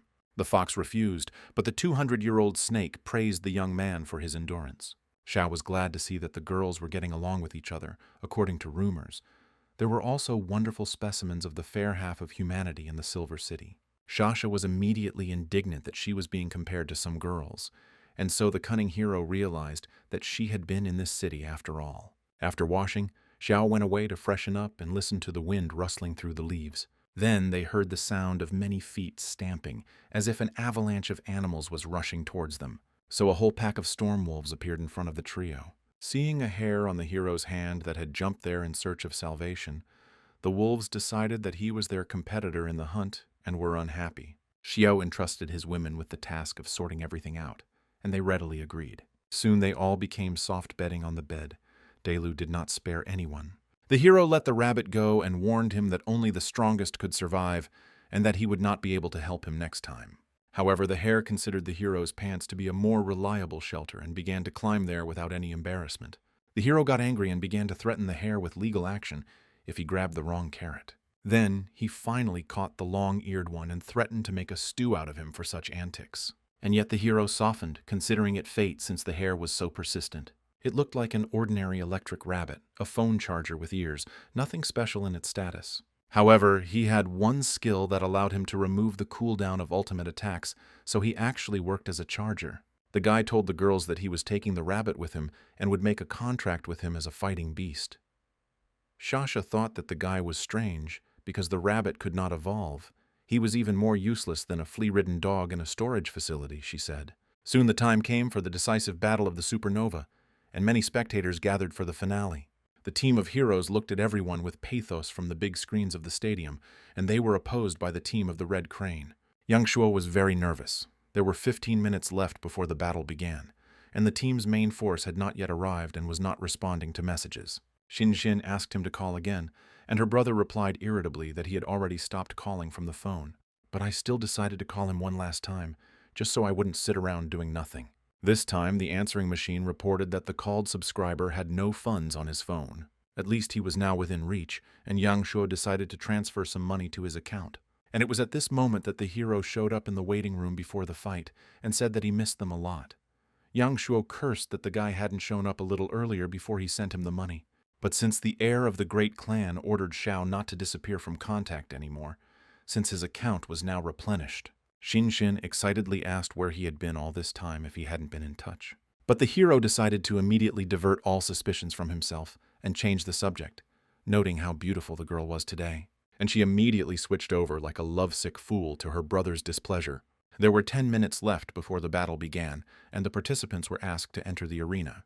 Xin asked for time to powder her nose, and Xiao waved after her. While the girl, excited by the meeting, was washing her face, someone came up to her from behind and greeted her. This person's name was Zilian, and she was replacing another member of the Red Crane team.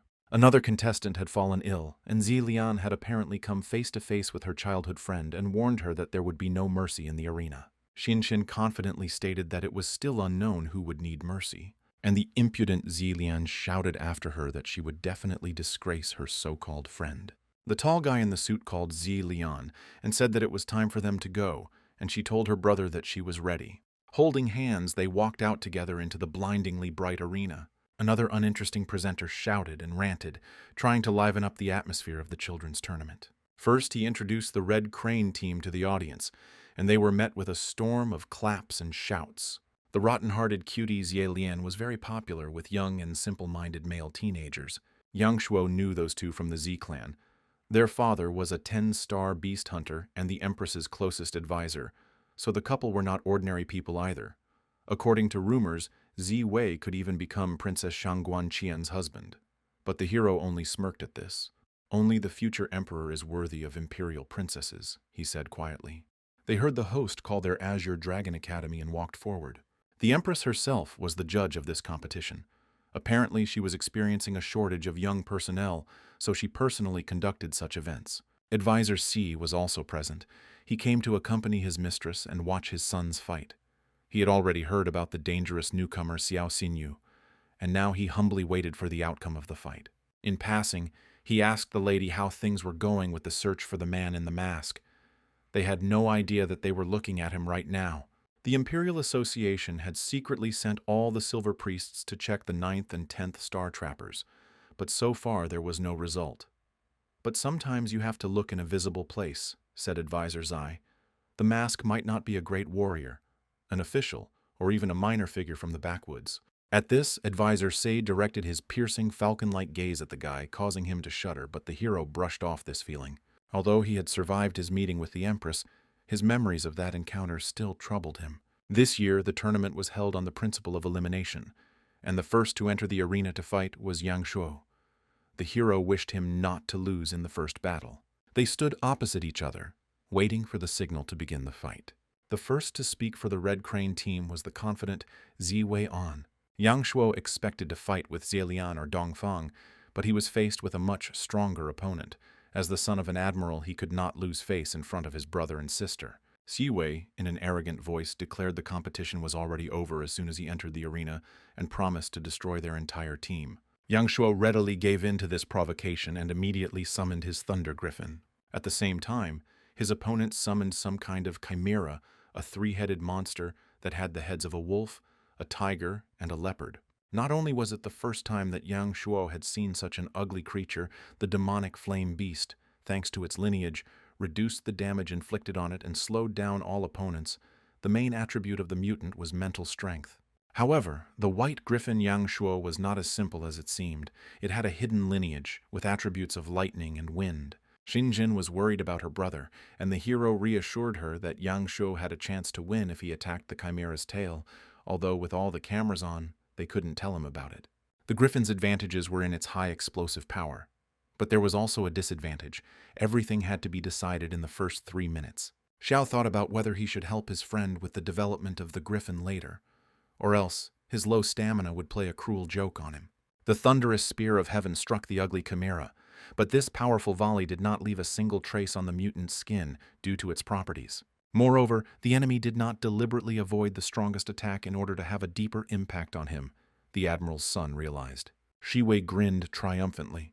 He knew that the white griffin was a beast that specialized in dominance and was weak in terms of endurance. Yang Shuo gave in to his emotions and did not draw conclusions from the first blow. Although he should have, he decided that he simply hit too weakly and decided to press on. This time, Ziwei's demonic beast used the hungry tiger charge. Somehow he magically found himself behind the griffin and grabbed hold of its wings. The mutant instantly suppressed the light-feathered spirit and pressed it to the ground. The stands erupted in loud cheers, and people clearly sympathized with the son of Advisor Zai. Ziwei didn't want to end the fight with a kill and ordered the chimera to release the griffin. The obedient mutant did just that. But even after that, the crumpled griffin was unable to get up.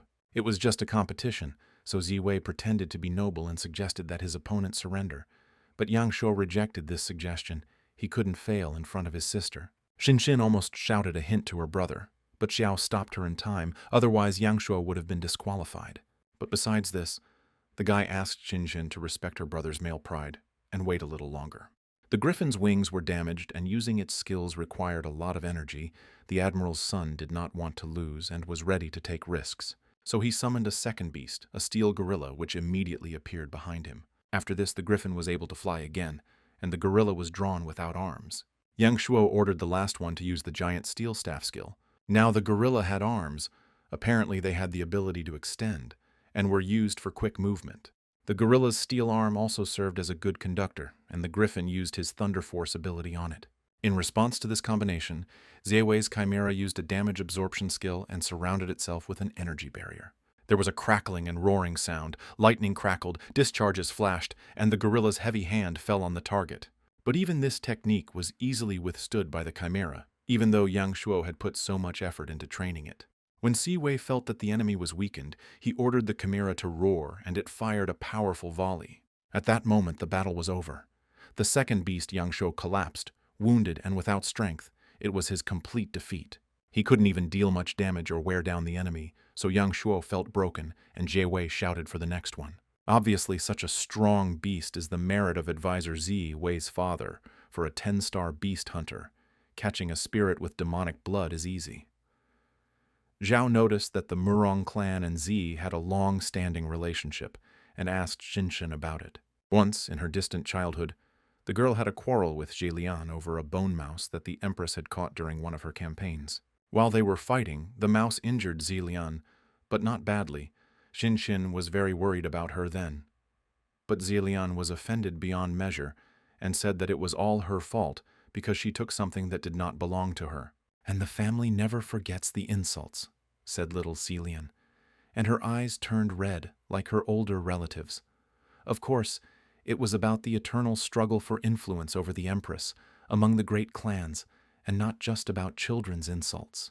However, the detail about the red eyes interested Xiao, although Xinxin said that it was a hereditary trait of the Z family, and there was nothing special about it. The guy looked at Ziwei, using the dragon's eyes to check his status, and it said that the heir of the Z clan could foresee the enemy's actions, the angle of attack, the direction, and also imperceptibly impose a frightening effect. In general, he also liked cheats. Seed Z and Shangguan Lan are two important houses in the Dragon Kingdom. Both were related to the beast. And then the hero realized that since the extermination of the dragons, there were still many unsolved mysteries. For the second match, Xinjin came out from their team, proudly holding her chest straight, as if throwing down a challenge. Shilin immediately demanded that her brother deal with his rival as harshly as possible and even kill her beast, but he still maintained the image of a decent person in public. Shiwei generously spread his hands and suggested that the girl surrender, although there was no generosity in it, only pure showmanship. Xinxin refused. Giving up without a fight would be bad manners, so she immediately summoned a bone-winged wyvern. The mighty beast surrounded Ziwei's chimera with deathly green flames so that it could not escape anywhere. The monster tried to jump up to avoid such an attack. However, everyone noticed that this time, Ziwei did not take the damage directly, but dodged it. Advisor Wei immediately realized that Zinshin learned about the chimera's weakness from Xiaoxinyu. This guy was truly amazing. The Empress then asked him again who he thought would win, and Advisor Z pointed out that a fight against someone who had inherited his eye of foresight could not be called equal. The bone wyvern fired another volley of green napalm, but this time the chimera managed to expose its protected side. However, the monster, engulfed in flames, lost 2 of its 3 heads, finding itself at the epicenter of the disaster. Bonus to protection from physical and magical damage from the chimera, let through the mental damage that the wyvern inflicted, it hit the monster's weakest spot. The wyvern attacked again, this time with a shower of necrotic arrows, an attack that was difficult to dodge as it was designed to deal area of effect damage. Arrows rained down on the mutant, and he growled with 3 mouths at once from pain and anger. Annoyed by his weakness, Ziwei ordered the chimera to use Blood Whirlpool, an active defense skill, and he collected the green arrows and sent them back to the owner. Bone fragments rained down, and Zinshin realized that her opponent was too strong because the chimera still had a tiger head that hid its abilities. Shiwi decided that he had given the girl enough fun, and it was time to finish the fight. Then Jingxin unleashed the ultimate attack, Undead Wrath, and the entire sky turned deathly green. 2 giant bone wings covered in leather rose above the arena. When they started spinning, they raised a monstrous fire tornado that covered the entire area of the arena. The full force of this tornado fell upon the chimera, which immediately covered itself with a defense skill. For the first time, Ziwei felt that if he did nothing, he would be in danger. Shinshin knew that despite the power of the undead's wrath, this skill would not be enough to finish off the tough beast Jiewei. As soon as the fire tornado dissipated, the girl threw a bone spear, charged with power from its back, at the chimera, aiming for its tail. But Ziwei had anticipated this trick, and the chimera's tail easily blocked the weak move. Shinshin was extremely stunned. She didn't expect to be read so easily. She'd already spent all her strength on the wrath of the undead, and could not even summon a second beast. Shi Lian's joy knew no bounds, and she shouted for her brother to quickly finish off the bone wyvern. Here, one of the judges began to shout to Jiewei that Shinshin had already been done, but he did not hear, or pretended not to hear, and used the roar of the blue demon. Shinshin was effectively unarmed now as the blue flame bolt flew towards her. In order to somehow protect its owner, the wyvern stood in the way of the attack. But before the irreparable happened, a shadow flashed, and a second roar sounded, which collided with the first. When the dust and smoke cleared, everyone saw Xiao shielding Shinshin like a true hero. Chiwi noted how easily his chimera's roar was suppressed. Xiao indignantly asked why Wei ignored the rule that a participant who had exhausted all of his spiritual power was already considered a loser. The other crookedly glued spectators also agreed that this move by Wei was a dirty trick, the scoundrel still trying to justify himself by saying that he couldn't know whether Jinshin had run out of energy since the referee hadn't given him a sign yet.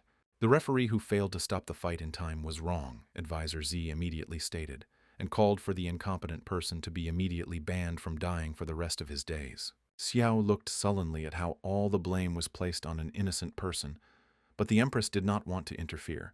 Apparently, she was more interested in the next duel than in the boring rules. The host simply continued to host the tournament. After a short pause, Jiewei won the second match, and now Xiao was the last representative of his academy. Shinshin confusedly told the hero that she almost won, but Jiewei was clearly no easy opponent, since he was able to foresee her cunning move. The hero asked the beauty not to worry and leave everything to him, and went out into the arena. Zilian looked angrily at the dark horse that had just foiled her plan to take revenge on her old friend. According to the rules, after 2 victories, Wei was entitled to a spiritual power-restoring medicine. Passions were running high. Everyone was wondering whether Wei would be able to finish the fight with a complete rout of the opponent, or whether the Azure Dragon's underdog would change the course of the competition. As in previous battles, Wei played the noble role, so he offered his opponent to surrender, and then his beast would not be harmed. But he stopped short when he saw the hero looking at him with such undisguised anger and hatred. After the vile attack on Shinshin, this fight was no longer just a competition for Xiao. It became a personal matter for him, and he promised to smear the impudent man across the arena in front of his sister. Wei responded to this by activating his chimera. He was still extremely confident in himself. Xiao went first and sent Black Fang into battle. Chimera once again used Blood Whirlpool, a technique that absorbs and returns damage to the enemy. Then Black Fang used the Claw of Oblivion and dealt the first real damage to Wei's Chimera in the entire competition. There were 28 hits in total. The leader managed to count. The Chimera didn't even have a chance to use the ability. Then Wei ordered the monster to retreat and not take the blows, but the Black Fang did not allow this to happen, grabbing the enemy with its mouth. After that, he immediately used a binding skill, and dozens of chains pounced on the Chimera. Then Black Fang climbed onto the enemy's back and pinned him to the arena. So far, he managed to completely control the course of the fight. He picked up speed and threw the ugly demonic beast into the wall, which was completely brutal. After the demonic Chimera was beaten so badly, it was no longer able to get up. Advisor Sai was surprised why the hero's strength and aura were so different from what he saw a few days ago. Wei went to the final size and used the flaming card. There was no holding back. This was his true strength, which he saved for a real fight. This attack could not be dodged. Xiao commanded the Fang to hunt in the darkness, and the wolf disappeared into its shadow. The blue hellish flames covered the entire arena. There was nowhere to hide from it. Then the Black Fang crept up to the Chimera's tail to bite it from behind, and this time he managed to grab the monster by the tail. Wei's foresight, for some reason, did not help him avoid this attack. But Wei himself cried out joyfully, as if he had deliberately lured his opponent into a trap, and said that this was the end. However, Xiao also showed that he was confident in his victory. Obviously, one of the two of them was definitely wrong. Suddenly, the wolf disappeared, and Wei realized that it was not a real body, but a clone. The wolf appeared in another place and immediately used his Hellhowl turbo laser. A wave of purple fire swept away everything in its path and rolled onto the Chimera.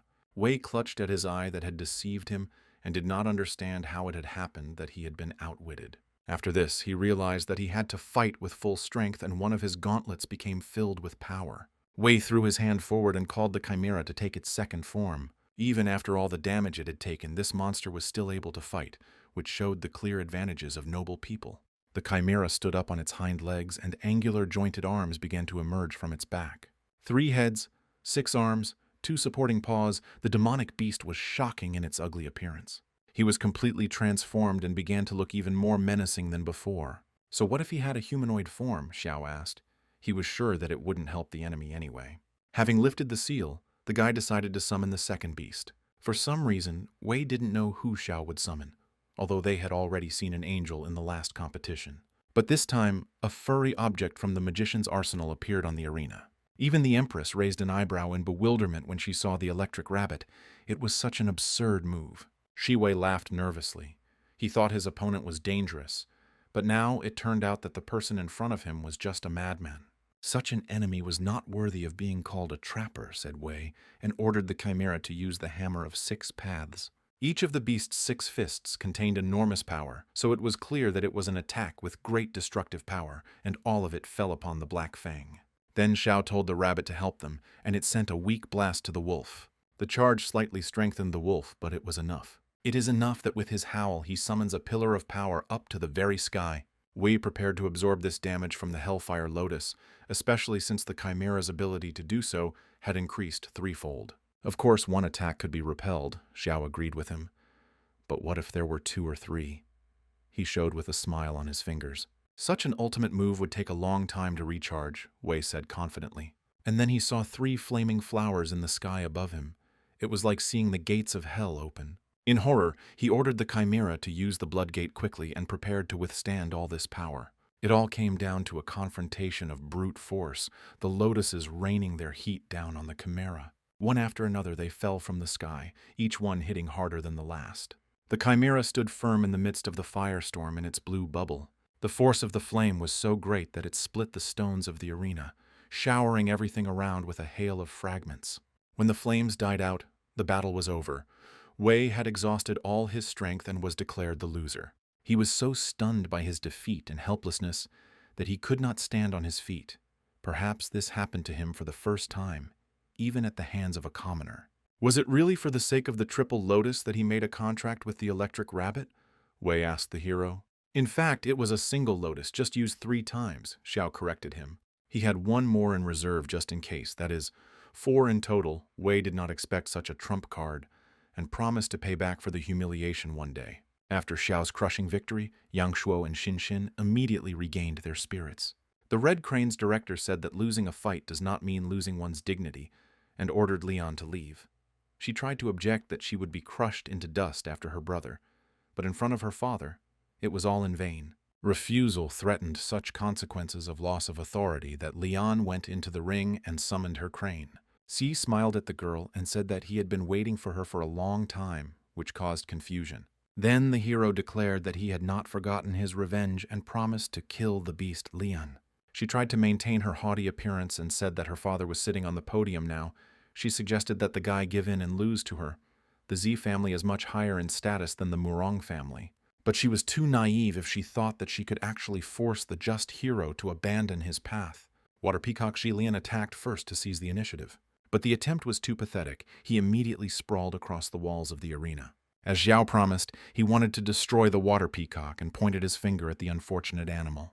Soon the judges established this sad end for the animal, which was only bound by contract, and became the object of revenge. This attack terrified many, because the wolf crushed the peacock, which was full of strength, with one blow. The fire wolf from hell should have been weakened, especially since the peacock had a water attribute, so Xilian was extremely stunned. She already knew that she would lose this fight, but she hoped to hold out for at least 3 rounds, so as not to embarrass herself so much in front of her father.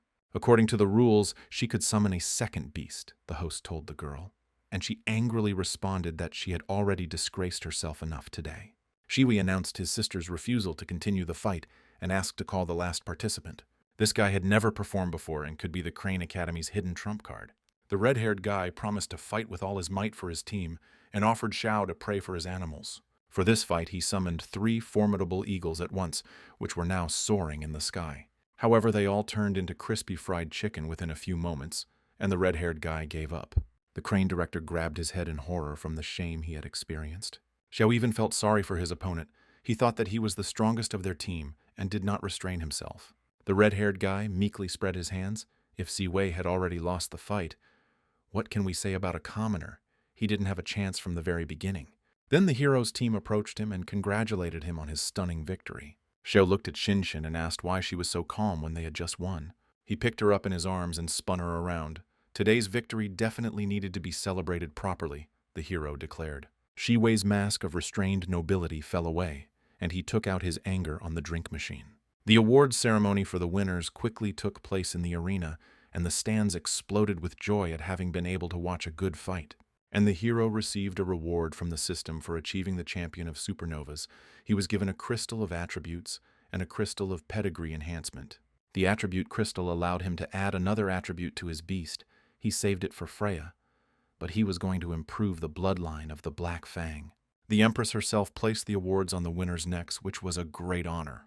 When it was Xiao's turn, he also bowed before her, waiting for his medal. Suddenly she put her cold and damp palm on the back of his head and said that they had met before, with a slight smirk on her face. Then the hero thought that he had been recognized after all. There was a tense silence, and the Empress asked for the cup and medal to be brought. Zhang Guanlan noticed that the previously brave guy was worried, and the hero justified himself by saying that it was all because of her greatness. Xiao still didn't understand what her words meant. Maybe the Empress decided not to reveal his identity for now. She left the promising youth and immediately left. The heavy feeling of danger never left the guy, because he was the only one who knew the true nature of the Empress. Celebrate the victory in the evening at the hotel where the heirs of the Murong clan were staying. In front of the inn, Xiao was pressed by a crowd of petitioners, all wanting him to learn about them, get a business card, and consider joining the guild. But the guy said that he already served as a pharmacist in the Heavenly Guild, and therefore was not interested in other offers. Yang Shuo was surprised by the refusal. All the representatives here were from the top 50 guilds in the country. But Xiao was wary of excessive fame, and also did not want to undermine the trust of those people who accepted him first. They accepted him as one of their own, and Xiao felt that this was enough to remain loyal to them. The charming Miss Director, who hadn't pleased us with her cute face for a long time, also came to the room. She came to celebrate and brought with her drinks prohibited for minors.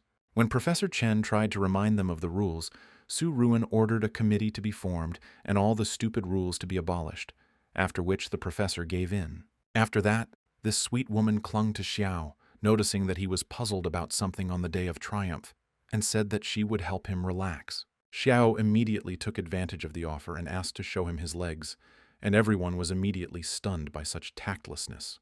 The headmistress was not going to let the vulgar requests go unnoticed, and grabbed the boy, and the hero called everyone for help.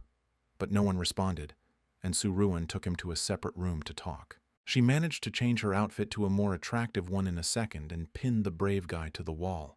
The hero said that he was ready to part with his life for this, and then Suruan carefully lifted the hem of her dress, revealing her legs just above the thigh. She was young and kept herself in excellent shape, so for a moment Xiao was simply speechless.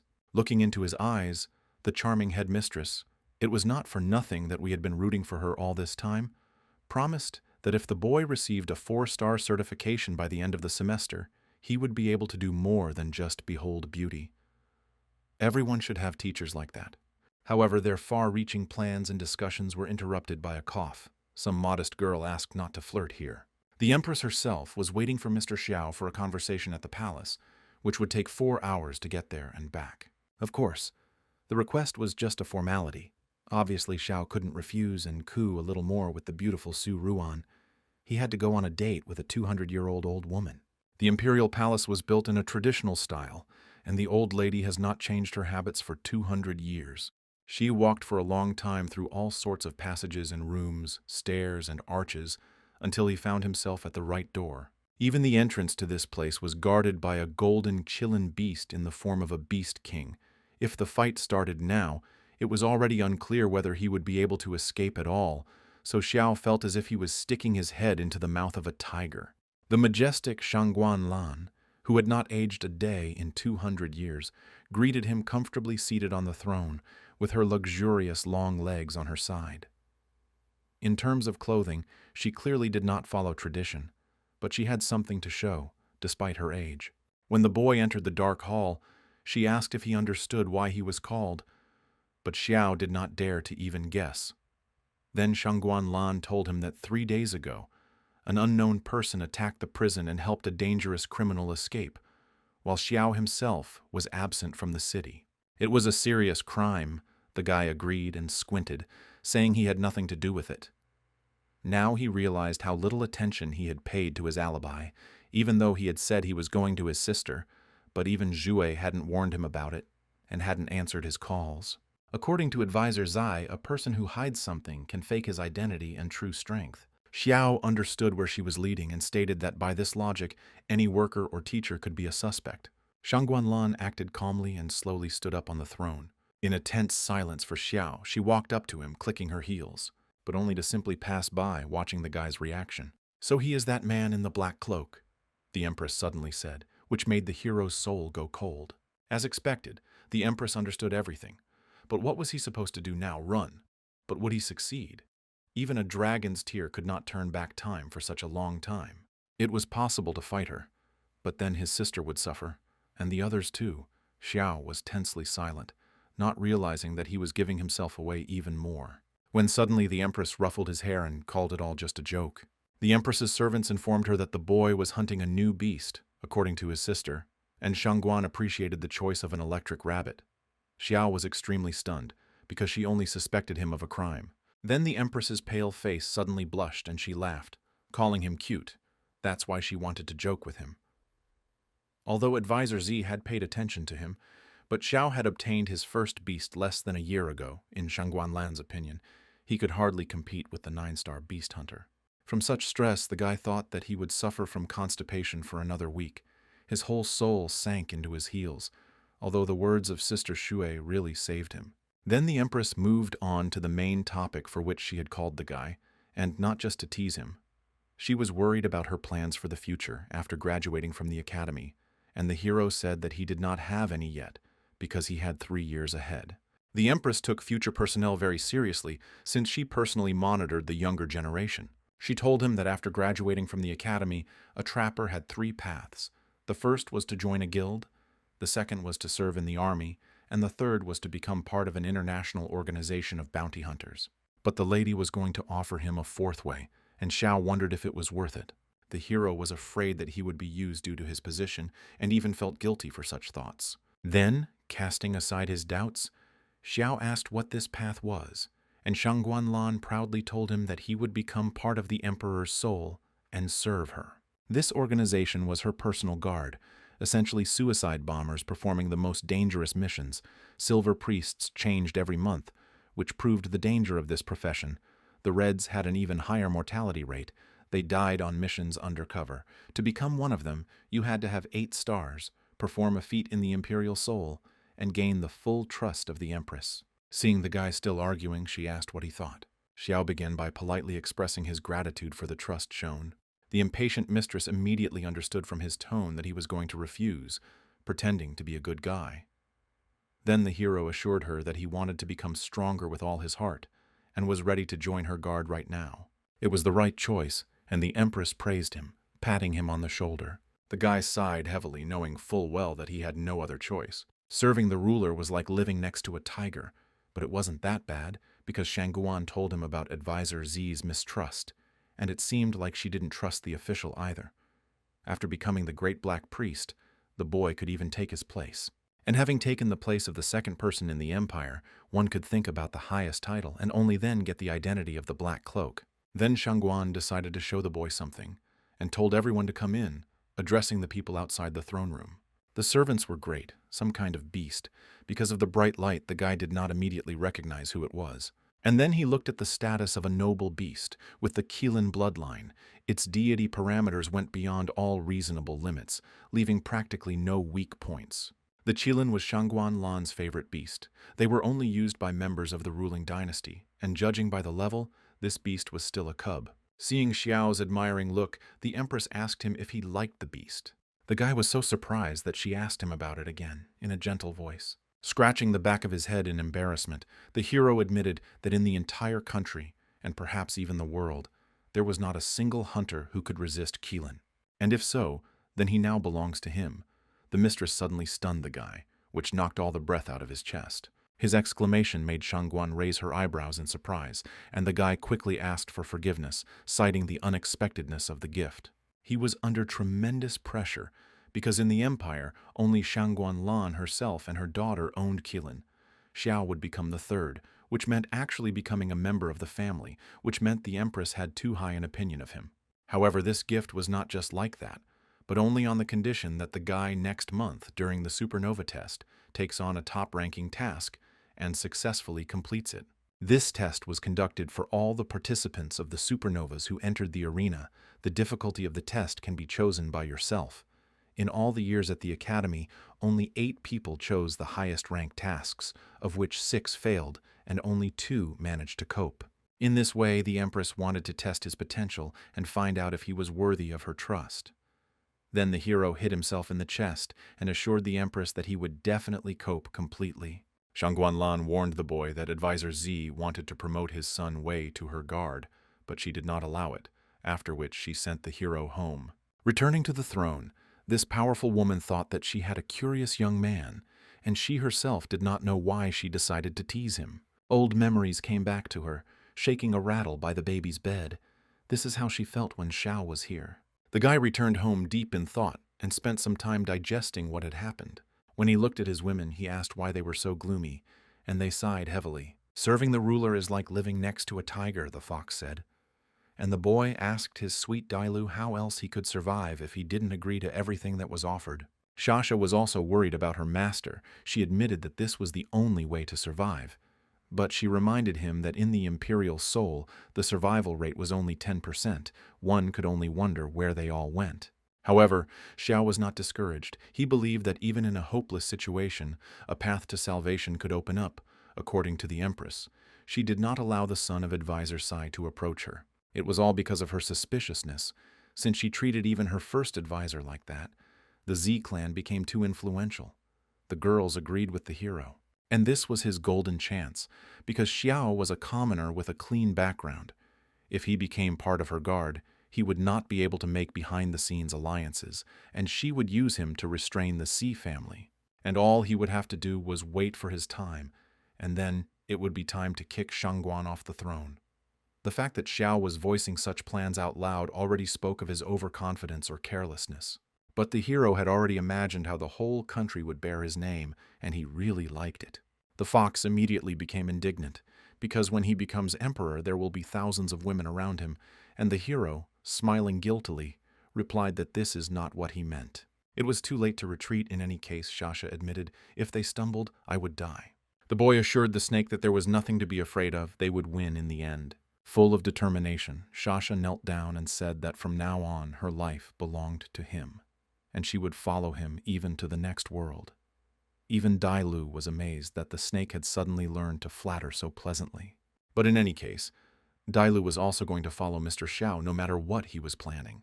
So the guy realized that he had received their approval to expand his future harem. Later, after a quick flight, he finally returned to his native home. Before leaving the plane, Xiao asked Professor Chen why they were the only ones flying on the plane. It turned out that Sweet Su Ruan was in a good mood and bought out the entire plane so that no one would bother them. Xiao came down the gangway loaded with various sweets because his sister Shui, whom he had not seen for a long time, loved them very much. Yang Shuo tried to reproach the guy for paying too much attention to his sister, but Xiao did not even think of making excuses and declared that his Shui was the best girl in the world, whom he would take care of all his life. Together they looked towards Jinshin, who was staring out the window in fascination and couldn't hear anything because of her headphones. Yang Shuo even thought about adding fuel to the fire of his relationship with Xiao. When they sat down in their seats, the plane suddenly began to descend during the flight, which frightened everyone. Professor Chen was as worried as the others, and did not know what was going on. Suddenly Xiao stood up from his seat and said that he could smell alcohol. The sweet and beautiful Su Ruan only knocked out their pilot, thinking in her clouded mind that there was a man in the toilet. All this almost led to a disaster. But it's good that the reserve pilot returned in time and took the unruly director away from the controls. They were a little seasick during the flight, and everyone was glad to finally be back on solid ground. At home, the guy and the others were met by their entire class of no-names, whom no one remembers anymore. Of course, the first to remind of himself and swear eternal loyalty was his main henchman, Shen Yu. The hero pretended not to remember them, and then said he was joking, enjoying his friend's reactions. The guy with a mop on his head and a half-length t-shirt was called Song Hu. They were like adopted sons to the hero. For each of them, he made a special training plan, and passed it on as a gesture of special favor, which immediately made his friends change their anger to mercy. The hero looked at the Murong siblings and asked why they were standing aside, but the boys gave up the place of the academy's main star to him. Xiao gave up the honorable but lonely laurels and pushed his allies forward, all of whom did well. So their trio of happy faces appeared on all the screens of the city, and even the country. One ragged beggar, in a rage, hit a brick wall in an alley. Even after everything that happened, humility still did not come to him. He saw how Xiao Xinyu took all the glory and all the women for himself, or at least wanted to see everything in that light. If it weren't for him, Wang Yan's beast wouldn't have died. He wouldn't have been expelled, his father wouldn't have gone missing, and the guy himself wouldn't be a scumbag and a dog that everyone despises. He had always considered himself to be the dark horse of the Azure Dragon, and this title should be his by right, Wang Yan thought when there was a knock from the bottom. Before him stood a man in a red cloak, who seemed to know who he was and whose son he was. The man refused to answer questions and threw the dog a bone and some kind of letter. Wang Yan was puzzled by this, and looked at the piece of paper in his hands in amazement. And then I saw the symbol of the Dark Hunters Guild written on the back. The next day, everyone at the Azure Dragon Academy was expecting good news that this semester there will be a midterm exam. And it will consist of 2 parts. The first is a written part, to test the theory, and the second is a real fight with magical beasts. Their group's mission would be to escort a freight train, number 13, and the task was to deliver it safely within 24 hours, Professor Chen told them. Xiao thought. At the destination, he might just be able to collect the last of the herbs needed to germinate the vine seed. The professor continued to tell them about their mission. They had to pass through the Gorge of 5 Poisons, Mount Kunmi, and the Abyss of White Bones, where there was a chance to meet beasts of transcendental form. The students were panicked by the horror they might have to face, with even the midterm exam looking like a one-way ticket. But there was no reason to be overly worried, the professor assured them, because they were also supposed to be accompanied by the Heavenly Guild, and they were taking all the risks on themselves, while the students were supposed to observe and study. Xiao immediately thought of the red-haired sister Yanran, and decided to write her a message, where they quickly agreed to meet. The professor saw the guy sitting on his phone and reprimanded him. The guy tried to justify himself, but he was still called in for a conversation in the corridor. Amid quiet laughter that he got what he deserved, Xiao obediently walked out the door. Even the future emperor had to obey the school rules. The hero asked how exactly he would be punished, but Professor Chen knew perfectly well what Su Ruan, who had her sights set on the best student of the academy, would do to him, so he did not call the guy for that. Instead of punishment, he gave Xiao the core of a full-form magical beast from the charming and caring headmistress so that his wolf could grow up. Xiao immediately grabbed the core and asked him to convey his gratitude to dear Su Ruan. Here, the professor reminded the guy that he knew perfectly well that he had not been home during his recent vacation. He asked the student to do without tricks next time and go straight home, spend time with his sister, and not look for adventures on his butt. The hero said that he had planned it that way, when suddenly he felt the familiar power of the dragon and shuddered. He immediately looked out the window to see what had happened. This power that was felt in the gloomy sky was very pure, but it did not belong to Shangguan, and Xiao realized with surprise that there were still pure-blooded dragons left in the world. High in the sky, a shadow with wide wings flashed, hovering above all. On the head of the red majestic beast rode two figures in cloaks.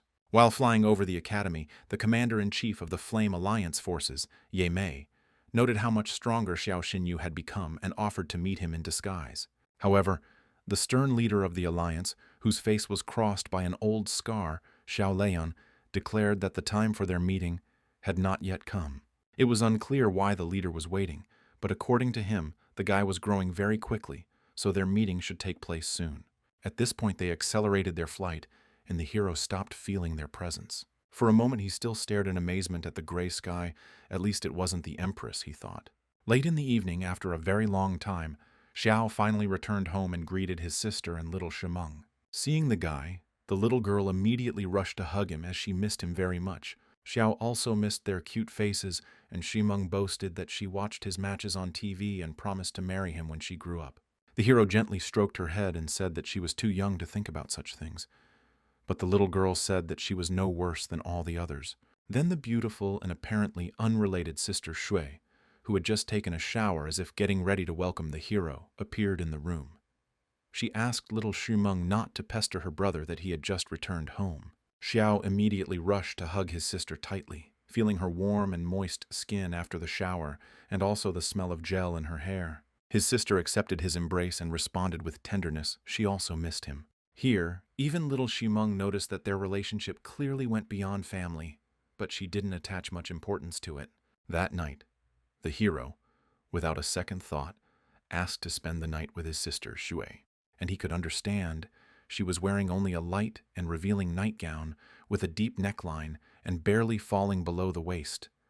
But his sister reminded him that he was already a big boy and should sleep in his own room.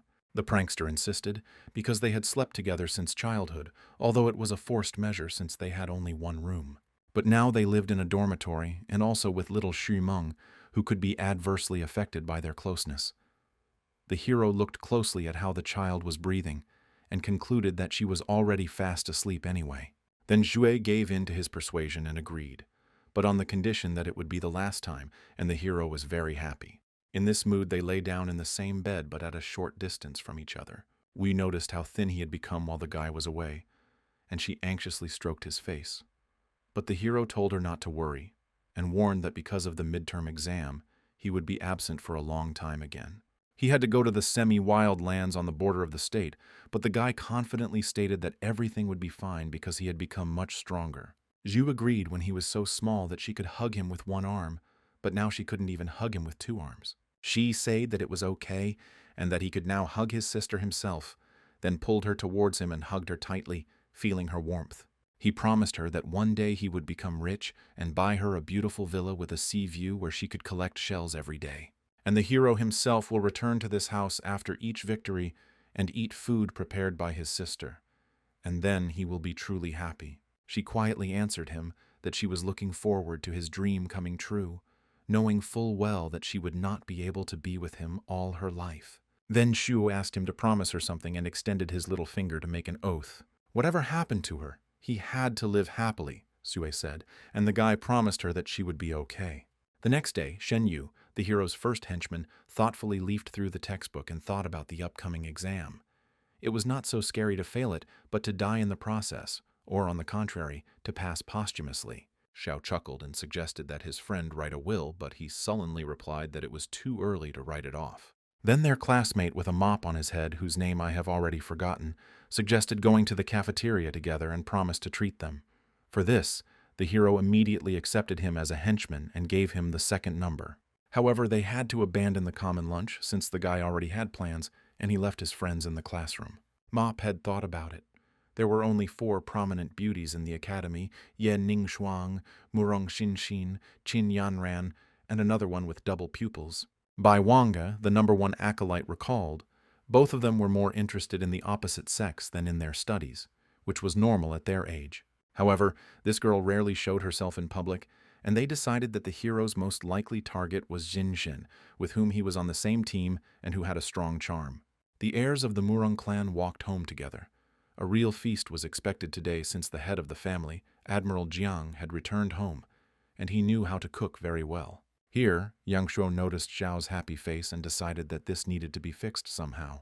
They invited him to dinner, especially since Xinshin's father wanted to meet the one he had heard so much about. Xiao almost blurted out that they already knew each other, but remembered in time that he was having dinner with a girl today. This open admission left Yang Shuo greatly shocked that their clan was losing a promising marriage. They didn't know yet that they had long ago lost the competition to the main contender for the role of the first wife. Shui dressed strictly but looked elegant and attractive. Looking at herself in the mirror, she thought that her brother had really grown up in every sense, and immediately blushed embarrassedly from her thoughts. She said that he was meeting with Qin Yanran, whom he met on the way to the academy, and was now going to dinner, possibly with a sequel, but that's not certain. Just at that moment, the hero's phone rang, and the voice of a red-haired girl was heard from it. Qin said that she was waiting for him at the very entrance of the academy, and her voice sounded very sweet. Everyone leaving the academy walked with their mouths open, staring at the beauty at the exit next to a fancy car. Xiao promised to treat Yang Shuo and Xinshin next time and said goodbye to them. Here, the heirs of the Murong clan thought about it. Their situation looked precarious and they needed to take emergency measures, so both of them, without saying a word, decided to follow the future emperor. Xiao's meeting with Qin began with a strong embrace. The girl admitted that she missed him, and the hero never refused such honors to anyone and cordially responded to her in kind.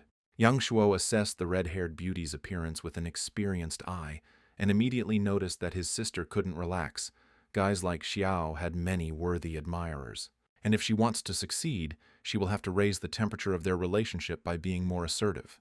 But the girl was completely upset. She didn't know what else to do, and she didn't see any point in it. So it's time to use the secret weapon, the brother said confidently. Chia took him to the best restaurant with expensive dishes and told him to order whatever he wanted. This girl knew how to live easily. She decided to throw a feast and ordered everything on the top of the menu, and she was well known in this establishment and treated like a lady. The young people filled their glasses, and the evening ceased to be languid. Afterwards, they moved on to discussing the upcoming exam, and Qin told the hero to be careful. There were a lot of wild animals on the border now. Moreover, if the border falls, all these beasts could invade the kingdom, and then there will be no time for jokes. In this case, Qin could only rely on him, and Xiao assured that he would protect the girl. While they were sitting at the next table, the conversation turned to the upcoming auction of various useful things for improving the animals. Qian noticed that the guy was interested and suggested going, but the hero refused because he was a beggar anyway. However, the red-haired cutie resolutely grabbed his hand and pulled him along with her. They didn't even finish eating, and Qin said that he could take it with him if he wanted. This girl knew how to take care of men. The auction took place in an elite skyscraper whose spire reached into the sky. Thanks to Qin, they entered the VIP box. The roads were open to the rich everywhere, and everyone bowed to them. They entered the main hall, which with its high vault looked more like a church. Xiao tirelessly listed all the useful finds that were found under the roof of the auction, but all of them were part of the exhibition, not for sale, from the personal collection of Ms. Jiang Shuizhou. The guy, who was only interested in animals, had never heard such a name, and then they heard a demand to get out of the way. Turning around, Xiao saw a dandy man, accompanied by bald clone bodyguards. It was a member of the Hurricane Guild, named Li Han. The impudent dandy greeted Qin Ruan, but the girl said that they were not related in any way to greet each other. Then Li Han looked at Xiao and asked who this greenhorn without a mustache had come here. He immediately belittled the guy, pointing out that he was only a second-star trapper with no money or connections, but Qin immediately shut him up because Xiao was a supernova champion. The dandy began to threaten the hero and ordered him to get out of this tower. but Xiao only grinned, confident in his strength. Here they both heard a remark from the hostess of the house, who ordered that all issues be resolved from the outside and not to break everything inside. Her appearance caused a stir among all those present. A luxurious lady in a tight dress, furs, and a flirtatious fan in her hands, clicking her high heels down the steps, descended into the hall. A small, furry animal sat on her shoulder. Covering her face, she asked them to do her the honor of stopping the men from raising empty quarrels. Li Han immediately began to fawningly apologize to Madame Jiang, saying that he did not want any trouble on her territory. Then she silently looked at the hero with a piercing gaze, and Xiao felt as if his mistress and his beast were scanning him. After that, she invited everyone to go to the exhibition hall on the top floor, where the auction was about to begin. In complete silence, everyone watched as the mistress of the house gracefully left. Qin immediately hit the guy in the side with her fist because he was studying the lady's back too closely, and Xiao justified himself by saying that he was simply lost in thought. However, contrary to the red-haired girl's suspicions, the hero was more interested in the snow ermine, a beast with the form of the king of beasts, which required a 6-star level to be tamed. Li Han, as he climbed up, promised to definitely repay the hero for everything, but Xiao just waved him off. According to the beauty, Qin Li Han was an extremely disgusting person, and their conflict began when the Hurricane and Heaven Guilds began to feud over influence in the city. The opponents had been holding the lead for several years, and thanks to this, they became fabulously rich, profiting from the customers. Having taken all the orders for killing monsters, Hurricane bent the prices dozens of times, in their favor. But on the other hand, it gave the Heaven Guild an opportunity to rise and get their market share from dissatisfied customers. Now, Li Hanu followed the beautiful Qin everywhere and offered her to become his 8th wife, and even tried to set the girl up so that everyone would see her in a bad light. Now, after such a story, the conflict with the scoundrel Li Han became personal for the hero, so he promised to get even with him when they met. On the way to the VIP room, they met the Empress's secretary. The guy immediately recognized her. He was not too happy about this meeting. The secretary asked him to step away for a minute. Xiao already thought that he would be asked to come to the palace again, and told Qin that he would go away for a while.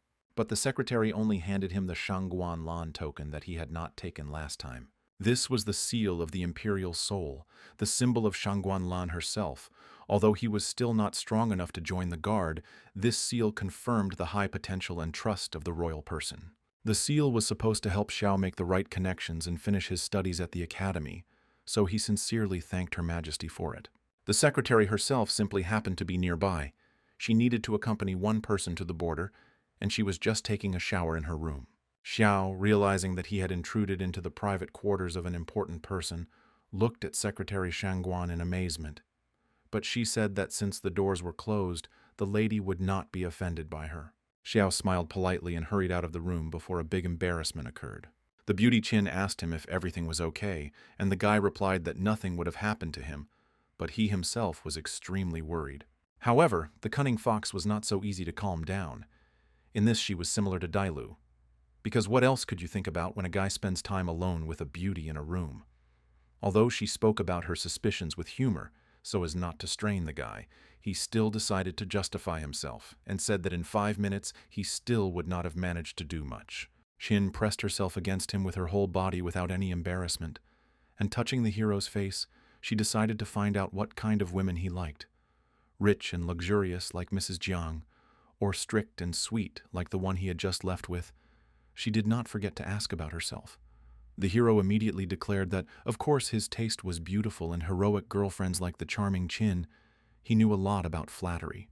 The beauty immediately laughed and praised the lady's man for his intelligence. Meanwhile, Li Han was going crazy with jealousy.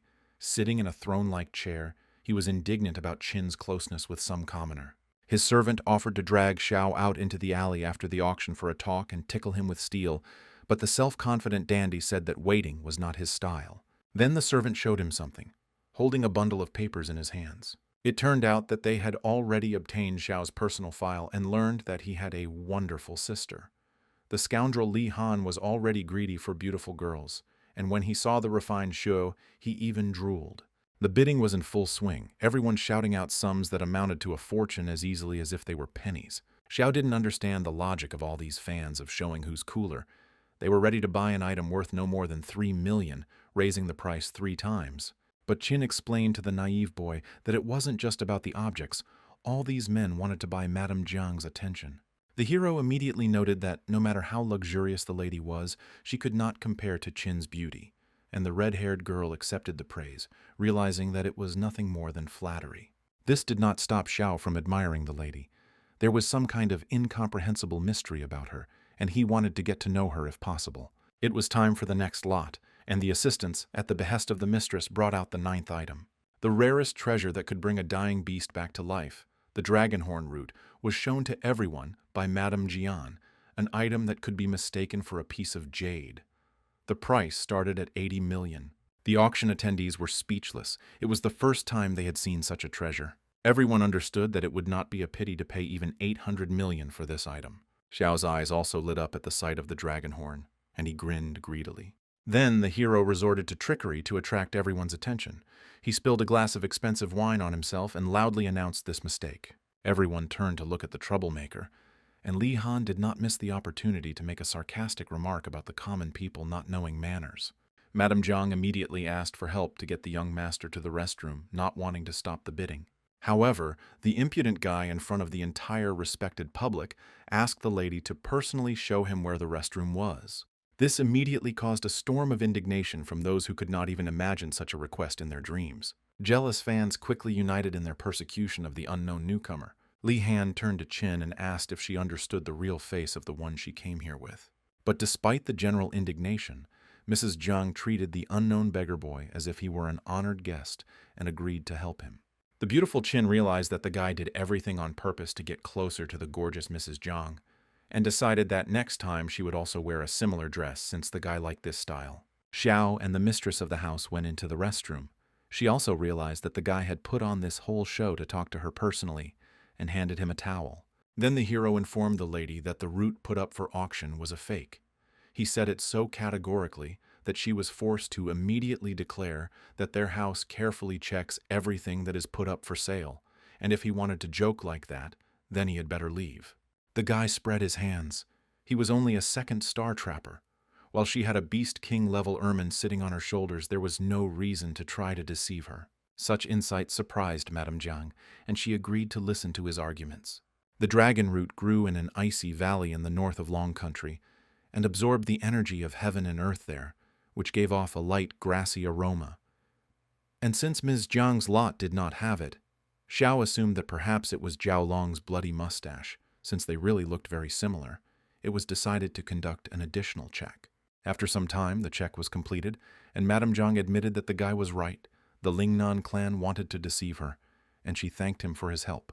In gratitude for solving this case, the lady gave him a gold card of the auction house. Xiao modestly declined as etiquette required. After all, a noble person does not help out of selfish intentions. But he didn't want to let the map go to waste, so he promised to return it when the opportunity arose.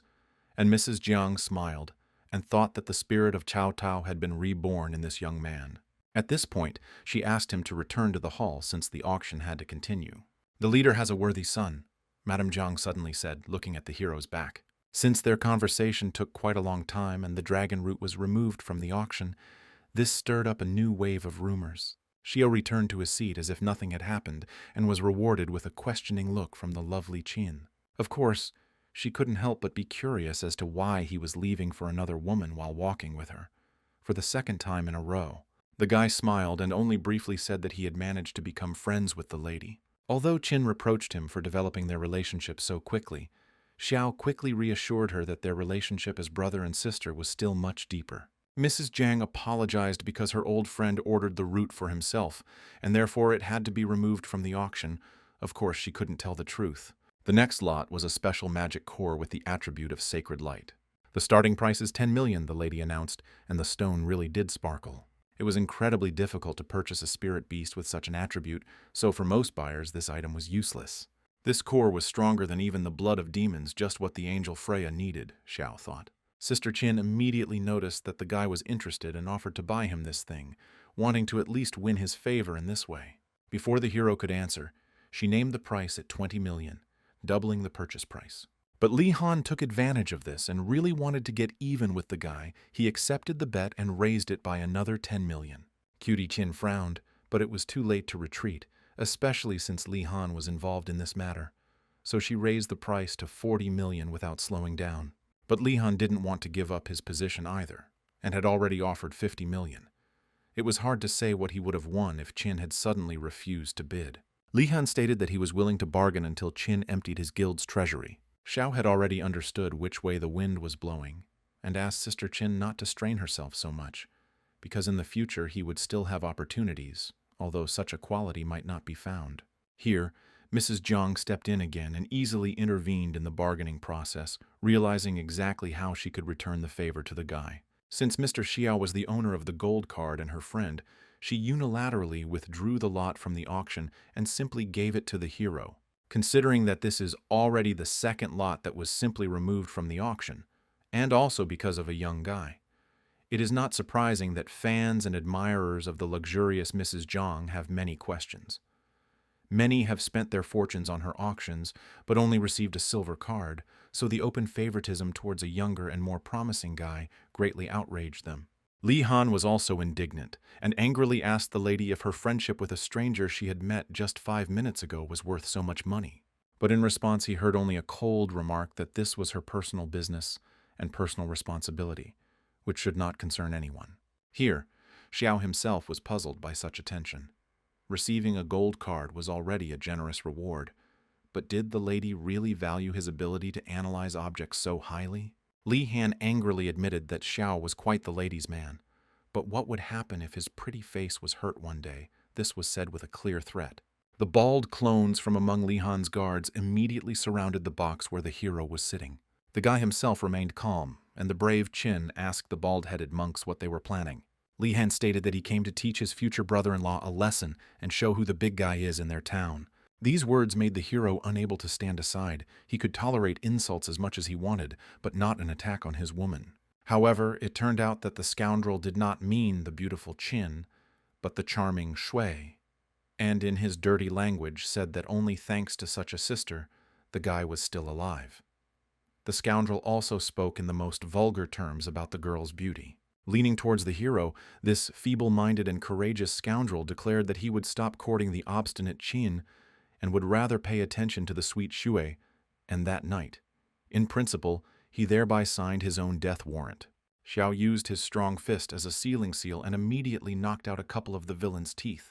The blow knocked him off his feet and rolled across the floor like a sack of potatoes. Li Han lost control of his legs and was unable to get up. Feeling his face, he did not immediately believe that someone dared to hit him, and then exploded with anger and began to threaten his father. Instead of giving a decent answer, Li Han started to talk about how cool his father, the head of the Hurricane Guild, was, and that the whole city was behind him. Then the hero chose to mark the villain's belly with his boot and sent him flying again. But even from this, Li Han did not draw any correct conclusions, and said that if he was hit again, then Sister Xiao would not live. However, the guy no longer listened to this chatterbox with a long tongue and put the back of his head to the ground so that it rang, after which he began to polish the scoundrel's face with his fist, at the same time only mentioning the beautiful shoe.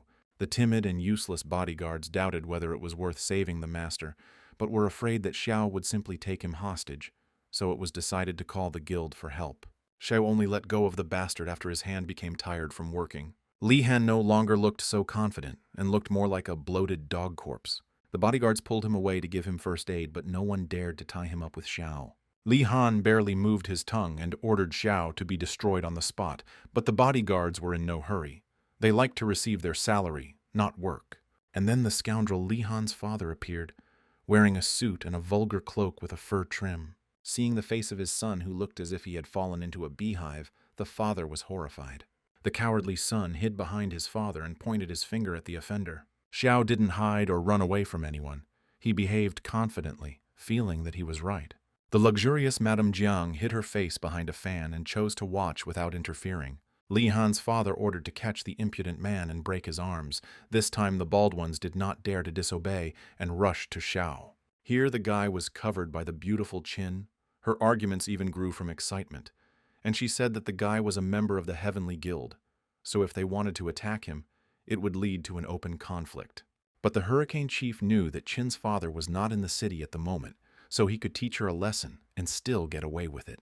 Then the hero moved the girl aside before she could be hurt any further and stepped forward himself. After which, as if on purpose, he dropped the Imperial Guard's badge. It fell with a clang at the old man's feet, and when he looked at it, his face lengthened in amazement. Li Han kept impatiently urging his father and bodyguards to deal with the offender. But his mouth was immediately shut without any pity. His father called him a fool in front of everyone. Head Han carefully and tenderly picked up the Imperial token as if it were a jewel.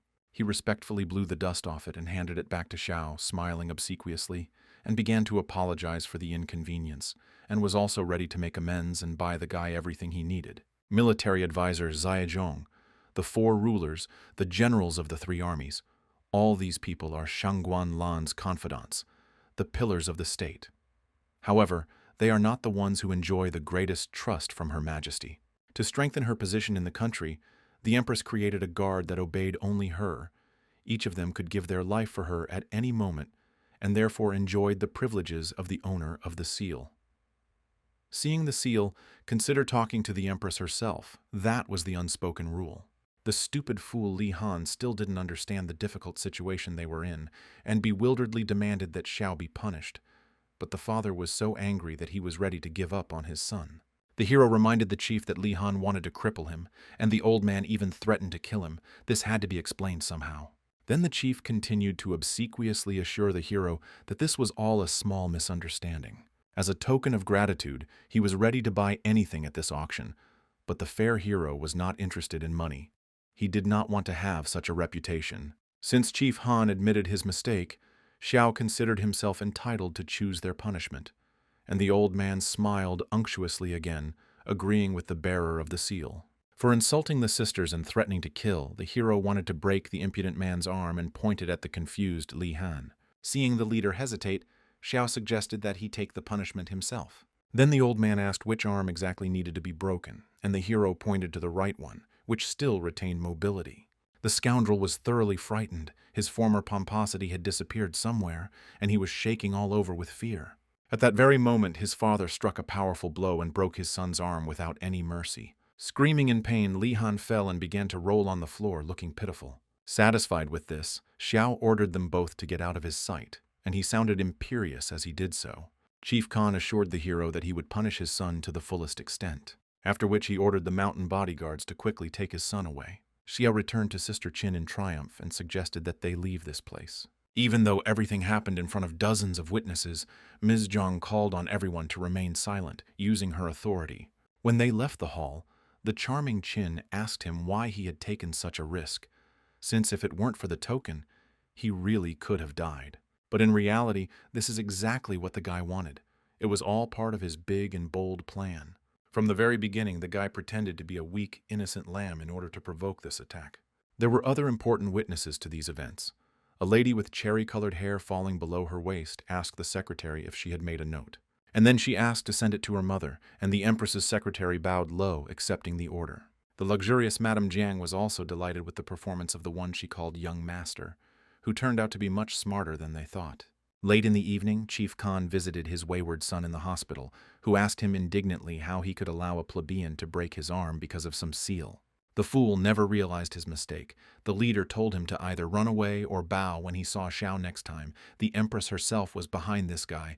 Just surviving was already happiness. Li Han immediately stated that his pride would not allow him to swallow the insult. However, this time, his father warned him that he would disown his own son if he continued to act foolishly in order to protect his guild. When he left, he must have regretted that he had spoiled his son too much. And Li Han was filled with childish resentment that the guild was more important to his father than his own son. It was all because of Jin Yu, the humiliated idiot said through clenched teeth. Life had taught him nothing, and he was thinking about revenge. With tears in his eyes, Li Han called his uncle and began to whine about how his arm was broken. No one could stop a stupid person from ending everything. The adventures of the future emperor of beasts and people were just beginning.